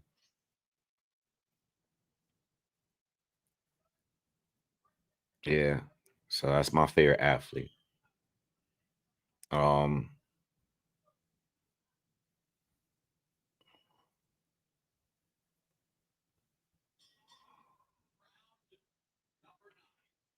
Oh, you got Lara decision. Good for you, man.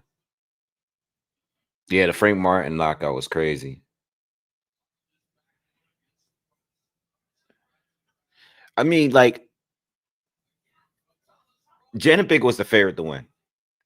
But I also feel like, Lara slows the pace down. And if Lara slowed the pace down,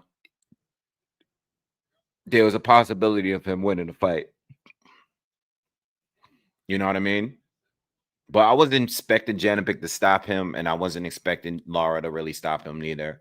I thought the fight would be like this, but better. You know what I mean?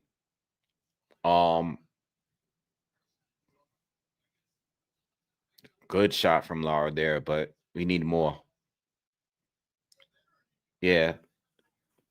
Janibek probably would have won. But, now that he's juicing, it just makes it even, like, I don't even know what to say. Like, the fact that he felt the need to need meldonium against a 42-year-old Lara is just crazy. I think Jordan would have been just fine in today's basketball. Jordan in his prime would have been fine. He's more durable than these guys. You know what I mean? These guys are all injured. They need the rest. None of them play full seasons. Um, and he had his athleticism was ahead of his time. You know what I mean? So all the stuff that we see like these guys do now, they have crazy athleticism and they're great 3-point shooters. But I think a lot of their game is based off athleticism. I think, Jordan can do it all. He just wasn't a great 3-point shooter. So he would have had to adjust to that. But he didn't need to be. He would have been just fine in this era. You know what I mean?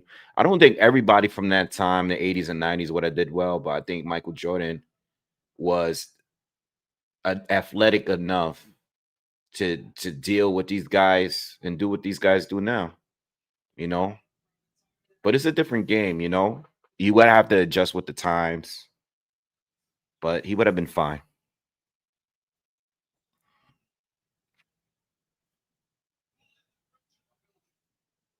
The crowd is going crazy with the boos in there, bro.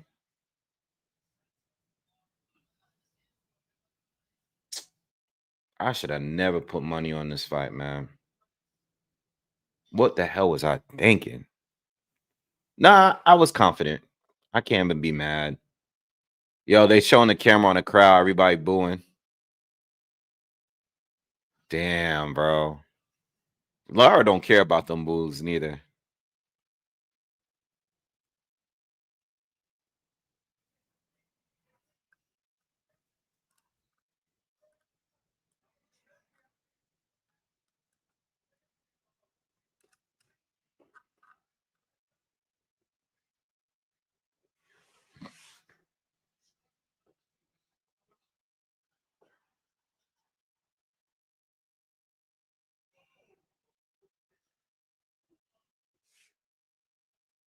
Yeah, Gonzalez is loving it. Damn, man, why I bet? Man, I messed up my whole parlay, man.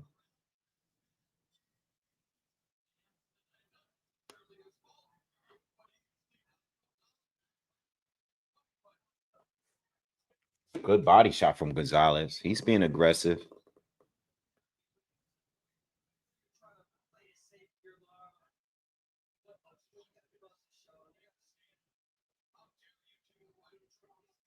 Damn, this is a real bad look for Lara, man. Ain't his fault, but still.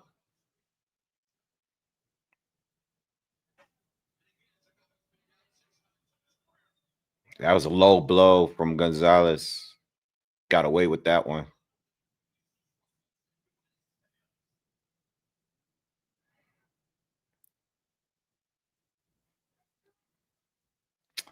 I think the most boos I had went to see Lara against Austin Trout. Yeah, I went to see Lara against Austin Trout. And I think that was like one of the most booed fights that I've seen in person. That's when Lara dropped Trout in the fight and Trout did like a split. Shout out to Austin Trout too. He's doing well over there in bare knuckle fighting. Like he's schooling all of those guys and he's older. But over there in that bare knuckle world, like he's like super elite, you know? I mean, he's a really good boxer, not taking away anything away from what he did when he was boxing in the sport. But man, he's schooling those bare knuckle guys over there. I think he just won the other day again. Every time I see highlights of him doing the bare knuckle thing, he's just beating these guys up. I hope they're paying him good money.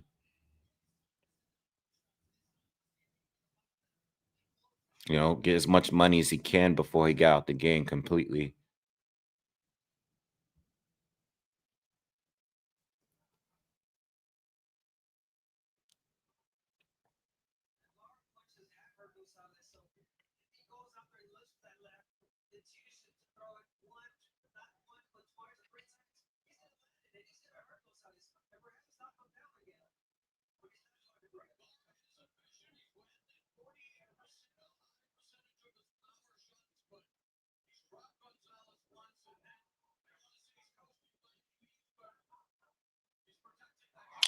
Oh, come on, man. Nope, I lost. Oh, Lara caught her with a good 1-2 there. I thought this guy was gonna go down, but he held on. This guy's got a great chin tonight. Gonzalez is still taunting him. This guy's crazy, bro.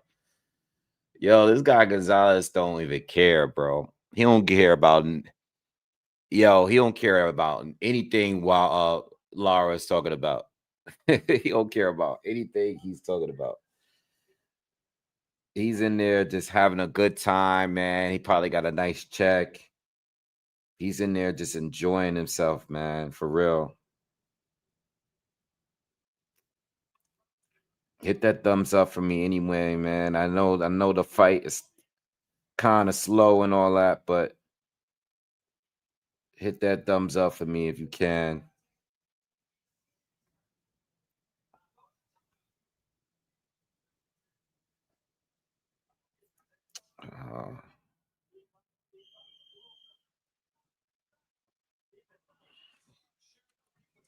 Yeah, I made a video about Usyk fighting Wilder. We talked about it earlier too, a little bit on the live I did earlier this afternoon. You know, I mean, Usyk wants to get his fight in with Wilder. You know, just make sure don't lose. You know what I mean? Like a lot of people don't like the fight. But you know, if he wants to fight, Lara just caught him with a big left hook. Again, didn't put him down. Lara's caught him with the shots, but his power is just not. You gotta really push to get the knockout. And I don't think Lara's gonna do that. I think Lara wants the W. Wants to hold on to that title. Good combination from Lara there, but not enough.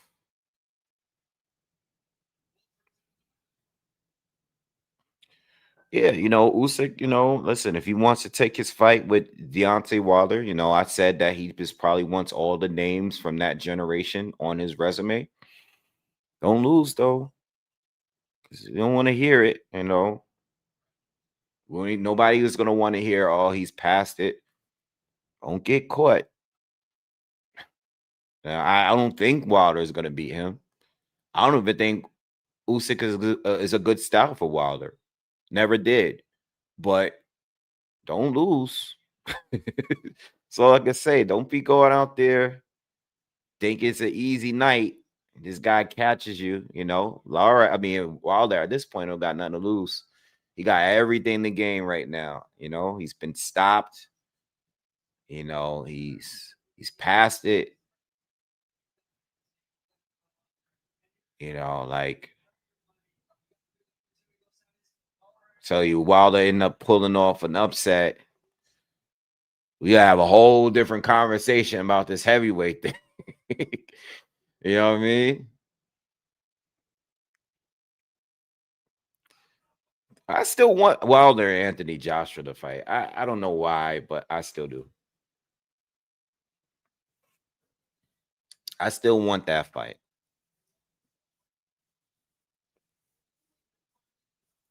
You know.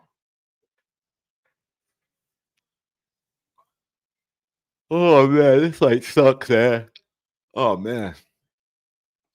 This fight is trash. This is terrible. The fact that this went 12 rounds, man. And the next fight is gonna go 12 rounds probably too. Foster and Fulton, that's a good that has a good chance of going to 12 rounds. I think you know, if we get a stoppage, I think it's gonna be Foster getting a stoppage, but I don't know.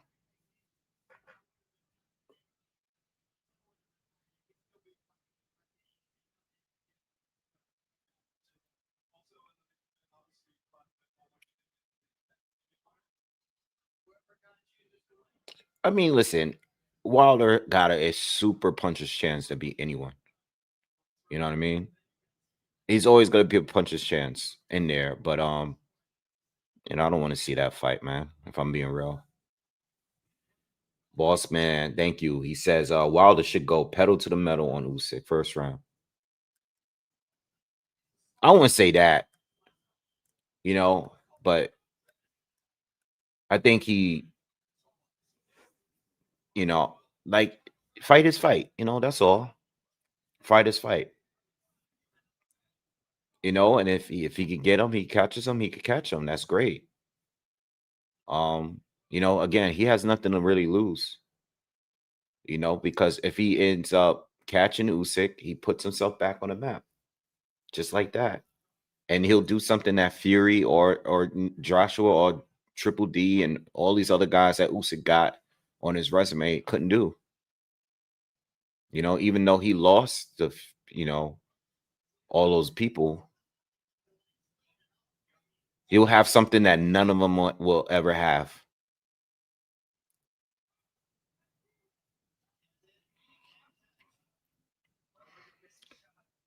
Yeah, I'm not really. Yeah, Monroe. I'm really not mad at the fight. I'll. If it was up to me, I would rather see him fight Caballero or Fabio Woodley. But yeah, Wilder. You know what? Wilder's making his little money. Not in the little money, but Wilder is making his money before he heads out of the game, and he's getting his opportunities, and that's it, man. For a guy that was never really that skilled, and I've made my fair share of videos on him. There was a lot of good times and a lot of bad ones, but it was a lot of good times, and it was fun.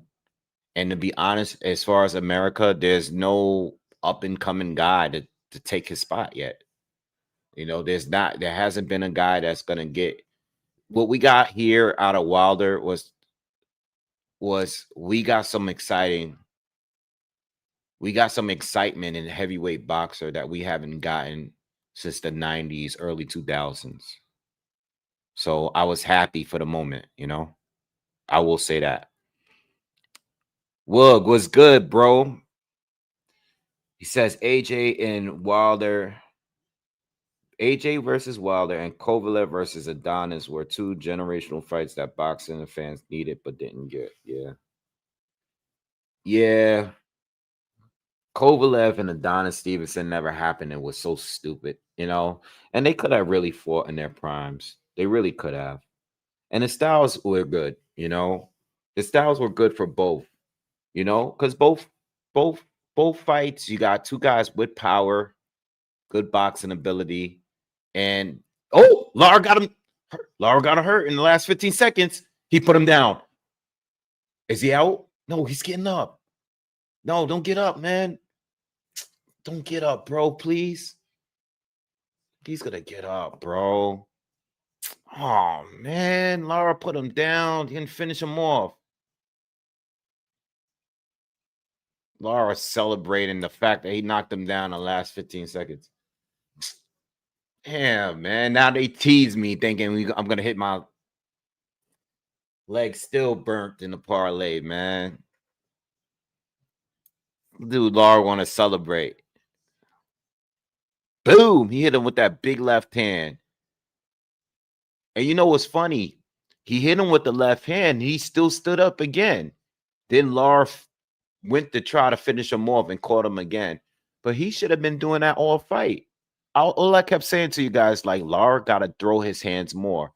Every time he knocks this guy back, he stops. Lara came back up and ran up on him, literally ran up on him, doing two more straight lefts and put him down. This guy was bleeding from his mouth. If he had been doing that early in the fight, he could have got the stoppage. But he wanted to just admire his work.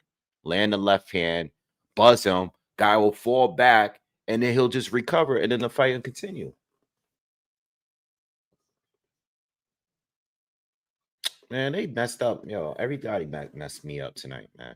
Not as far as who I think is going to win. I'm talking about like the betting, my parlays. I thought Frank was going to win on points. I had Reyes winning on points. Or I had it over. I had it on the over. And then for this fight, I had it on the under, or I had Lara by KO. So I'm done.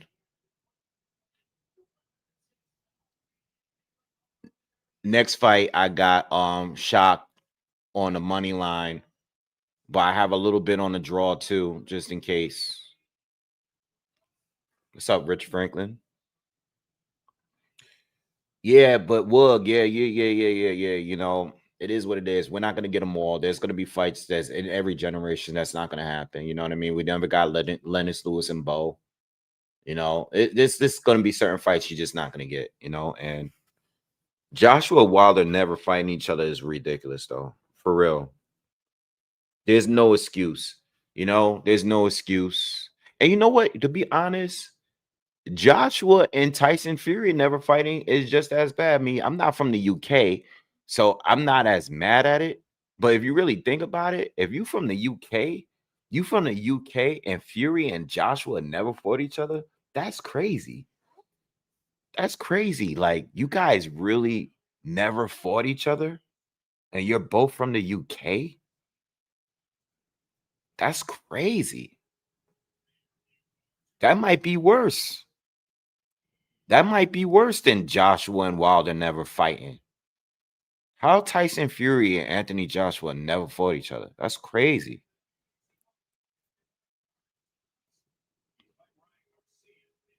You know, but like I said, you know, when it comes to Wilder, you know what? With even the good and the bad, he made boxing exciting and again in America.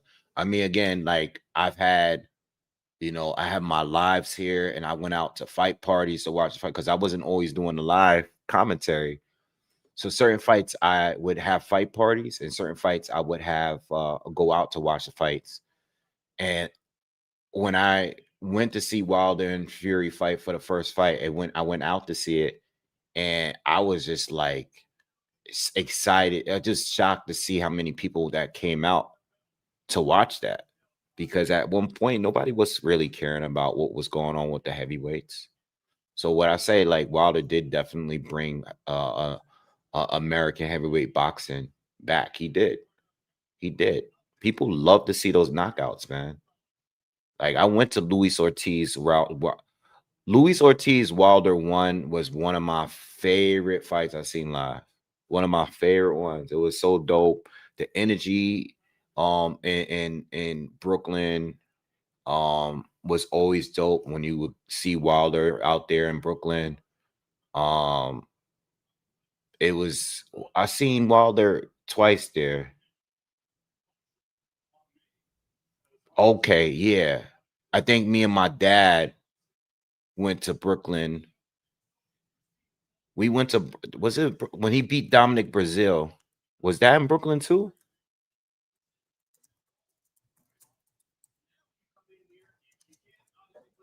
Yeah, I think me and my dad went to watch that fight.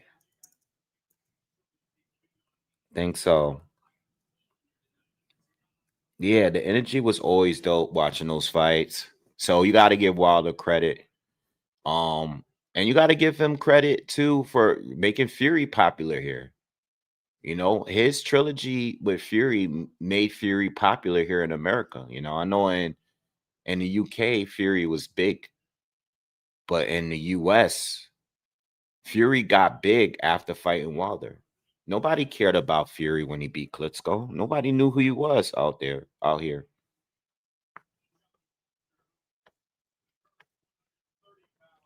The Wilder, yeah, listen, say what you want. The Wilder Fury trilogy was a classic.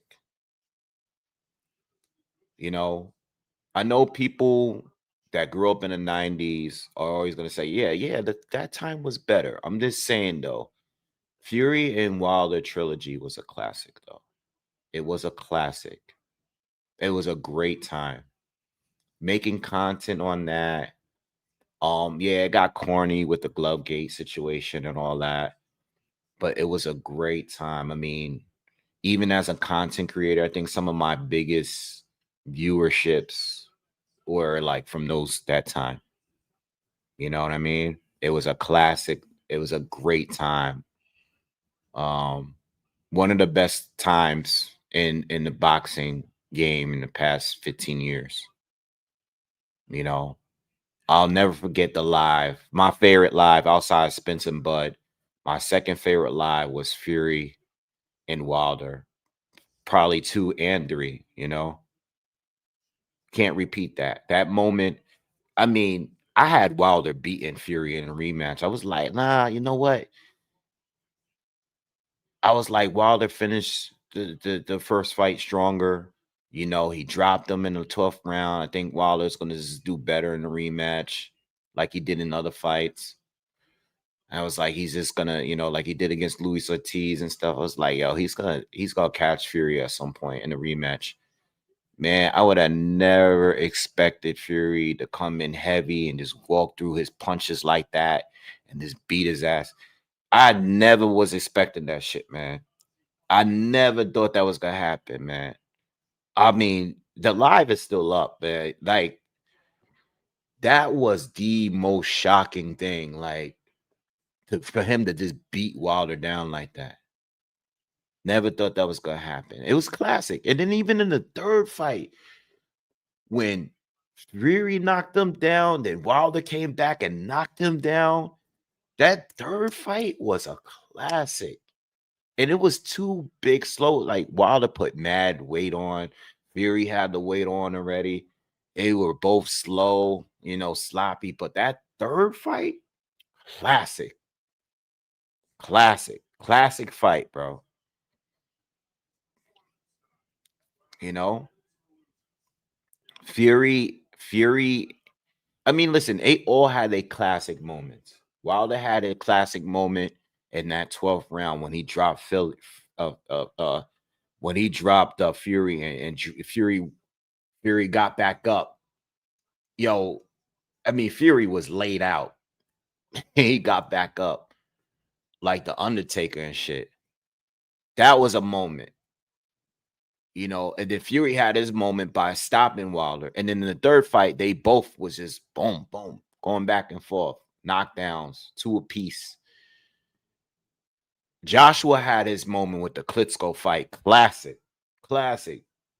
I don't think I went live. I don't think I was doing live videos yet, but classic fight. The Klitschko fight,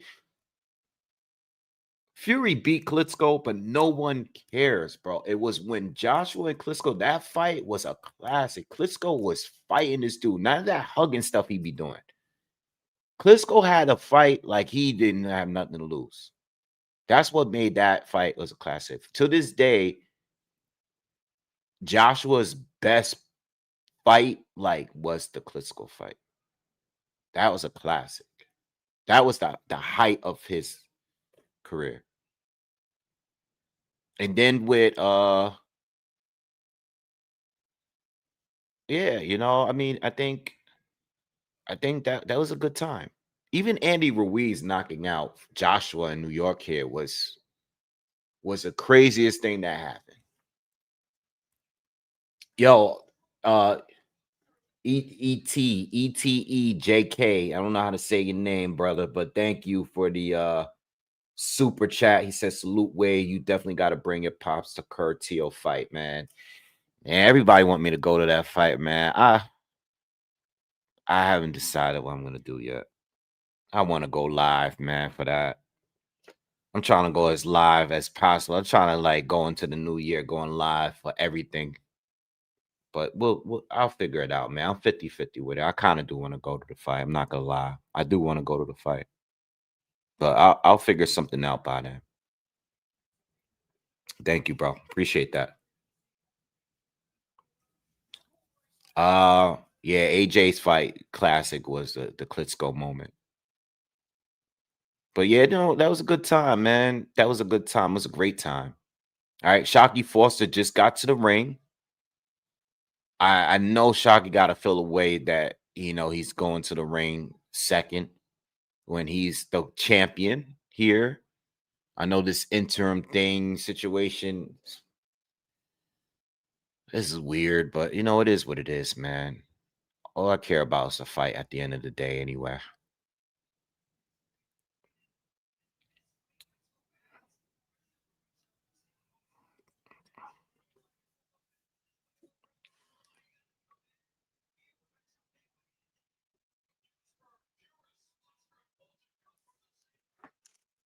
Free Hollywood. Thank you, bro.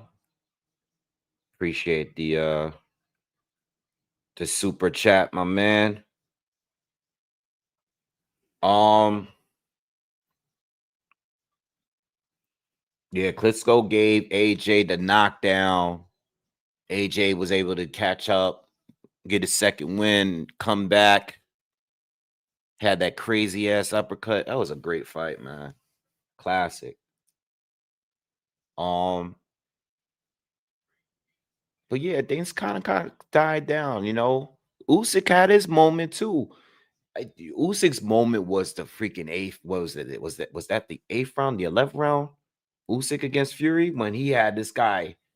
Oh, that was a fire alive, right? Y'all remember? I was hyped.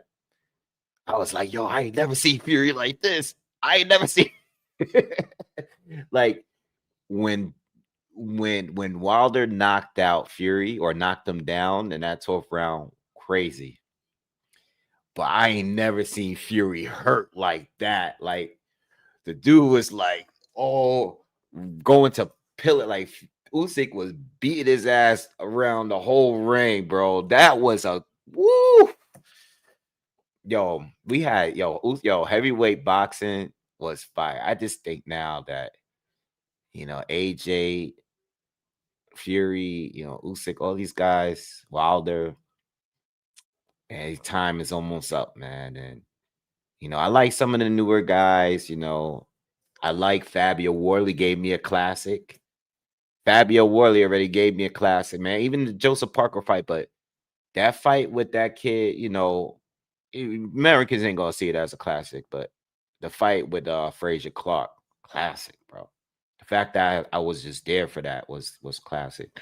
Fabio Worley is definitely like a UK Wilder, bro. Just getting these random knockouts, man. Moses is doing his thing, giving us crazy highlights, but I don't see it in the next generation fully yet. I don't think they have the personalities to give us what we just witnessed. You know what I mean? Like I don't think these guys are as good as the guys I grew up watching, but these guys between Joshua, Fury, Usyk, and Wilder, they gave us some good classics, bro. Real talk.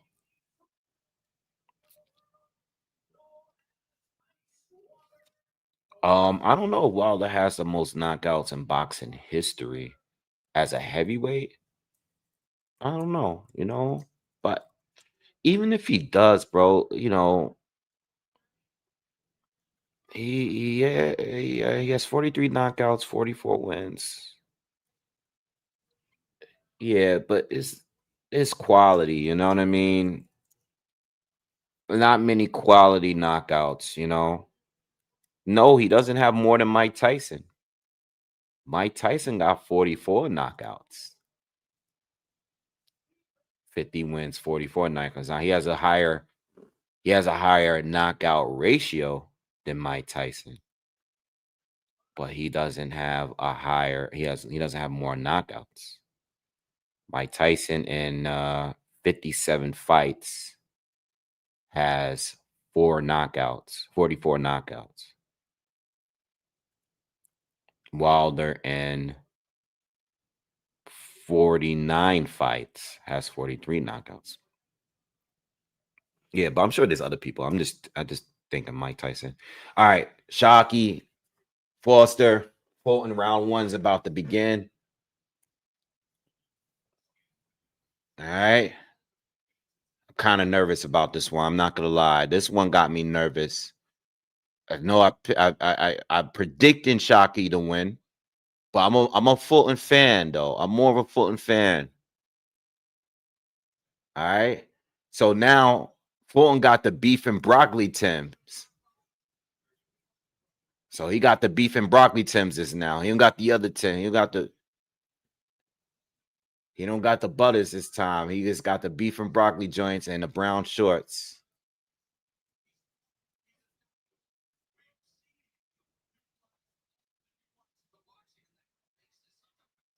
Fulton looks like it's a good size. Looks a good size. Good jab from Shockey. A lot of speed here. A lot of speed from both.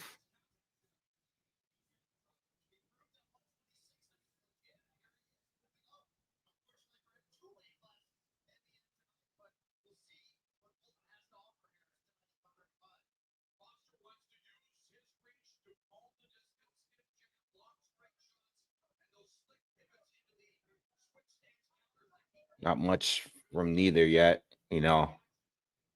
We know that this was going to be a counter type of situation here.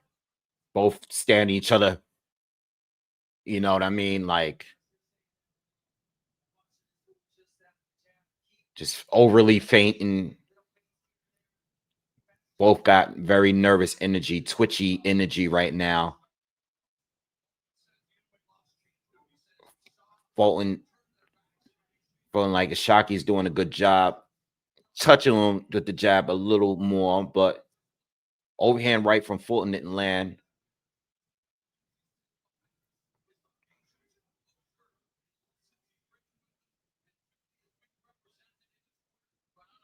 You know, you got two slick fighters here. Good jabs to the body from Shockland. Fulton comes in with a double left hook to the body, which was blocked. Nice feinting from Shockey. 45 seconds to go in the first. Not really much from either. Fulton lunges in with a right and a left. Think he might have caught Shockey with the left, but I'm not sure. Oh, good jab from Shock. He walked right, Fulton walked right into that one. That one bothered him.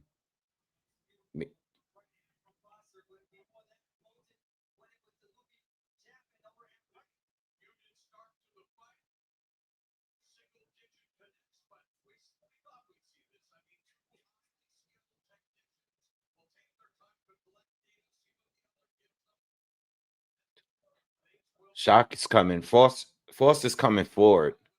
Not saying that, you know, I think Foster got the first round. I think he was better the first round. It's a little better, but it's still a filling out round. Not much action, not really any real power behind anything that landed. I think he did land the best shot, but, you know, not much going on. Very, very twitchy between the two.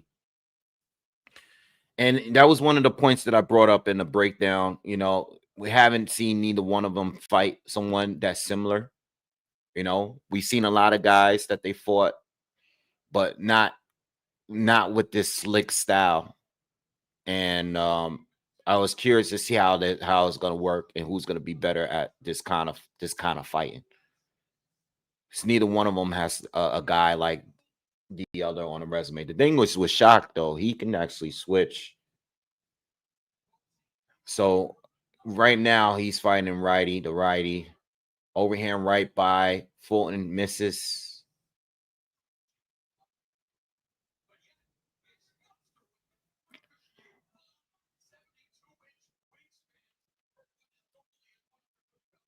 Good right hand from Shockey, clean, lands clean. Fulton's backing up a little bit. He's biting off Shock's feints. They're both feinting, but Fulton's biting off them. Something's going on in the crowd. They're fighting. Somebody's fighting in the crowd because everybody got up and turned around. And they're yelling. What's going on? Yo, they're going crazy in the crowd. We cannot see it. Cameras are staying on the fighters, but Sun got the crowd reacting. Shockey is in control this round so far, though.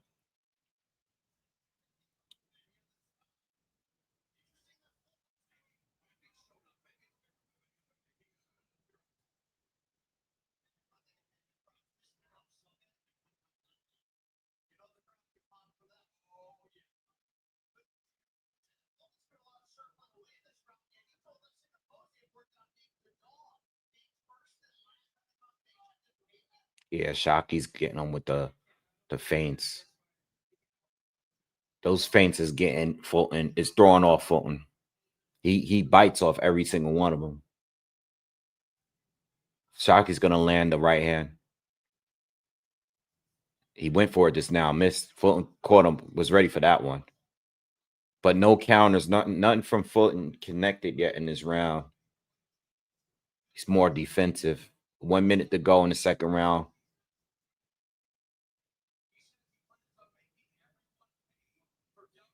Good jab to the body for Fulton. He goes for the overhand right again, but just it's been only connecting to Shock's shoulders and his arm. He's way out. He's way out. Good jab from Shock lands. The 40 seconds to go in the second.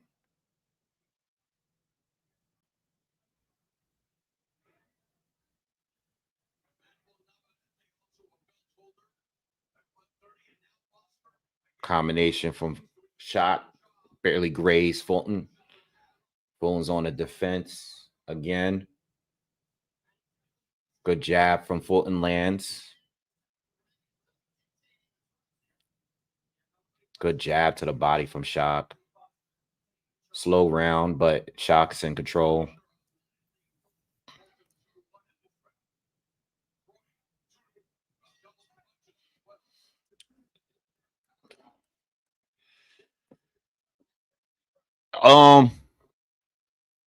What do I rank Frank Martin right now? I gotta see a little bit.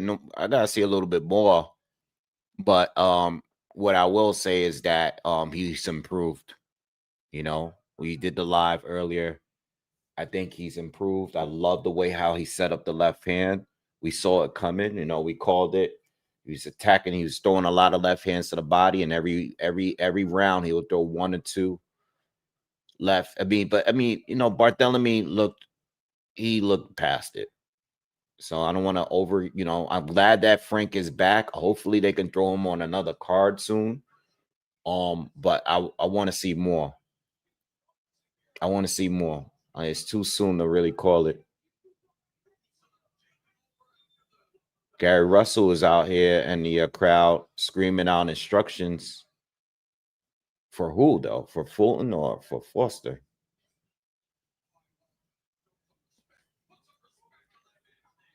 So we're in round 3. I gave the first 2 to Shock. I think Shock is just edging him, especially in the second round. A lot of quick, you know, exchanges, but Shock looks much more comfortable in there. Yeah, Foster's jab. Nice right hand from Foster lands. Not a lot of power on it, but another jab from Foster lands.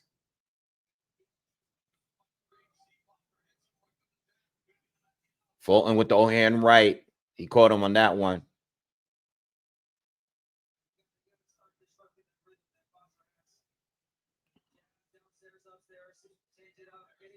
Fulton's Shockey's jab is better. I'm actually surprised. I thought Fulton's jab would be a little bit more effective this early, but Shockey, it hasn't even had the switch yet. We're in the 3rd round. Good jab from Fulton there.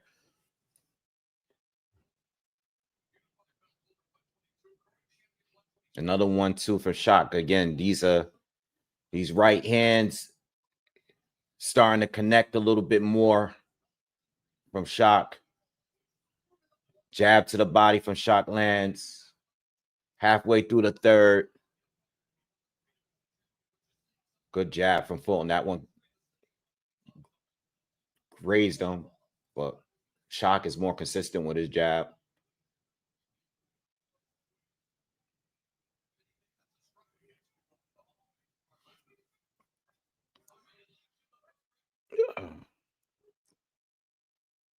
Yeah, he got the beef and broccolis on. Yeah, I was saying that earlier.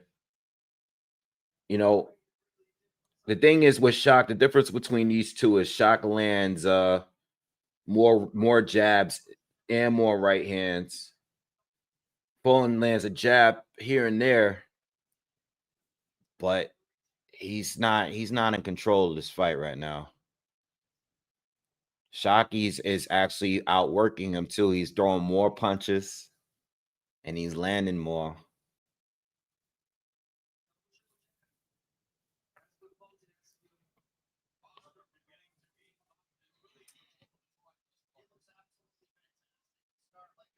Yeah, commentaries agree on Foster so far, even though Fulton's the PBC guy. Nice jab and right to the body from Foster. I mean, he's in control, man. I got a 3-zip. It's 3-0 for me. He's just the slicker fighter so far, man. His feints he's making him bite off his feints. He's consistently landing the jab. He lands a right hand here and there. You know, I mean, not much action in this fight. I think this is a better fight than the last fight. But I got a 3-0 for Foster.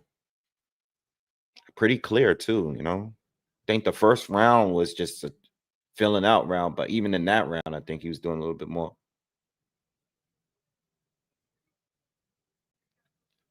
Stephen Fulton's dealing with the distance.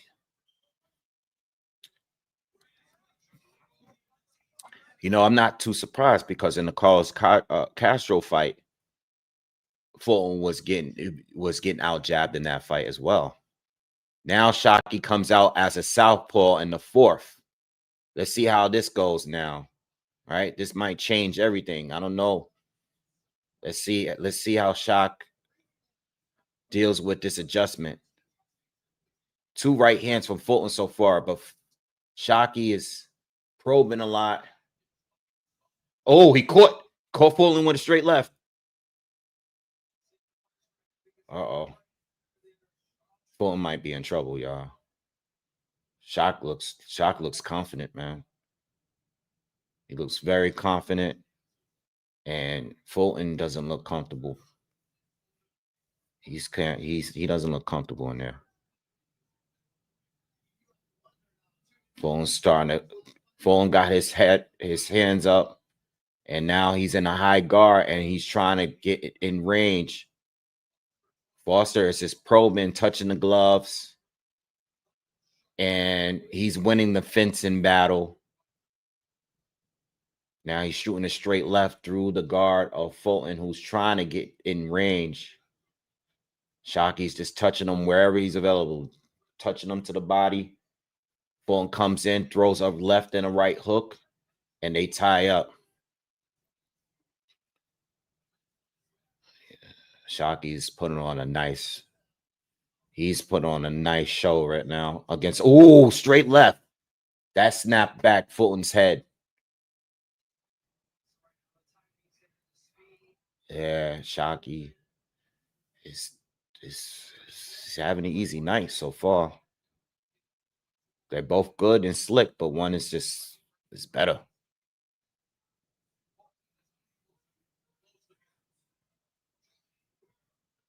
Fulton is lunging in now. He just got caught with a check left hook. Right hook, I'm sorry, because he's southpaw still. Damn, he's beating him righty and lefty now. Fulton just caught him with a right hand, but Shockey responds with a left to the body. 40 seconds to go in the 4th. Jab. Another jab lands for Foster. Fulton's coming forward, but Foster's beating him every way right now. He's beating him whatever way he wants to right now. Foster's now coming forward again.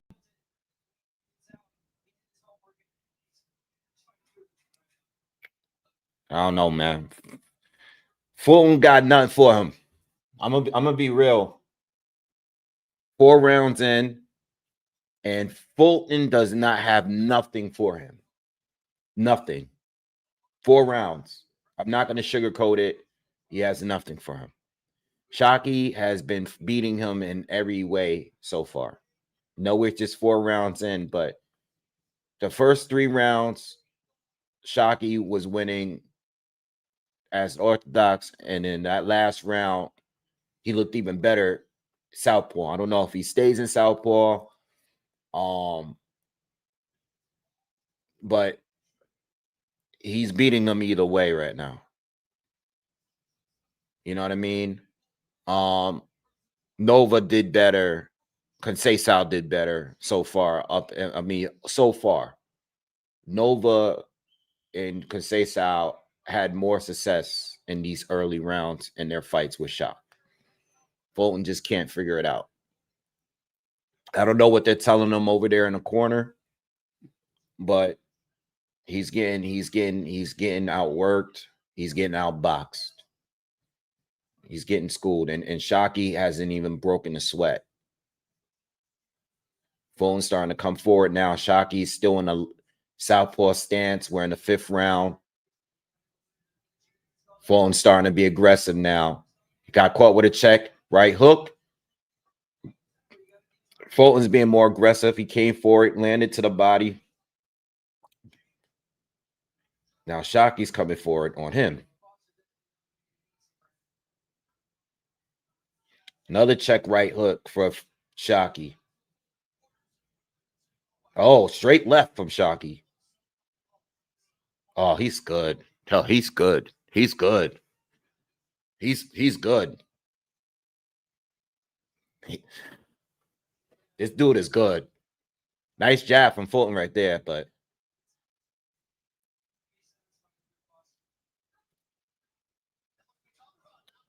yes, Foster's starting to land now at will. I don't know if he can hurt Fulton, but oh, this jab is good. Oh, he caught him with a left hand. This is looking like bad. This is starting to look ugly, y'all. He's good.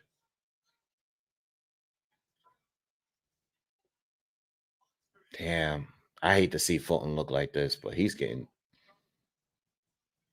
starting to look like the Nui fight. Fulton and Foster's starting to let his hands go more. Damn. This is looking bad, bro. This guy looks desperate. Another check, hook, lands for Shock, and Fulton doesn't know what to do. It's only a matter of time, man. Another check hook.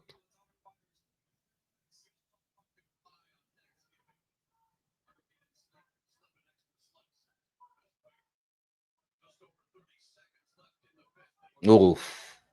1-2 lands from Foster.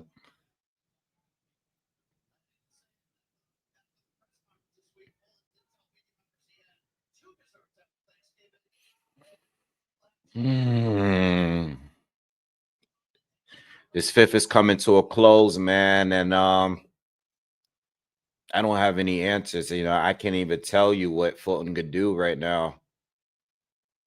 This is gonna either be a shutout or he's gonna hurt Fulton at this point for being desperate. You know, I'm curious to know what Bozy is telling him in the corner to do. You know, every round he comes out more aggressively, but once he starts getting clipped with check hooks, it kind of makes him slow down a bit. He's just stuck, man. I hate to see the guy lose like this, but I mean, it is what it is. Foster's very good. You know, it reminds me of Shakur. He reminds me of Shakur. I could just it. He reminds me of Shakur, but he could switch. The defense is on point. The counters is on point, and he could do whatever he wants. He don't need to do anything right now. He can actually cruise through this. I mean, I don't know if he's going to try to stop him. I don't know what, but this is a bad loss, man. It's a bad loss. This I like Fulton, but it's just bad matchup for him stylistically. We say a lot of fighters are slick, but damn, Foster this corner went another straight left. Fulton is trying to get in close with his high guard. He's trying to get in. You know, he's trying, he's doing everything he could, but it's out of desperation. Shocky's starting to talk to him now too. Shocky's doing everything. He's using that lead hand. He's beating Fulton off his lead hand. He don't even need the left hand. I'm not even exaggerating, y'all. This is bad. We're in the 6th round. He's pitching a shutout.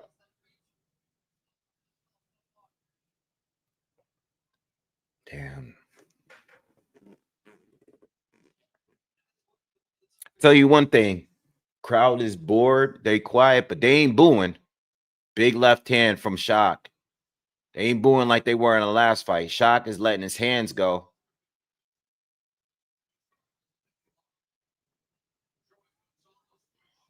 Shock is talking to him.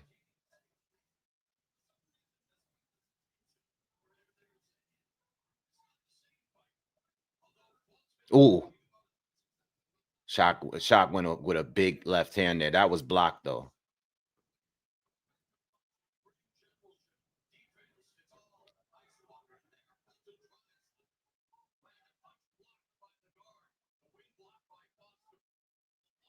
You got a little bit over a minute left in the 6th round. I have nothing to say. You know, Shock is still in southpaw stance. Fulton is, you know, he'll lunge in at times, but he can't get to him. The distance, he can't get the distance right. You know, whenever he's in range, he gets caught.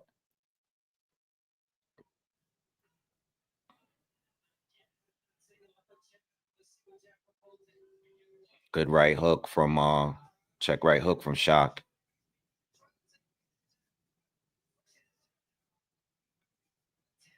They trying to start booing now.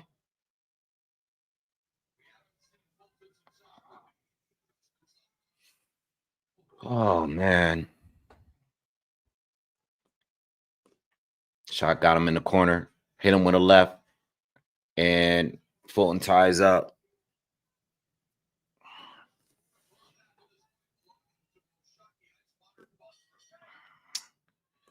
I don't know, y'all. I have it 6-zip. I'll let you guys know when Fulton wins a round somewhere, but I'm not expecting him to. I can't even tell. I don't know what they're telling him. They just telling him to let his hands go, but Bozy is trying to tell him to use some angles, you know, turn a little bit, come back with an uppercut. That's what he's showing them and telling him to do, but I don't think he got anything for him, bro. I don't think there's anything in his ability that he can do when somebody's dominating you like that. MAW, thank you always coming through and dropping. Nice donation. Appreciate you. He says, hello, Boxer Fans Wave chat. Just popped in and drop a small contribution to the appreciation fund. Looks like Fulton missing weight might have meant nothing anyway. Oh, well. Sub, share, and smash. Thank you always. Appreciate it. Yes. And yes. Everybody, please hit the thumbs up for me. Hit that like button real quick. Thank you. All right. We are halfway through the fight.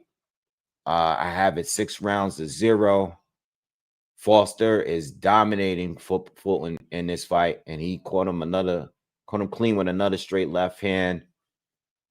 Fulton has not had anything for Foster in this fight, man.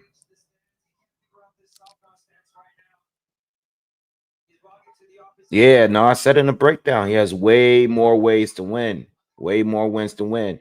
He hurt Fulton with that, and I still think there's room to stop Fulton.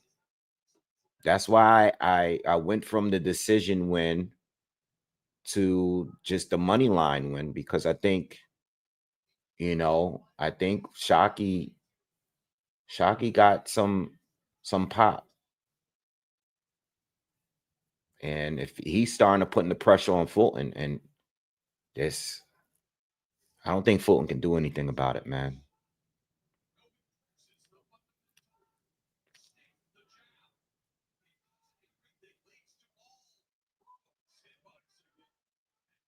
I told you guys earlier, his win over Figueroa earlier this year was overrated.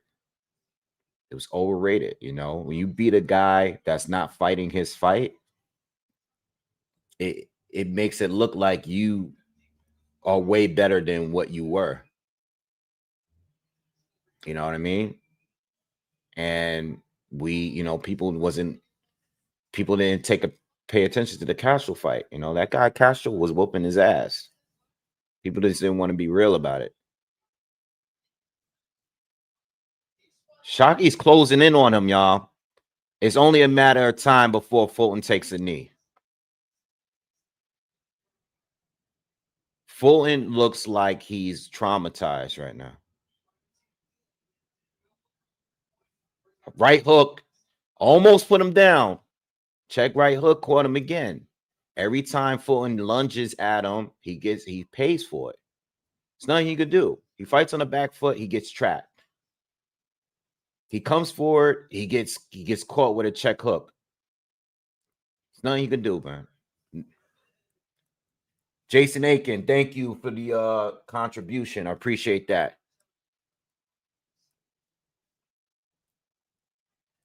Damn, man, this is bad. I hate to see him lose like this, though. Jesus, you just getting.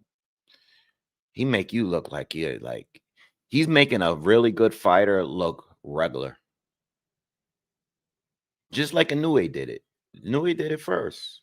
He made him look basic.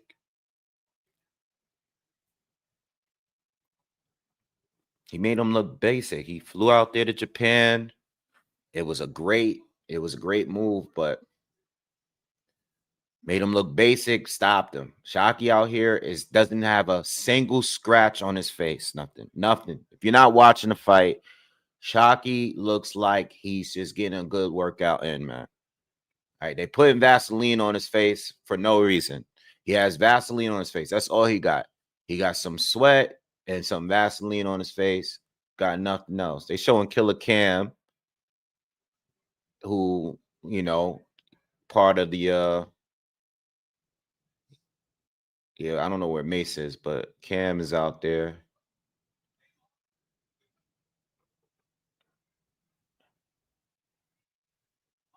Shockey hurt him.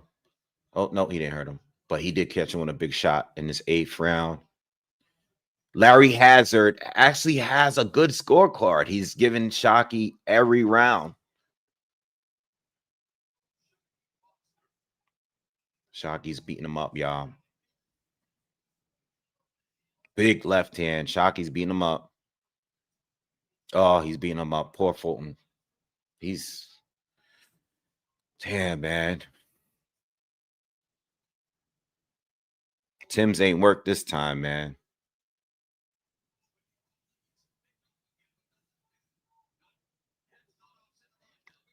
Shockey want to knock him out.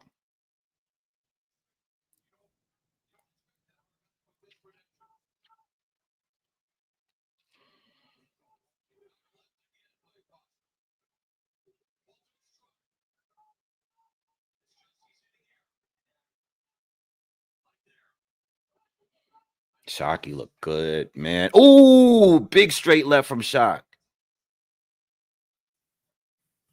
So what happens now? Is Shock going to be interim champion at 135 and still hold his 130 title?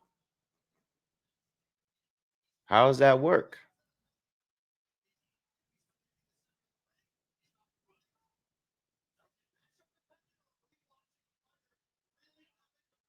You know what's crazy? Damn. You know what's crazy?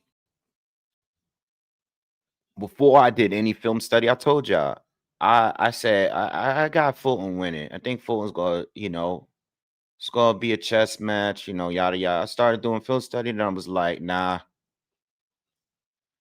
Fulton not winning this fight.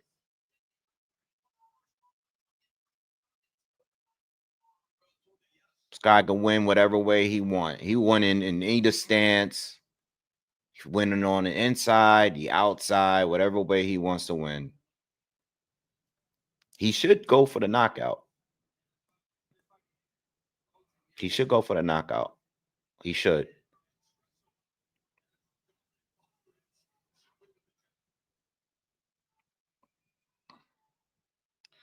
All right, we closing out this 8th and another dominant round. You know, Fulton will touch him with a shot here and there, but Shockey's just being a little over aggressive now. He missed in that little sequence at the end.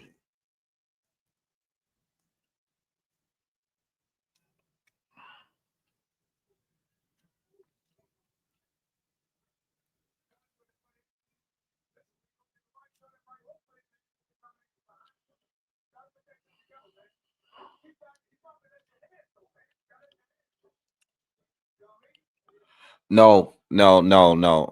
Foster is not at 135. The WBC put the interim WBC 135 title because Fulton missed weight and they gave him the title opportunity at lightweight since he missed weight at 130. Shockey retains his 130 championship, but now he will be interim champion at 135 if he wins this fight, because that belt is on the line too. But Shockey made weight, so that's why he's retaining his title at 130. But we gotta wait and see what he says, what he's gonna do. Is he gonna stay at 130? Is he gonna go to 135? You know, I mean, he made weight and he looks great. Does he need to go up to 135? Yeah, maybe he could go up if he can get a fight up there with someone's good. You know, I would do it, you know, especially if Shakur, whether Shakur is going to stay at 130 or not. If Shakur stays at 135 after being TO, that means he'll still be the WBC full champ, and then Shockey will be his mandatory. And that would be a good fight. But I don't know. If Shakur beats Tio, he might not come back down to 135 because he'll be champion at 140.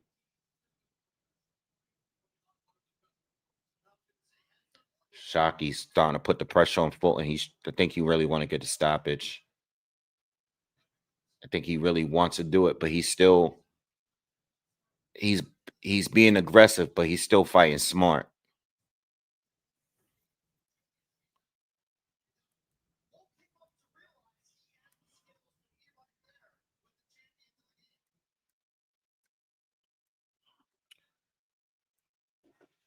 I mean, HA better destroy Jake. That's the only option. There's no other option. Make this guy feel it. Like, make this guy feel like he made a big mistake by fighting the actual heavyweight. There's no other option. You can start seeing the damage on Fulton's face now. He got a big lump on his right side of his forehead.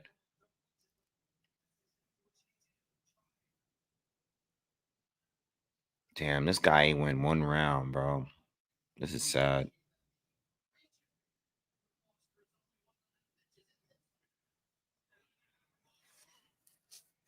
Foster don't have a lump. He don't got a mark on his face, man. Anyway, what's up with you guys, man? Tomorrow, no, you guys don't. There's a few of you F1 fans in here. Tomorrow morning is the championship. And it's a 3-way. Yeah, Max Verstappen. It could be Lando Norris, Oscar Piastri. One of the three of them could win tomorrow. But I think Oscar's going to pull it off. I mean, I'm sorry. I think Lando's going to pull along as long as he don't crash.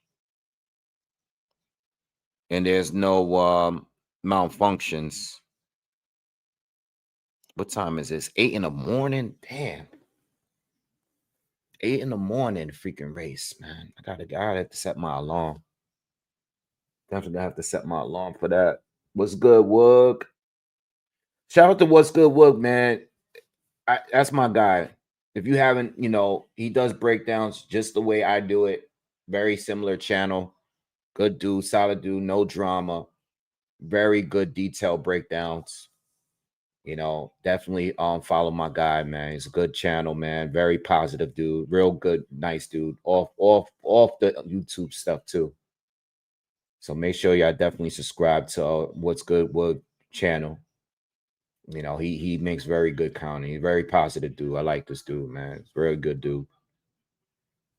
It's not too many good breakdown channels left, but he's definitely one of the few.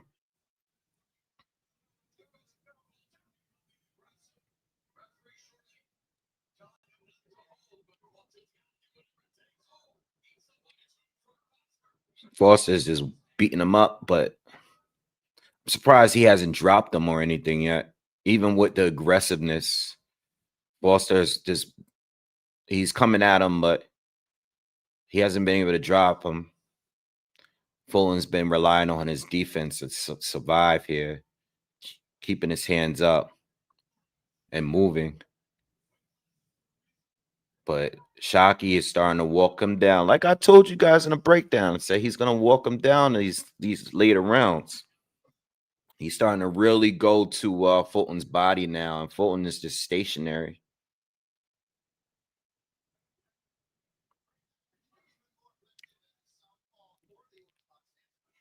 Yeah, he's back to orthodox too, by the way. Beat him any way he want, man. So what does Fulton do here? At this point, do you stay down? Do you go back down to featherweight? Like, do you stay at 130? Like, what do you do here? Because 126 ain't easy. You got to deal with Espinoza. Like, who wants to fight that guy? Rafael Espinoza. Who wants to fight that guy? I ain't no boxer, but if I was, I would duck that guy. That guy is ridiculous for a 126 pounder. If he goes up in weight, it'll be a different story. But at 126, I would not want to fight that guy. Is Raymond Ford still at 126? Is he still at 126 or is he up at 130 now? I think he's up at 130. I think he's called out Shockey too. I like Shockey more than him. I would like to see Ray Ford against Fulton. I want to see that. The thing about Fulton finally caught him with a good shot.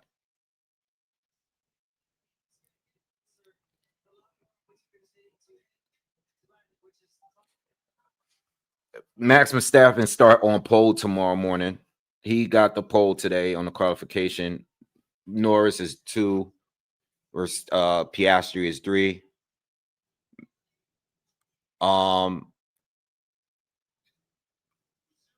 Norris only has to come in 3rd place to win. If he comes in 3rd, he still wins if Max comes in 1st. So he just needs to be in 3rd to win the race.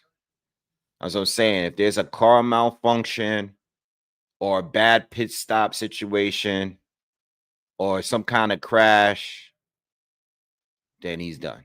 So the race is up for grabs for those 3. Piastri has the least likely chances of winning, but I think that it all depends on that first turn, man. These guys be crashing. Norris is terrible when Norris should be able to win, but he's terrible on that first turn. So we'll see.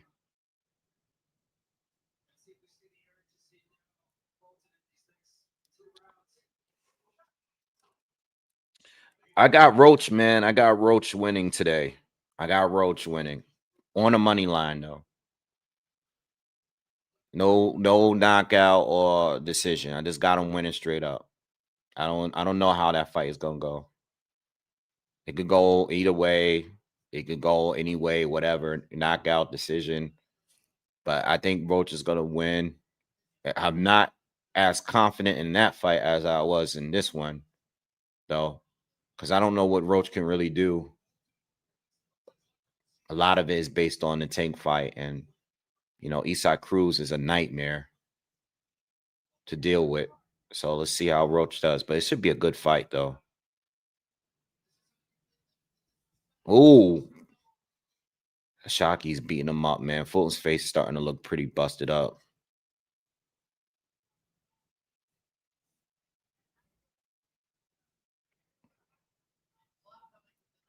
Oh, Shockey's beating him up. Yeah, it's gonna be a hard fight to come back from. It's a bad loss, because it's like he got outclassed, and Fulton is always been the sharper boxer outside of the Inouye fight. But this one is just like he just got outclassed completely for 12 rounds. You can't win one round. And the guy drained himself to make weight. And you didn't, You moved up and you was overweight and you still couldn't do it.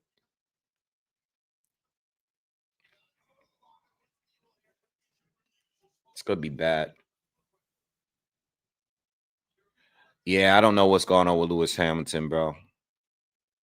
I don't know what's going over there, but I think Ferrari, I said this last year. I thought they should have. I mean, I love Lewis, and I get it for the money. Fulton's really hurt now. It looks like he might get put down or have to take a knee. And it's 30 seconds left in the 11th round. Carlos Sainz was good for Ferrari. Carlos Sainz was great, matter of fact. And he's doing great with Williams. They should have never did that. And I like Lewis, but sometimes you go for that big money. But Lewis, he's slipping. It is what it is. His best days are past him.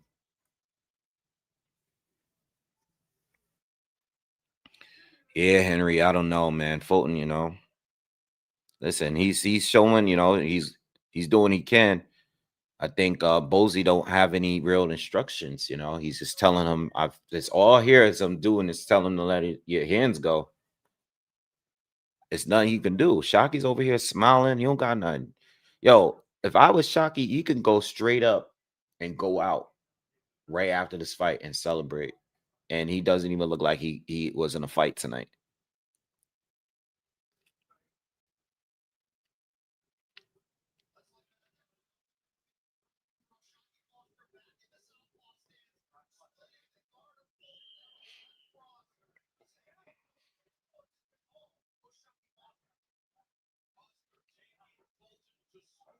I'm starving. What time is this? 11, man. This might have been the latest main event that I've had to do for a little bit. Right? The fight's probably not going to start for another half hour by the time they come to the ring. Shockey's trying to get him out of here in this final round. He's trying to do it. This is a master. Let me tell you something. This is a master class.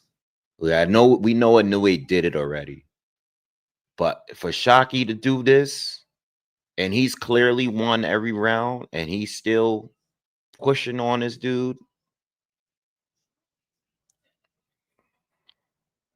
This is definitely a good performance for him. Especially because the dude didn't even make weight. And you fighting on their platform. You the champion, but you had to walk out first. Damn.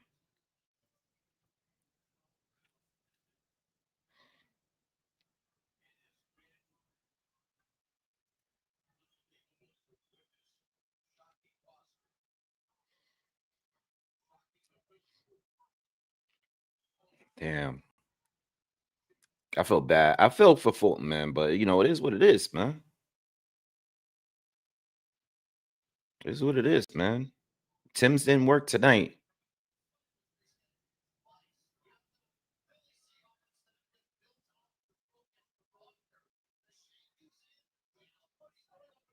This is a great performance. Uppercut from Shock. 1 minute to go.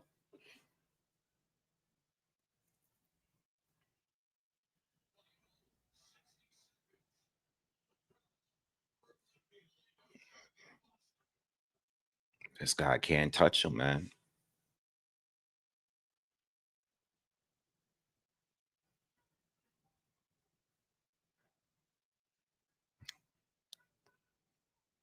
Yeah, I don't know what Fulton does.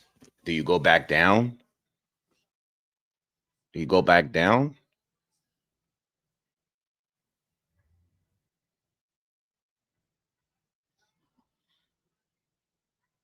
He going back southpaw. You do whatever you want to do.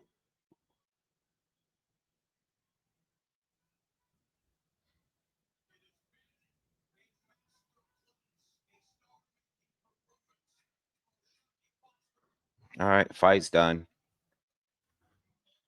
Straight shutout. 2 shutouts in a row, man. But this was a good shutout. Shocky. There's no round you can give Fulton. None. If you don't want to give a round to Shocky, it's the first. And that would be a 10-10 round.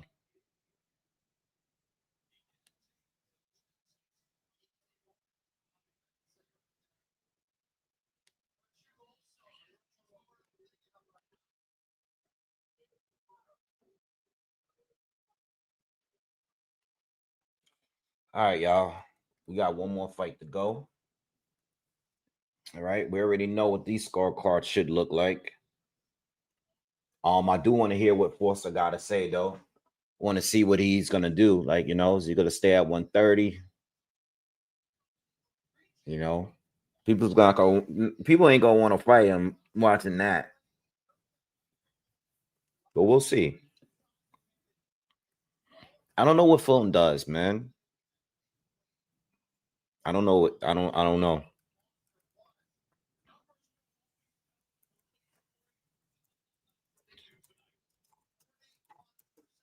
I don't know what he does, man.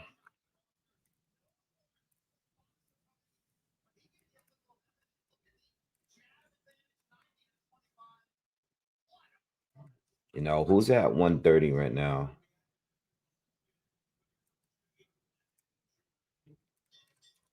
You got Sugar Nunez. Sugar Nunez is the IBF champ. Anthony Kokachi don't have his belt. He has an IBO. You got Shock. You got Manuel Navarrete.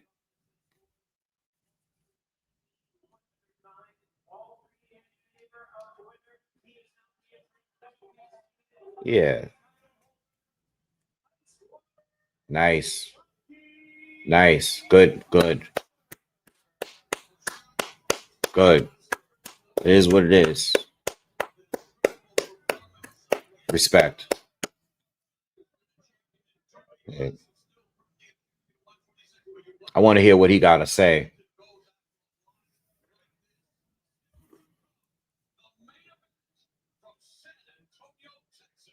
Yeah, I don't know, man. I don't think the names are as big at 130. I think Shock is.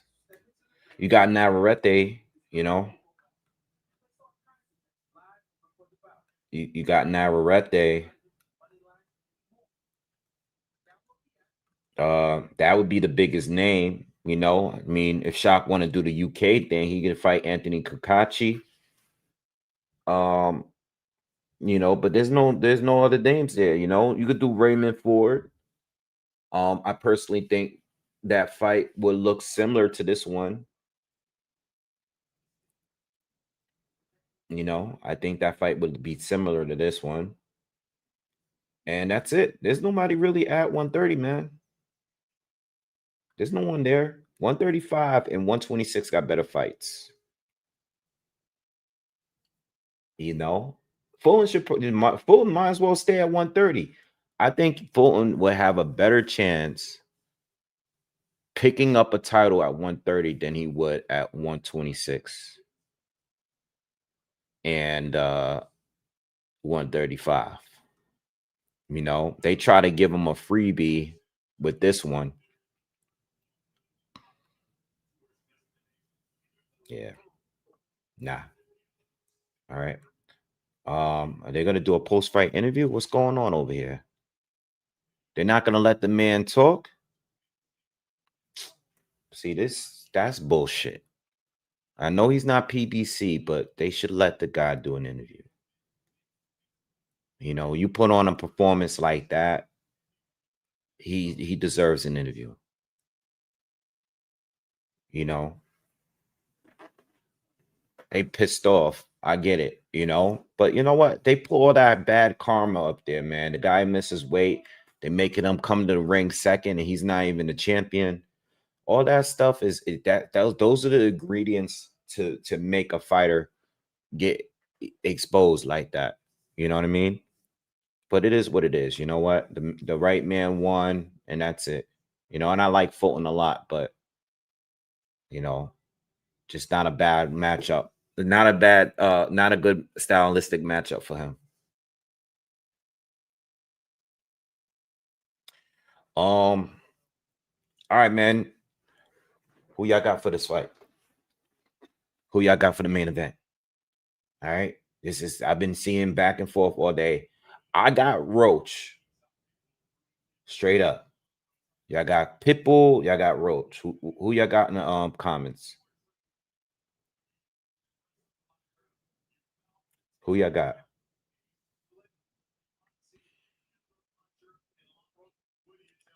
Level Sports got Pitbull by KO.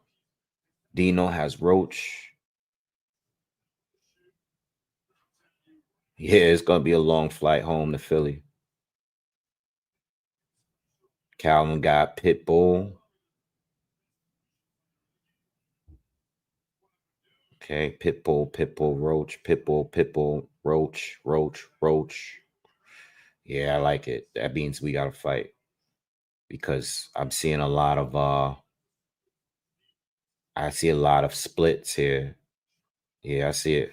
E-Class, thank you, my brother. He says, Wave, I gotta watch the fights on the phone tonight. Shaking my head. Roach, let's go.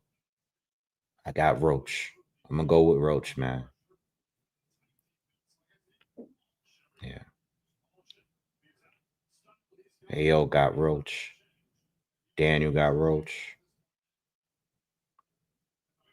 Nick Ball versus Foster. Not gonna see that. Nick Ball's down at featherweight.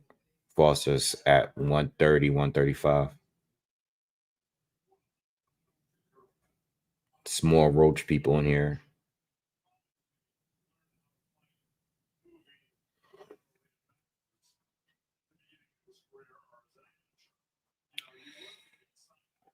Roach decision. Wook.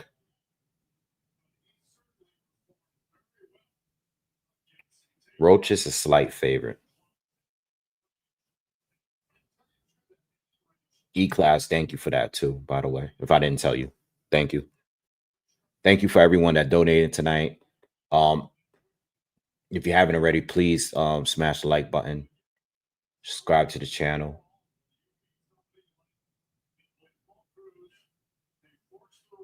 All right. So they getting ready to do their ring entrances. I am starving, man. Tell you one thing, man. I really wish Lara got that knockout. Seriously. Quaya got Roach. Really wish he got that knockout, man. Because this fight with us, we would have got this a little earlier.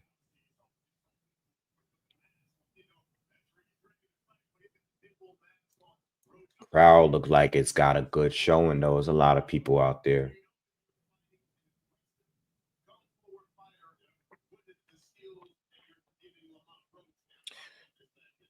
Loves Eat Legend says Roach by decision. If Gio Cabrera can give you problems, I think Roach can give you problems. Yeah, agree.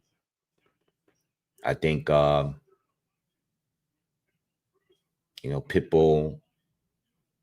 Well, the thing is, though, it really depends on what kind of fight you're fighting with the dude. Cabrera is a little evasive. You got Rayo, Tank really slippery. I don't know if we're getting that from Roach. I think Roach is going to stand his ground. I think he's going to stand his ground.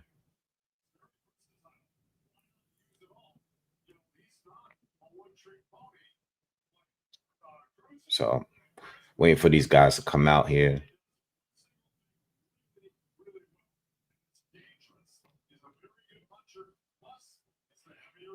Pitbull always has a puncher's chance. Absolutely. That he has.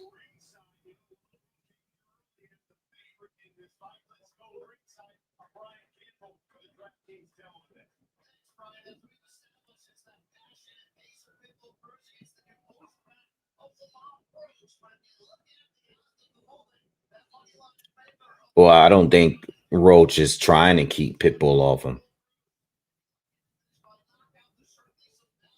I think Roach is going to stand his ground, y'all.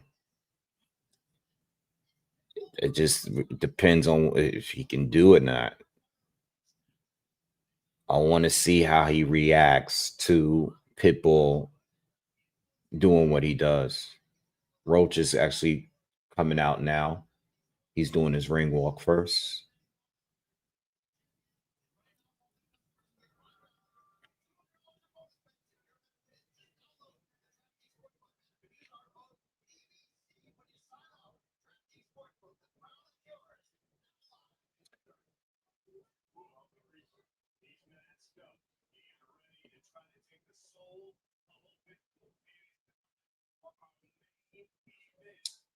It's a late main event, man.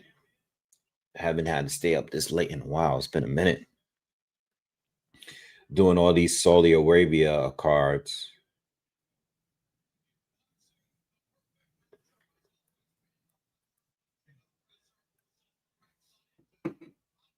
This is going to be a great fight.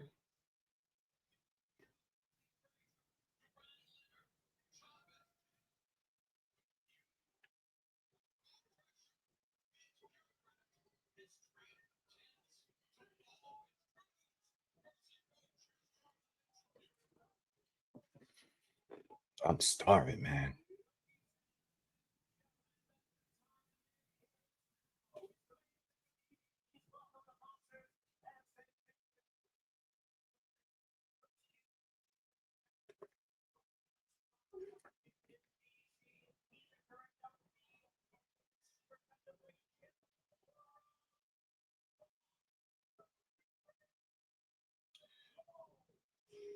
Roach from DC. They booing him heavy out there in Texas. Makes sense.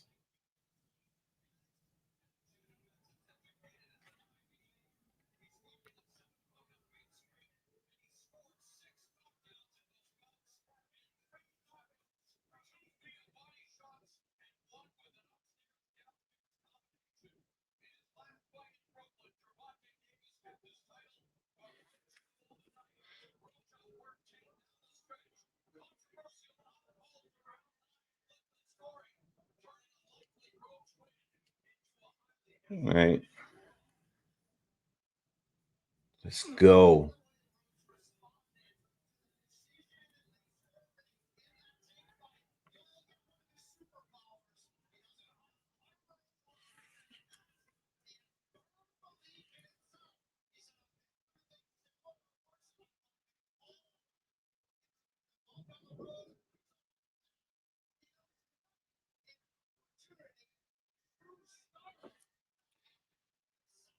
Monroe says, Wave, what was more shocking? Mike Tyson bit in Holyfield or the guy on a parachute that dropped in the ring in Holyfield and Bow?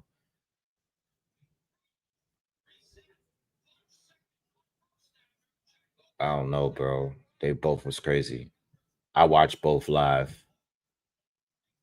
The thing with the Tyson bite, I didn't understand what was happening.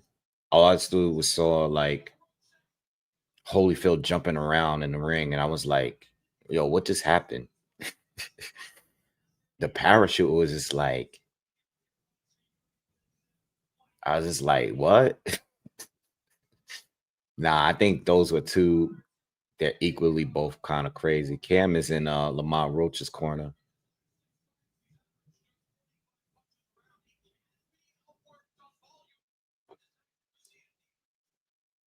Yeah, I don't know. They're both too crazy.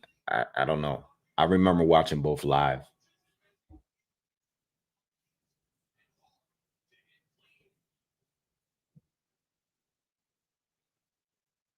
My thing is this though, like, because Mike was mad because he felt Holyfield was headbutting, right? My thing is, what makes you want to bite his ear though?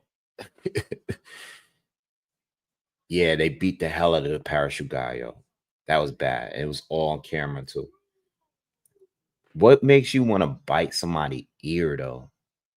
Right? Like you headbutting me. Like I could see like somebody kneeing you or throwing an elbow, but to bite somebody's ear off and then spit it on the ground, I don't know. That's crazy. Like Mike was a wild boy. Pitbull's doing his ring walk now.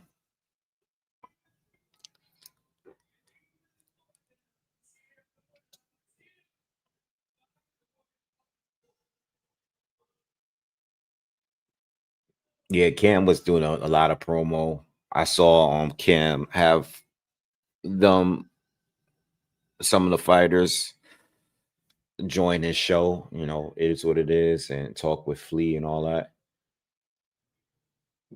Yeah, but you know, Cam's still like learning. You know, he don't really know like a lot about these fighters and their careers and stuff like that.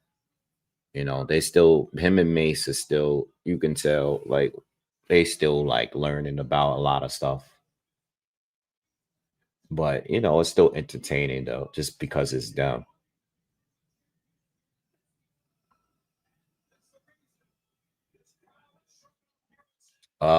I don't know where Fulton goes. I was saying that before. I don't know if he's gonna stay at go back down to 126. I think he should stay at 130, you know, to stay there. I don't think he should be at 135 anyway, you know.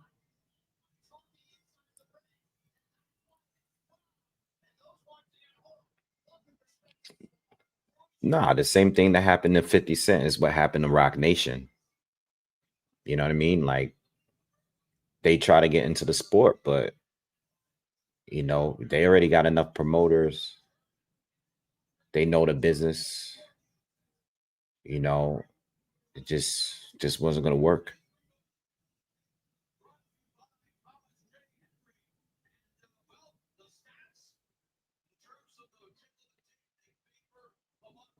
You know, this doesn't work. There's the system that's already in place.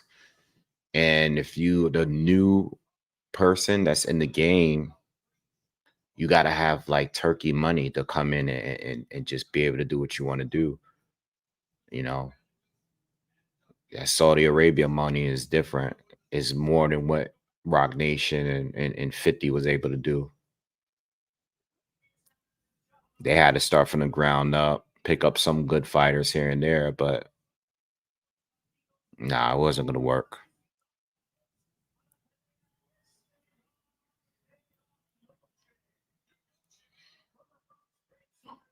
Yeah, Cam and Mace is heavy on the basketball. Heavy on the basketball, but you know, they do football, but you know, Mace don't Mace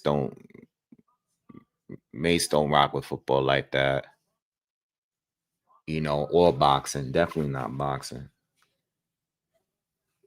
you know, but it is what it is, though. Literally, because that's the name of the show. um, nah, it is what it is, you know. I think at the end of the day, people want to hear your views on sports just because people think you're funny, entertaining, you know.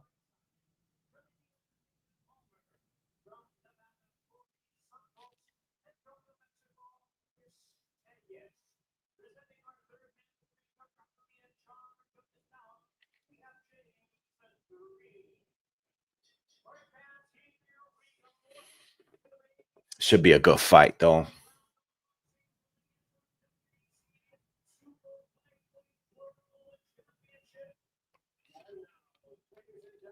Yeah, I think that Lamont, before the fight starts, do y'all think that Lamont is gonna move a lot? Or do you think he's gonna just be stationary from jump?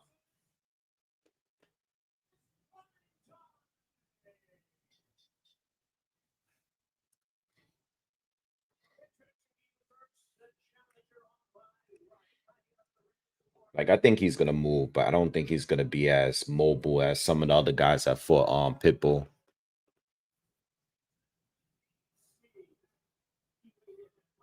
I think he's gonna move early.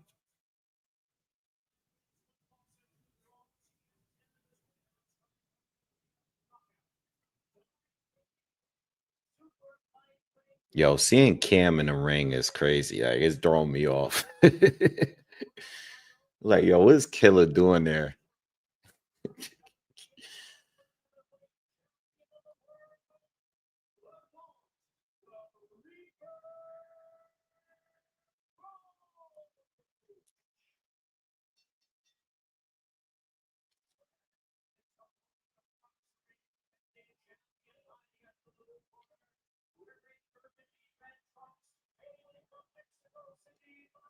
Pitbull shouldn't even be at 140 anyway. He should be at 135, man. That's what he really do damage at 135. But at 140,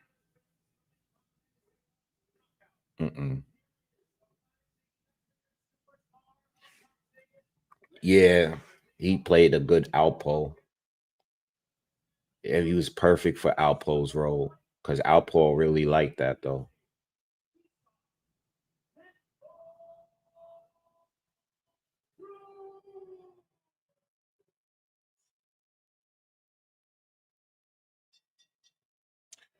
Oh damn! I forgot to do the roll call. I wanted to do the roll call. It's too late now because they're about to start now. So I got to start calling the fight. It's too late. Damn, totally forgot. My bad, y'all.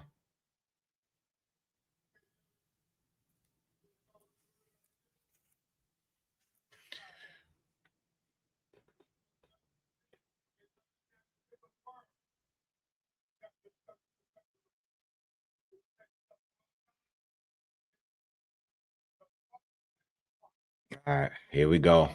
Touched it up. Let's get it. Let's get it. Let's go. Let's go. Hit the thumbs up. Smash that like button. Let's go. Round one.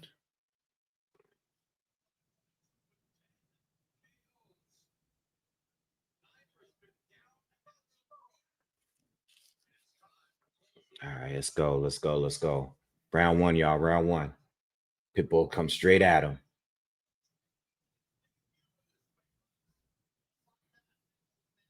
Pitbull comes straight at him. Roach using a little bit of lateral movement here. He's pumping that jab, pushing off Pitbull.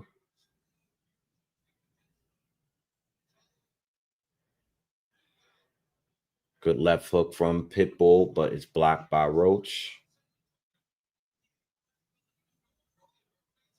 Roach is moving, but he's not moving that much.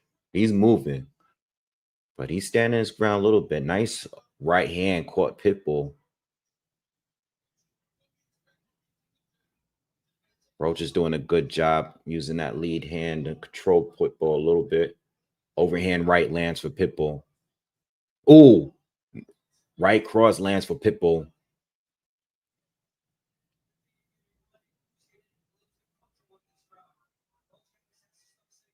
Oh,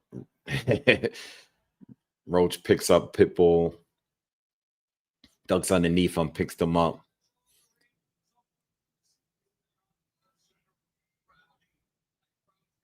Roach is having I'm sorry, Pitbull having a good round. Landed a couple good shots. Good jab from Pitbull.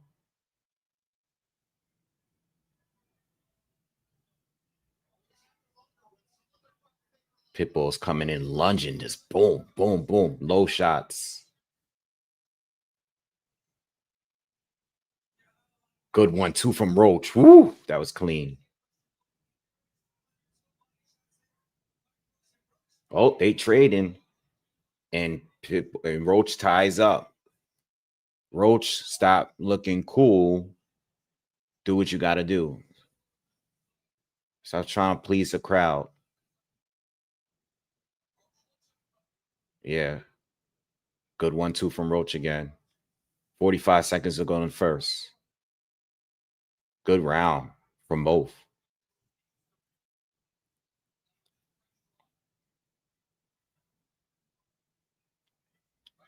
Good spinning from Roach.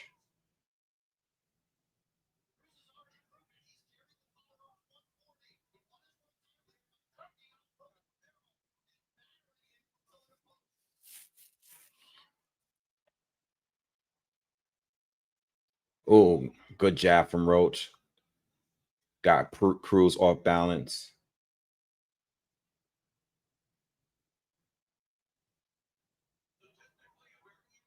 Yeah, it's an even round for me. I got a 10-10. I got a 10-10. They both got off. I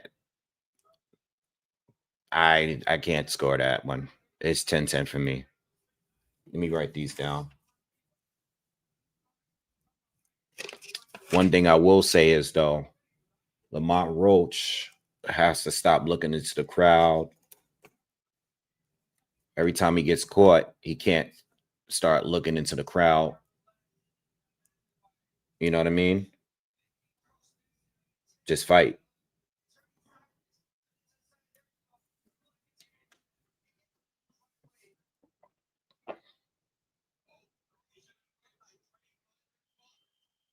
Yeah, that was a close round.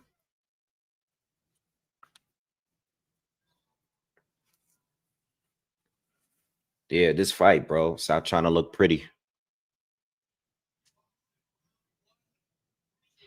So Roach is moving, but not a lot. He is standing his ground for the most part. He'll circle or spin around Cruz, but he's not as good as a mover as Rayo and Tank. That was blocked. The crowd reacts a lot off Pitbull, even when he doesn't land. Pitbull's just being aggressive, even if he's not landing clean. Whenever there's space, though, it seems like Roach lands, connects with something.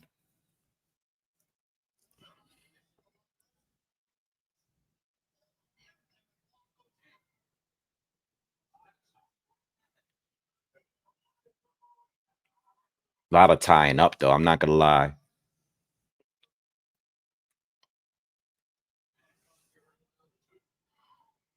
Good jab from Pitbull. That's like the second good jab I've seen from Pitbull.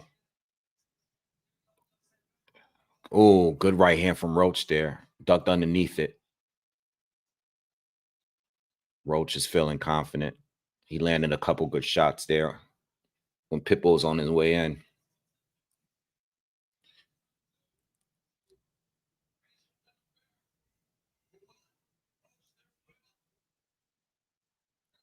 Oh, good right cross from Pitbull, lands clean on Roach.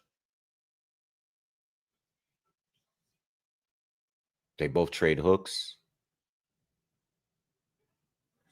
Just over a minute left in the second round.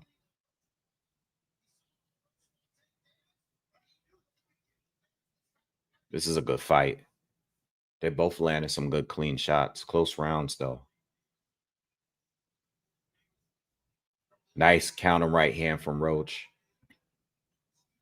Oh, they both trade hooks, but oh, they're both trading now.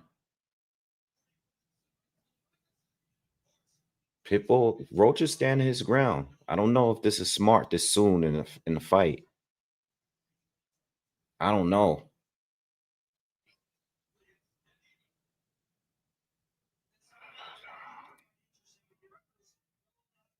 This is close. This is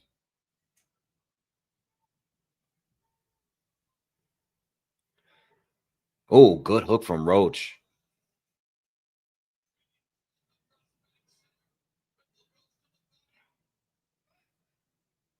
I don't know, man. I kind of think Roach got that. I think Roach he's taking some hits, but he's dealing with Pitbull so far without having to move so much. And he's hitting Pitbull clean. I like what Roach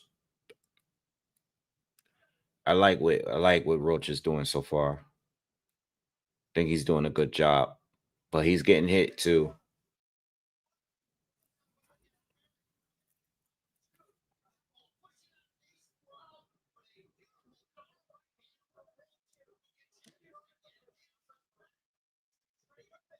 Yeah, they're close rounds. They are very close rounds.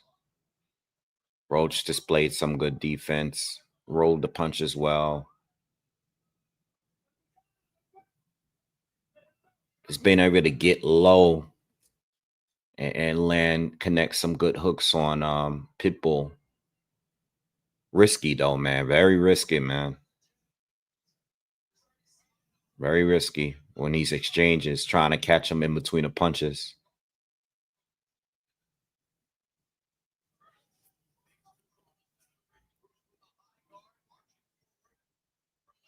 Nice hooks from Roach. He's catching him on his way in. Pitbull's coming right at him, and he's catching him on his way in.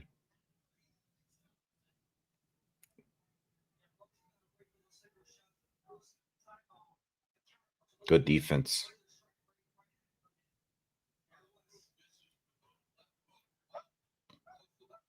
Pitbull's throwing punches, but he's not connecting with anything this round.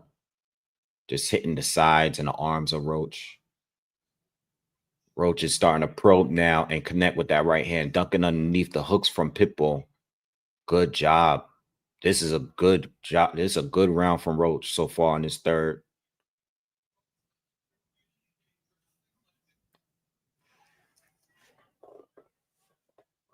They tying up a lot and locking arms.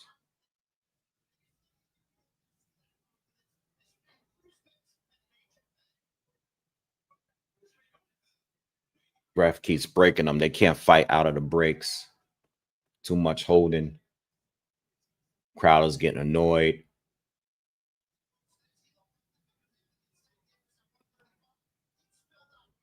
A lot of low shots. Some of these punches are below the belt. Roach is still in control in this round. Not a lot of clean punching, but very relaxed, even on the inside. Oh, Roach goes down. Roach goes down.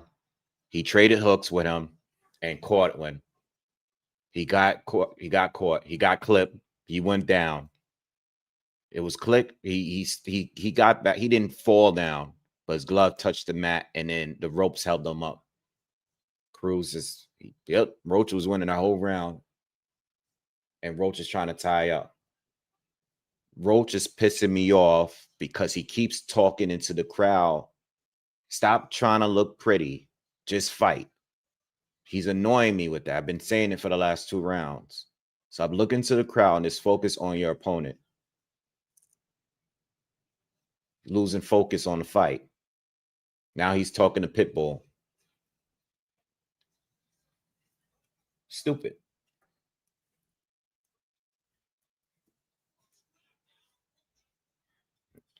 Pitbull finished the round strong. And he's yelling and you know what I mean? Are you guys watching this? That's a knockdown. Look, they're showing a replay. Yeah. You can't get held up by the ropes like that. Let's see if the glove touched the mat. Yeah, his gloves touched the mat and the ropes held him up. That's a knockdown. That's a knockdown. Stop thinking about who's there watching you and fight.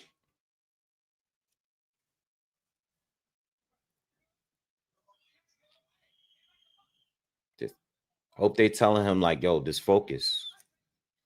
Won the whole round. Got knocked down. Pitbull gets that round. 10-8 round.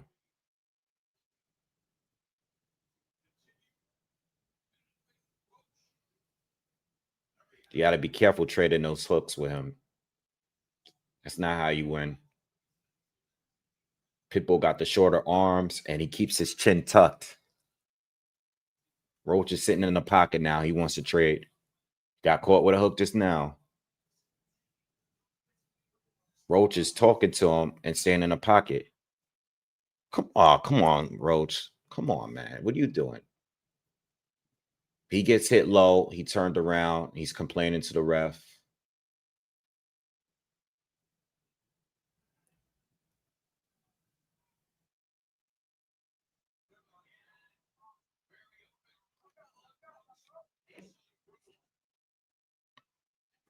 Roach is fighting stupid to me. Good right hand. That hurt. That hurt. That hurt. Roach looked frustrated. Pitbull is this another night. This is him. He's used to fighting like this. This is what he do. You fighting this fight. You want to beat him in his own game. Don't get mad if you get your ass kicked. Good uppercut from Roach, but he gets a right hand. They are trading. We got a halfway through the 4th round.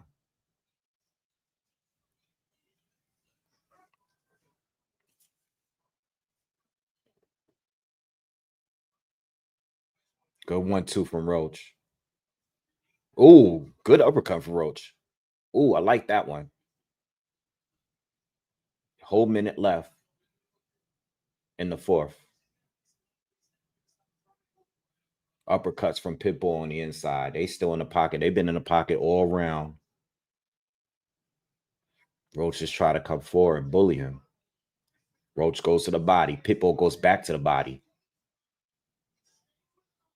Right hook from Roach. Good combo from Roach. He's having a good round, though. 30 seconds to go in the 4th. Pitbull comes back, goes to the body. Roach uppercut. Nice framing from Pitbull.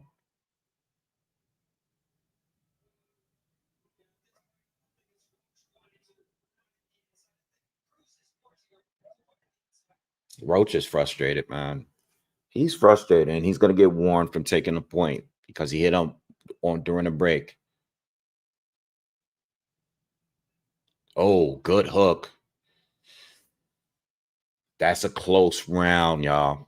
Roach might have won that round. He might have won that round. That's a very close round. Very close round. He's taking a risky approach, but he's also frustrated. And he's playing, but he did good that round. He brought it back that round.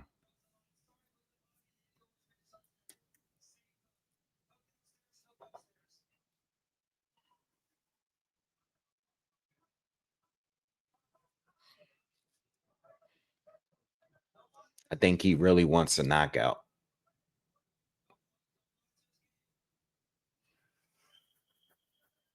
Cruz more consistent.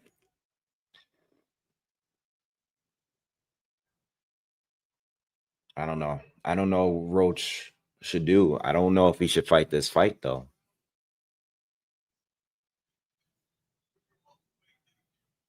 Oh, good hook from Roach. He caught him there.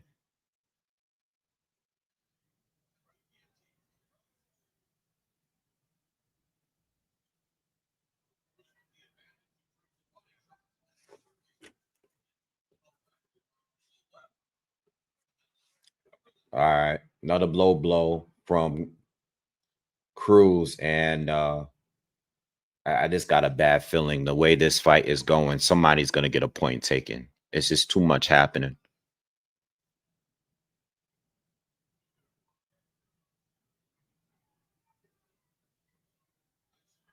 Nice combo from Cruz. Nice work from Cruz. Roach is doing a good job rolling the punches, though. Oh, good uppercut from Cruz. That was crazy. Pitbull landed a crazy uppercut. Roach is still coming forward. I don't know, man. I don't know if this is the right fight for Roach. I thought he was going to stand his ground at times, but I thought he'd move a little bit more than what he's doing here.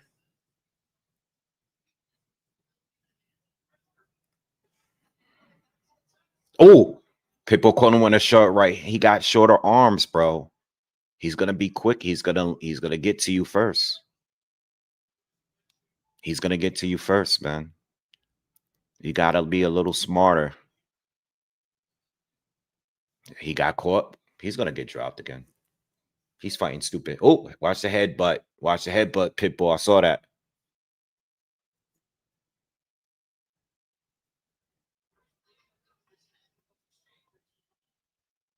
Cruz is winning this round for sure. We got a minute to go, though.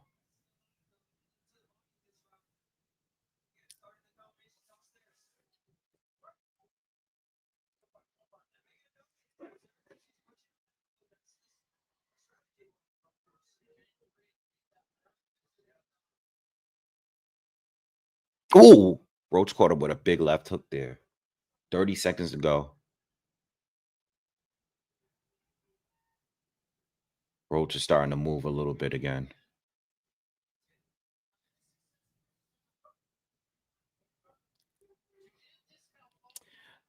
What I will say is that even though we're getting some good exchanges, there's a lot of tying up. The ref is very active in the fight. Roach is doing better now on the outside, but he gave he's I'm disappointed in him. He's frustrated and he looks like it. Yeah, he looks very frustrated, y'all. Look at him. Look at him in the corner. Look at his face. He's frustrated. I don't know why he's frustrated. I don't know why he's fighting like he think this fight was going to be a walk in the park.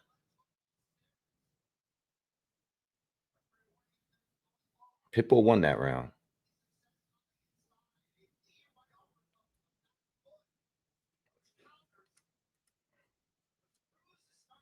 I'm not telling you what to do with your bet. I'm not going to tell you to cash out. I'm not going to tell you what to do with your bet because no one is winning clearly to me. I think Pitbull is winning, but I think depending on how this guy fights, it could change. When there's some space between them, Roach is winning to me. But if he wants to sit here and fight Pitbull's fight, he's going to lose. We're in the 6th round.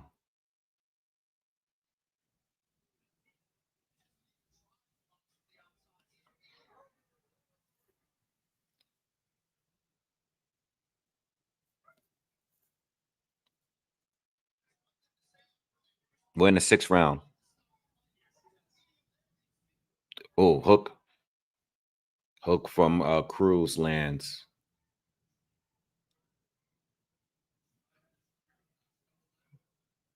Yeah, Roach is still in the pocket, y'all.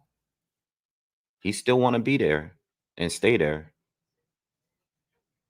And Pitbull is showing some good skills, man. He's winning this round so far, the first minute in. And he does little things. He has like some good head control. He knows how to create some space. He's just not throwing punches. Oh, good hook from Roach there. That was a good hook. But Pitbull doesn't seem to be faded by his power.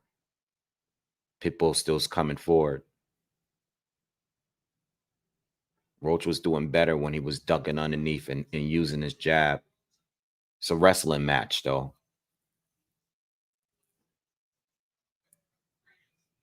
This is too much, man. This is not a good fight. It's starting to become a stinker with the amount of work the ref got to do to get these guys off from wrestling each other. Cruz landed another short right hand, and he's using his jab.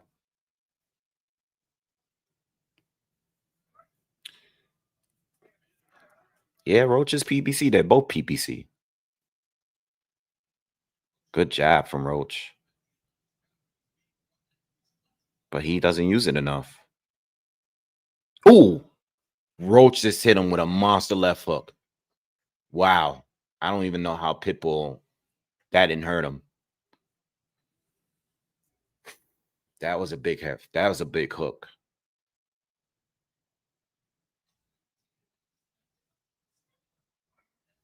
Can this guy Pitbull be hurt like bad?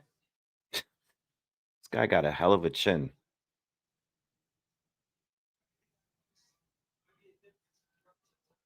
Roach is having some success the second half of this round.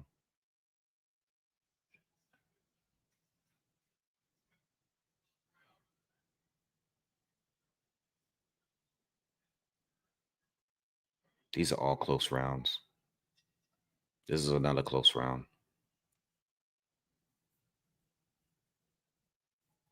Roach is PBC.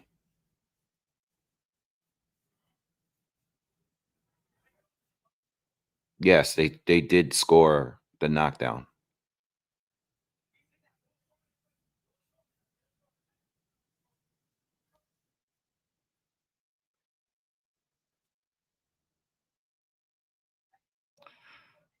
These are close rounds, y'all.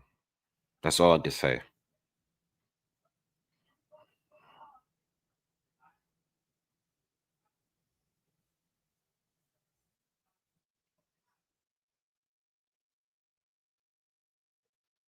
I thought he was. If I'm wrong, I might be wrong. I don't want to. Don't hold that to me. I thought he was PBC.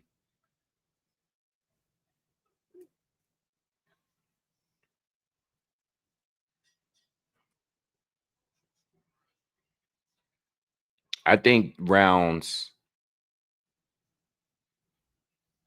I honestly, and I'm not, I honestly think that the only two clear rounds for me were 2 and 3.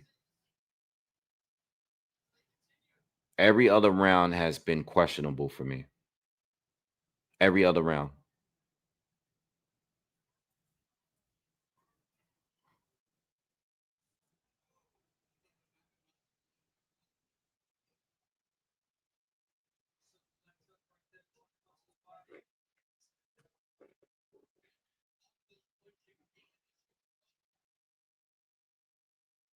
I think Cruz is maybe edging it. Maybe. Barely. Again, I'm scoring these rounds, but I think these rounds can go either way. I'm not just saying that.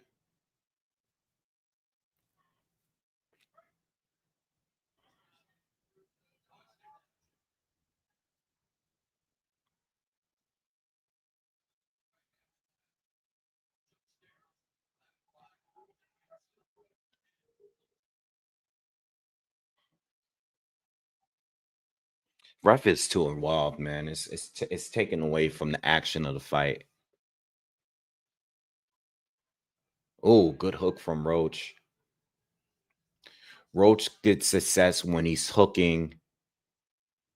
The ref is taking a point yard for hitting him low.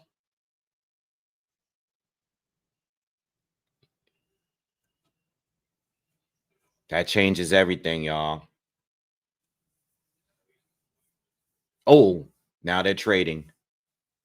So we got a point deduction and we got a knockdown. So a point was taken from Pitbull, and Roach was knocked down in the third round.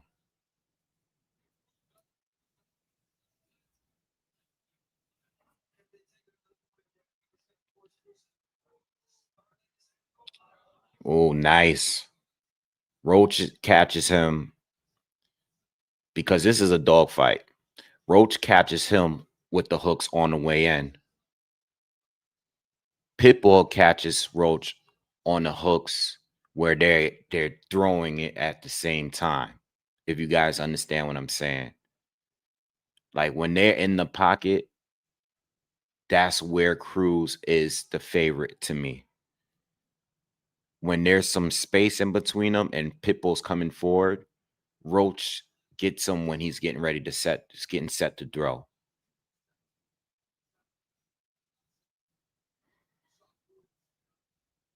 You know what I mean?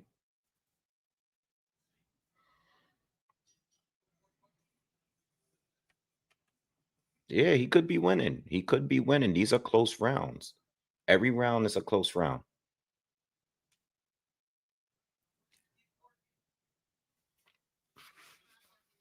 Roach catches him with some clean shots, but then when they're trading, I feel like I like what Pitbull do better. I think he's better. His arms are shorter, and I think he gets to Roach quicker. And he throws more punches. He's more aggressive.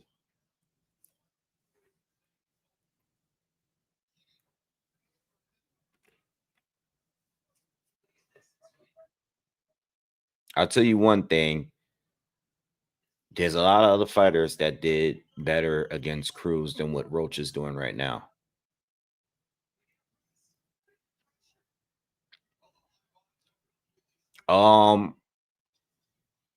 No, I don't think he should have taken a point. Philly. I don't think he should have taken a point.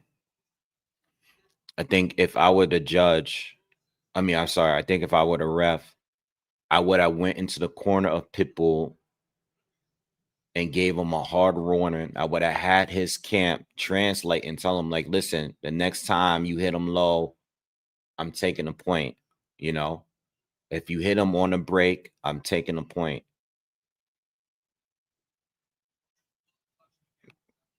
Not saying Pitbull don't understand him, but now Pitbull's complaining. This fight, it's becoming it's becoming an ugly fight, man.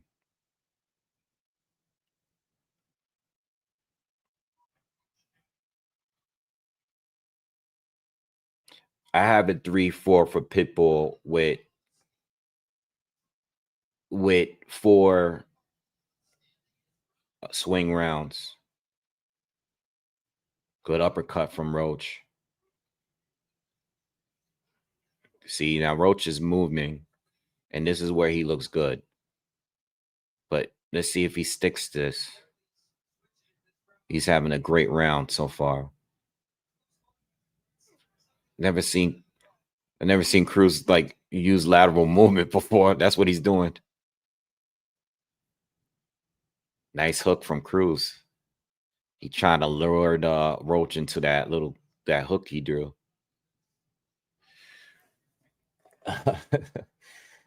This is a weird fight, man. This is a weird one. Very drawable, I'll tell you that much.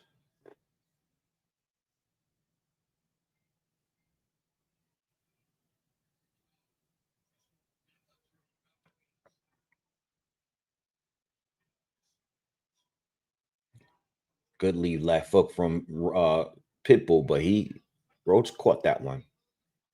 50 seconds to go in the 8th round. Still a lot of wrestling.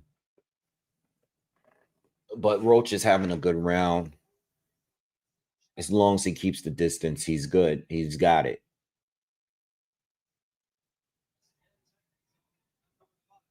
Now we getting some lateral movement from Pitbull, and he's smiling, changing directions.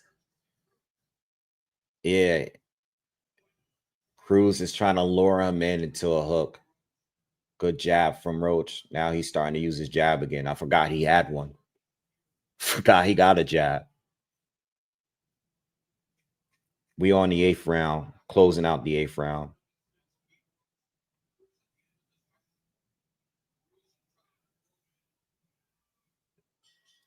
Pitbull is toying with him and sticking his tongue at him. Oh my God.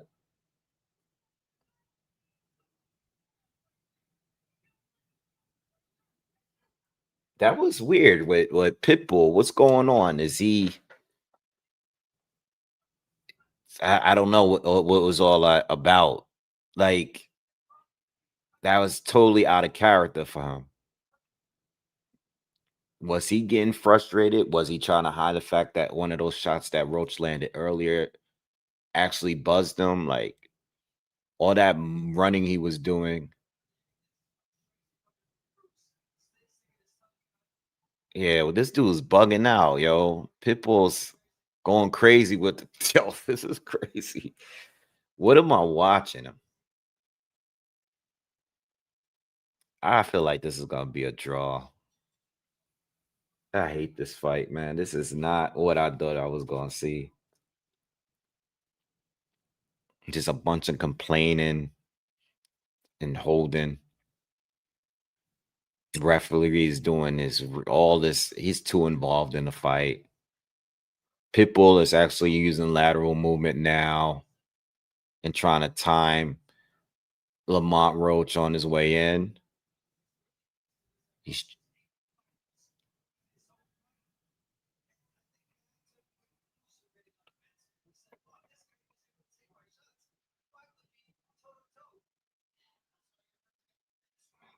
Pitbull is moving around, y'all. He's using lateral movement and then he's blitzing Lamont Roach.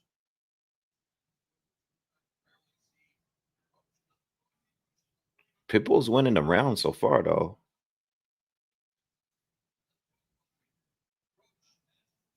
Good overhand right from Roach. I'm sorry, Pitbull. Cruz has changed his style. He's moving and he's lunging in with shots, landing some, missing most, but it's throw off Roach. Not getting much activity from him this round so far.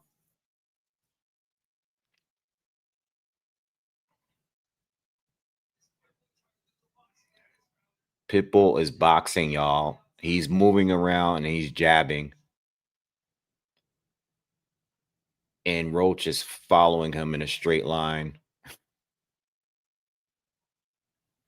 What is going on right now? This is the wackiest round I've seen from Pitbull. And Roach is trying to cut him off, and he can't. Oh my God. What am I watching, man? This is like straight comedy at this point.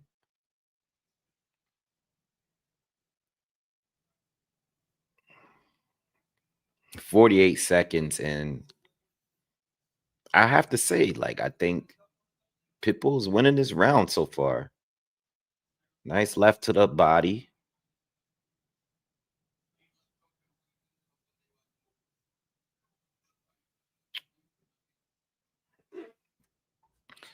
I don't know, man. This is a very awkward fight, y'all. I'm not gonna lie.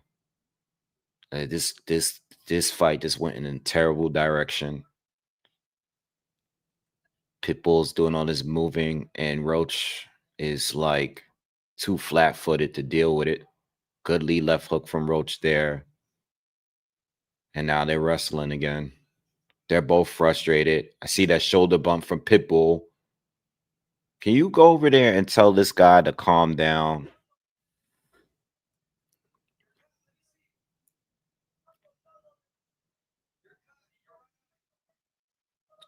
Pitbull has a cut in his eye.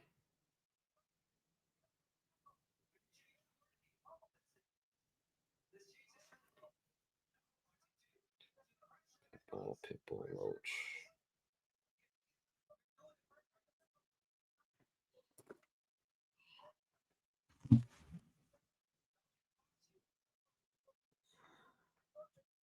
I don't know, man.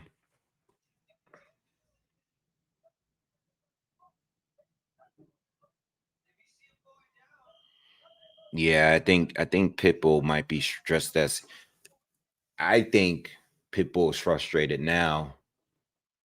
And I think Roach was frustrated earlier in the fight. Pitbull's changed his style. Never seen him box like this before.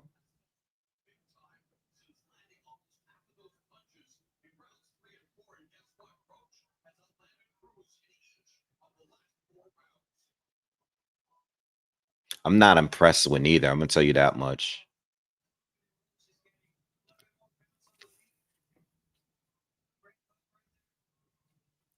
Not impressed with neither.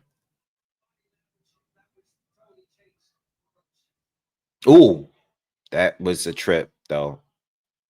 Pitbull did land a hook, but he stepped on his toe.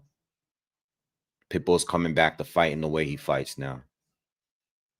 Now he's coming forward and he's hooking again. We're in the 10th round. You know, the thing with Lamont Roach is that he's never stuck to a game plan here. You know, I always thought he'd look better when he's fighting behind a jab. But he's just not. I don't know what these two are doing now. Now they're toying around. I just think that Roach just never stuck to what was working.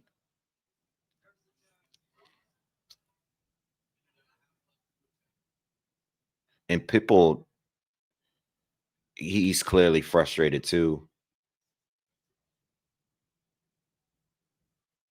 Well, all the dirty tricks he's been doing in this fight. I have it 1,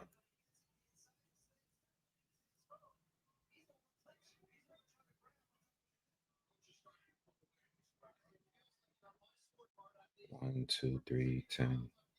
I have 4. Wait, 1, 10, 10, 10, 10.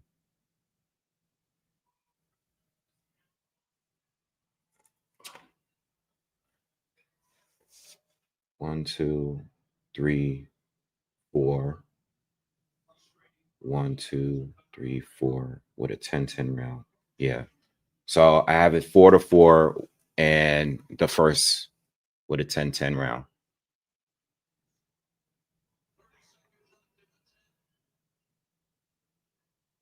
The first was a 10-10 and I have it 4-4. And now they're just standing there, not throwing any punches, taunting each other and talking. One speaks Spanish, the other one speaks English, and they're talking to each other. What are they talking about?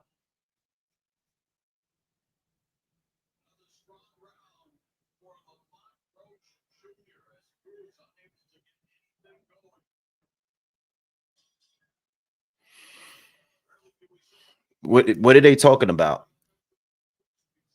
What am I watching? Like, what is this?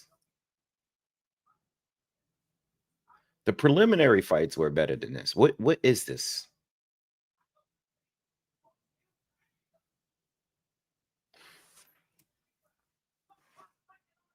What are we doing?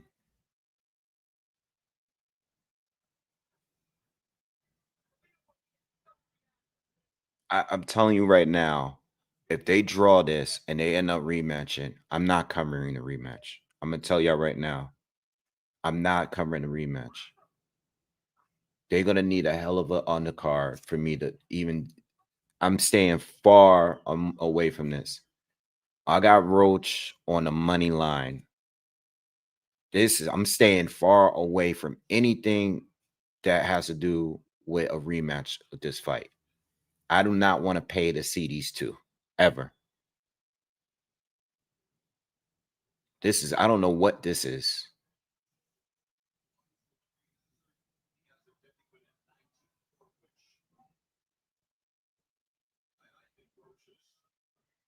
I have it tied. I didn't score the 10th because I didn't watch most of it. I was trying to count my scorecard, but I'm just at this point, I'm just, like if Roaches win, then I make my, I win my money.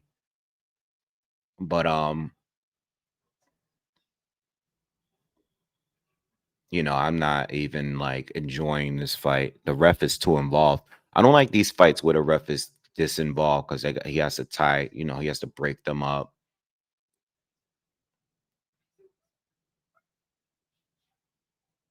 They're wrestling. The ref is just breaking them up.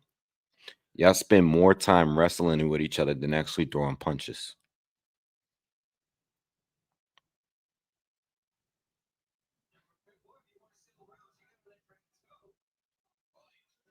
I will say though, is Lamont defensively is better now. You know, Pitbull is having a harder time now connecting.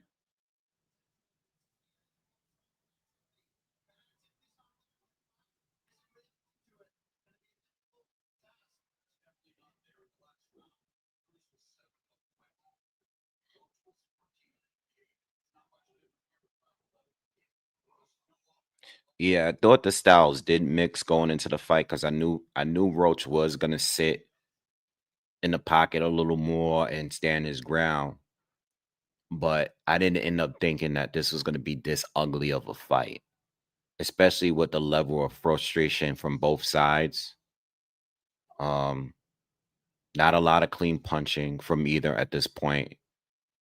Um, this is an ugly fight, you know what I mean? I think Roach is winning though this round. I think Roach is doing a little better, but it looks ugly. I'm surprised the crowd is not booing because the crowd is clearly not into the fight. They're not feeling the fight. Roach has gone back to using his jab and moving.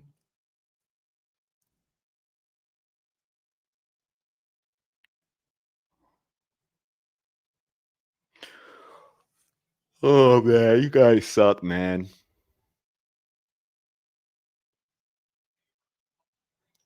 Oh, he caught him. Pitbull caught him at the end, and Roach is trying to trade. Oh, he got caught again. Cruz caught him with 2 left hook in that exchange. Roach still won the round. He won the entire round except those 2 hooks that caught him at the end. Putting this paper away. Roach is winning. He's slightly winning to me. We're going into the final round. Thank God. I can't wait till this is over. I'm sorry, guys, but I can't wait till this is over. This is crazy. Rematch is going to be on a Friday night fights.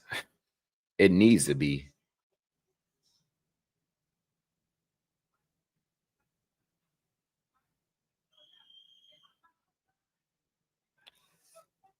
This got draw written all over it, man. You know what's funny? I did not put in for the draw like I normally. Oh, they want to give each other a hug now. Come on, man. Like I had a great fight or something. I didn't put money on the draw. I figured, Lamont just had a draw. And I figured that, if someone clearly, somebody's going to, maybe it's a majority decision, but I just didn't think that we was going to get a draw. I think I just figured like one of them is going to be better than the other. And now I think this has draw written all over it. Because neither one of them look good to me. But I do think Lamont is up. Barely.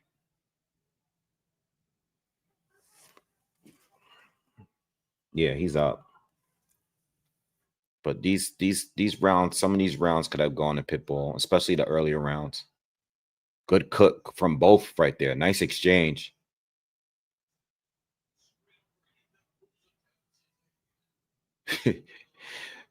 Lamont done so much talking to Pitbull, and he don't like Pitbull don't understand what you saying, bro. Oh man, this is some funny shit, man.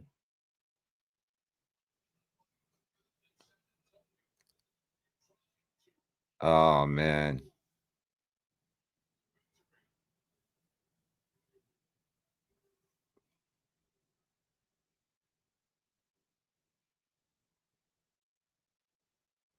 Yeah, Roach good with that.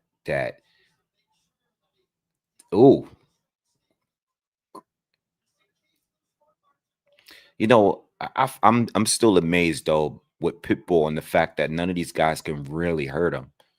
Like, I'll say this: Lamont did land some good hooks. Pitbull's moving again. trying to lure him in. Lamont really sat down and landed some good hooks here, right? And you know, the guy wasn't even really buzzed like that, man. That guy got a hell of a chin.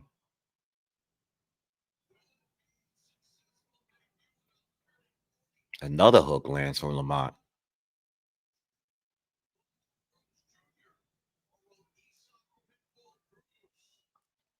Thank you guys. Now, thank you guys for being here, man. We ain't gonna keep this long. We want to hear the scorecards. They're gonna probably give it to Roach.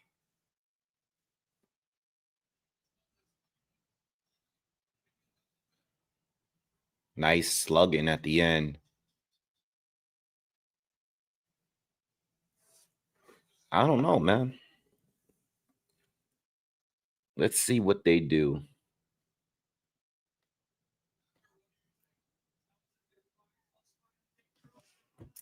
What do you guys think, man? Draw?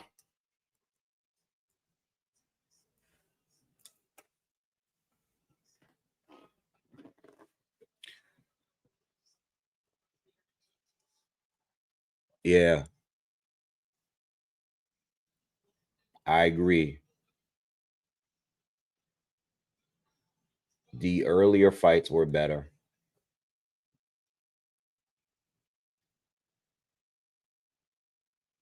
No, the Shane and Ramos fight wasn't bad. Ashaki had a phenomenal performance. Even though the fight wasn't that competitive. You know, it wasn't a competitive, but Shaki had a good performance. Ramos and Shane had some good action, especially in the first half. But the preliminary fights were better. Frank Martin's knockout, crazy knockout. And then the first two pre-fights were good.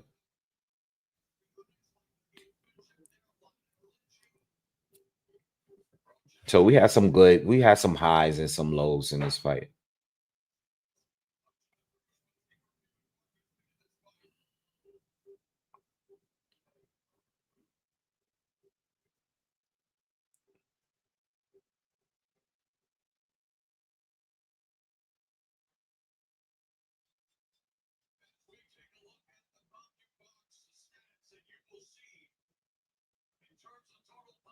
I mean, look at the comp stats, total punches. Lamont landed 49% of his power shots. Threw less, landed more. Jabs, threw. I mean, the punch stats heavily favored Lamont.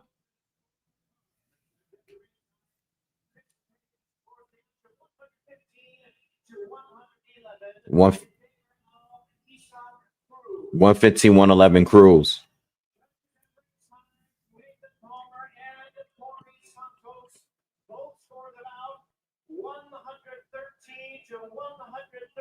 Draw.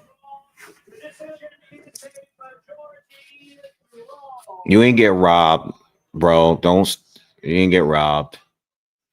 I'm just mad that I didn't put the money in for the draw.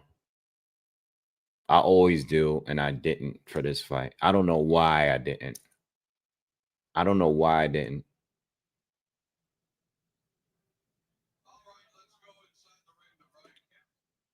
I don't even want to hear these two.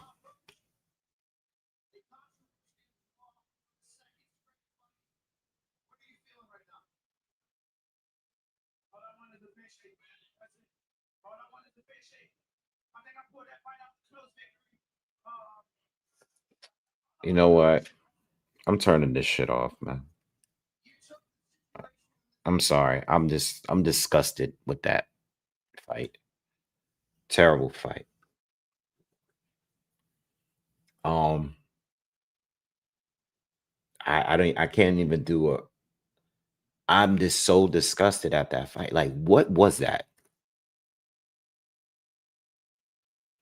I am so glad that I'm sober because if I wasn't, I'd probably be going on a full blown rant. That was a terrible fight.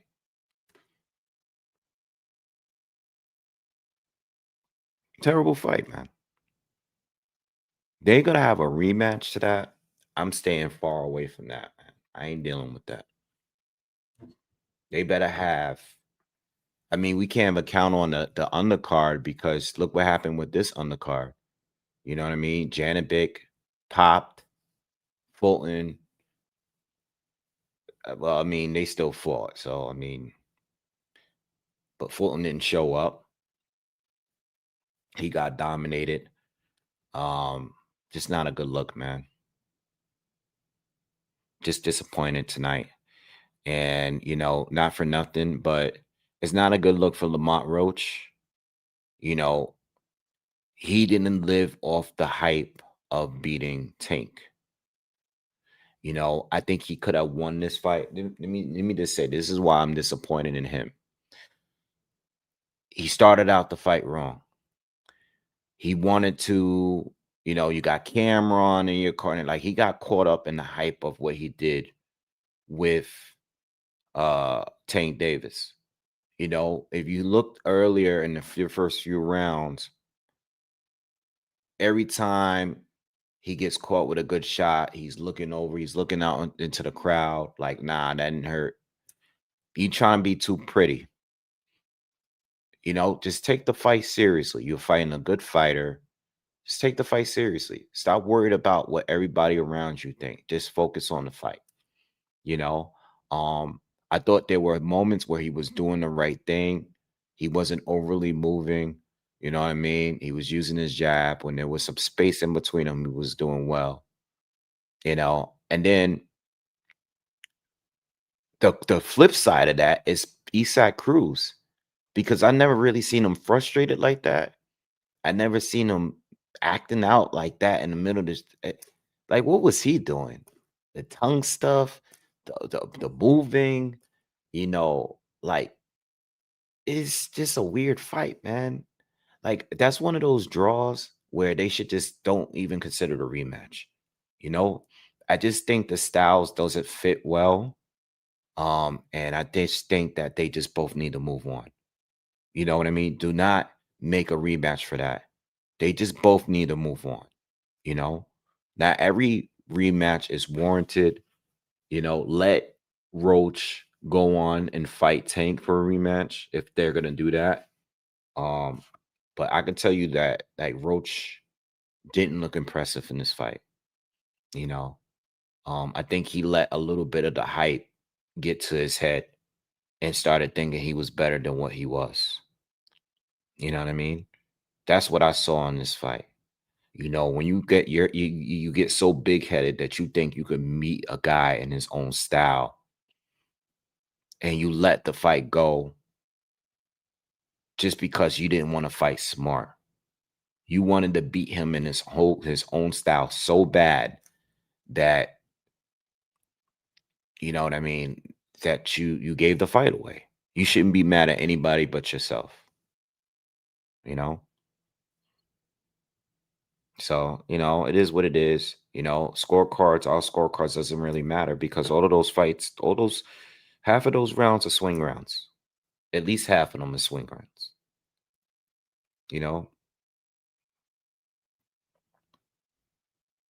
And neither one of them belong up at 140. Neither one of them belong up there. Go back down to 135. Stay out of 140. Go back down and go do what you guys got to do. You guys don't belong up there. Y'all not fighting no real 140 pounders anyway. You know what I mean? Get rid of these interim and these belts and stuff.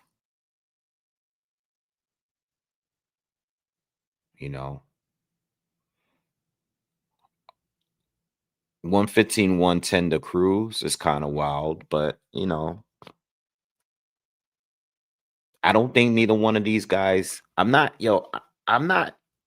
gonna sit here and make anything out to be a robbery because those are hard rounds to score. They were hard rounds to score. So I'm not gonna even go with that angle because I don't think neither one of them were consistent. I don't think neither one of them look good, and I don't think either one of them should be fighting at 140.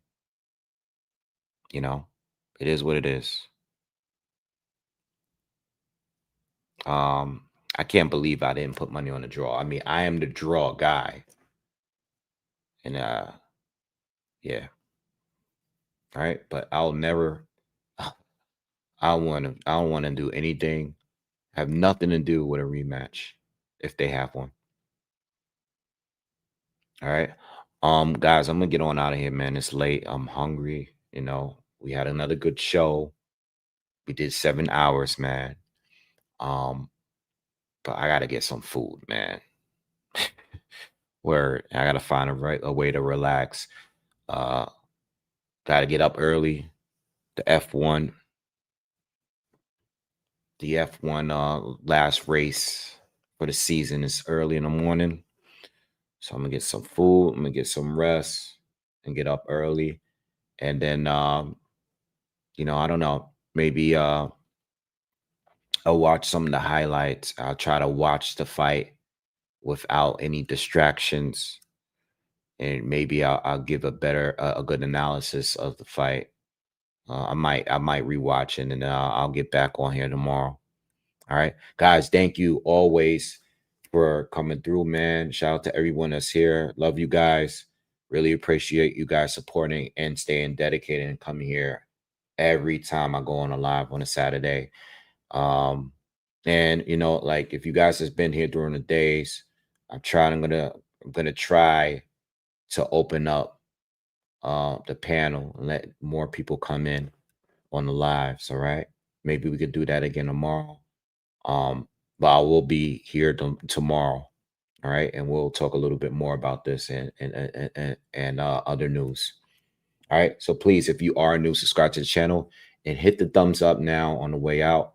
I'll see you guys. Y'all have a good rest of your weekend. Peace.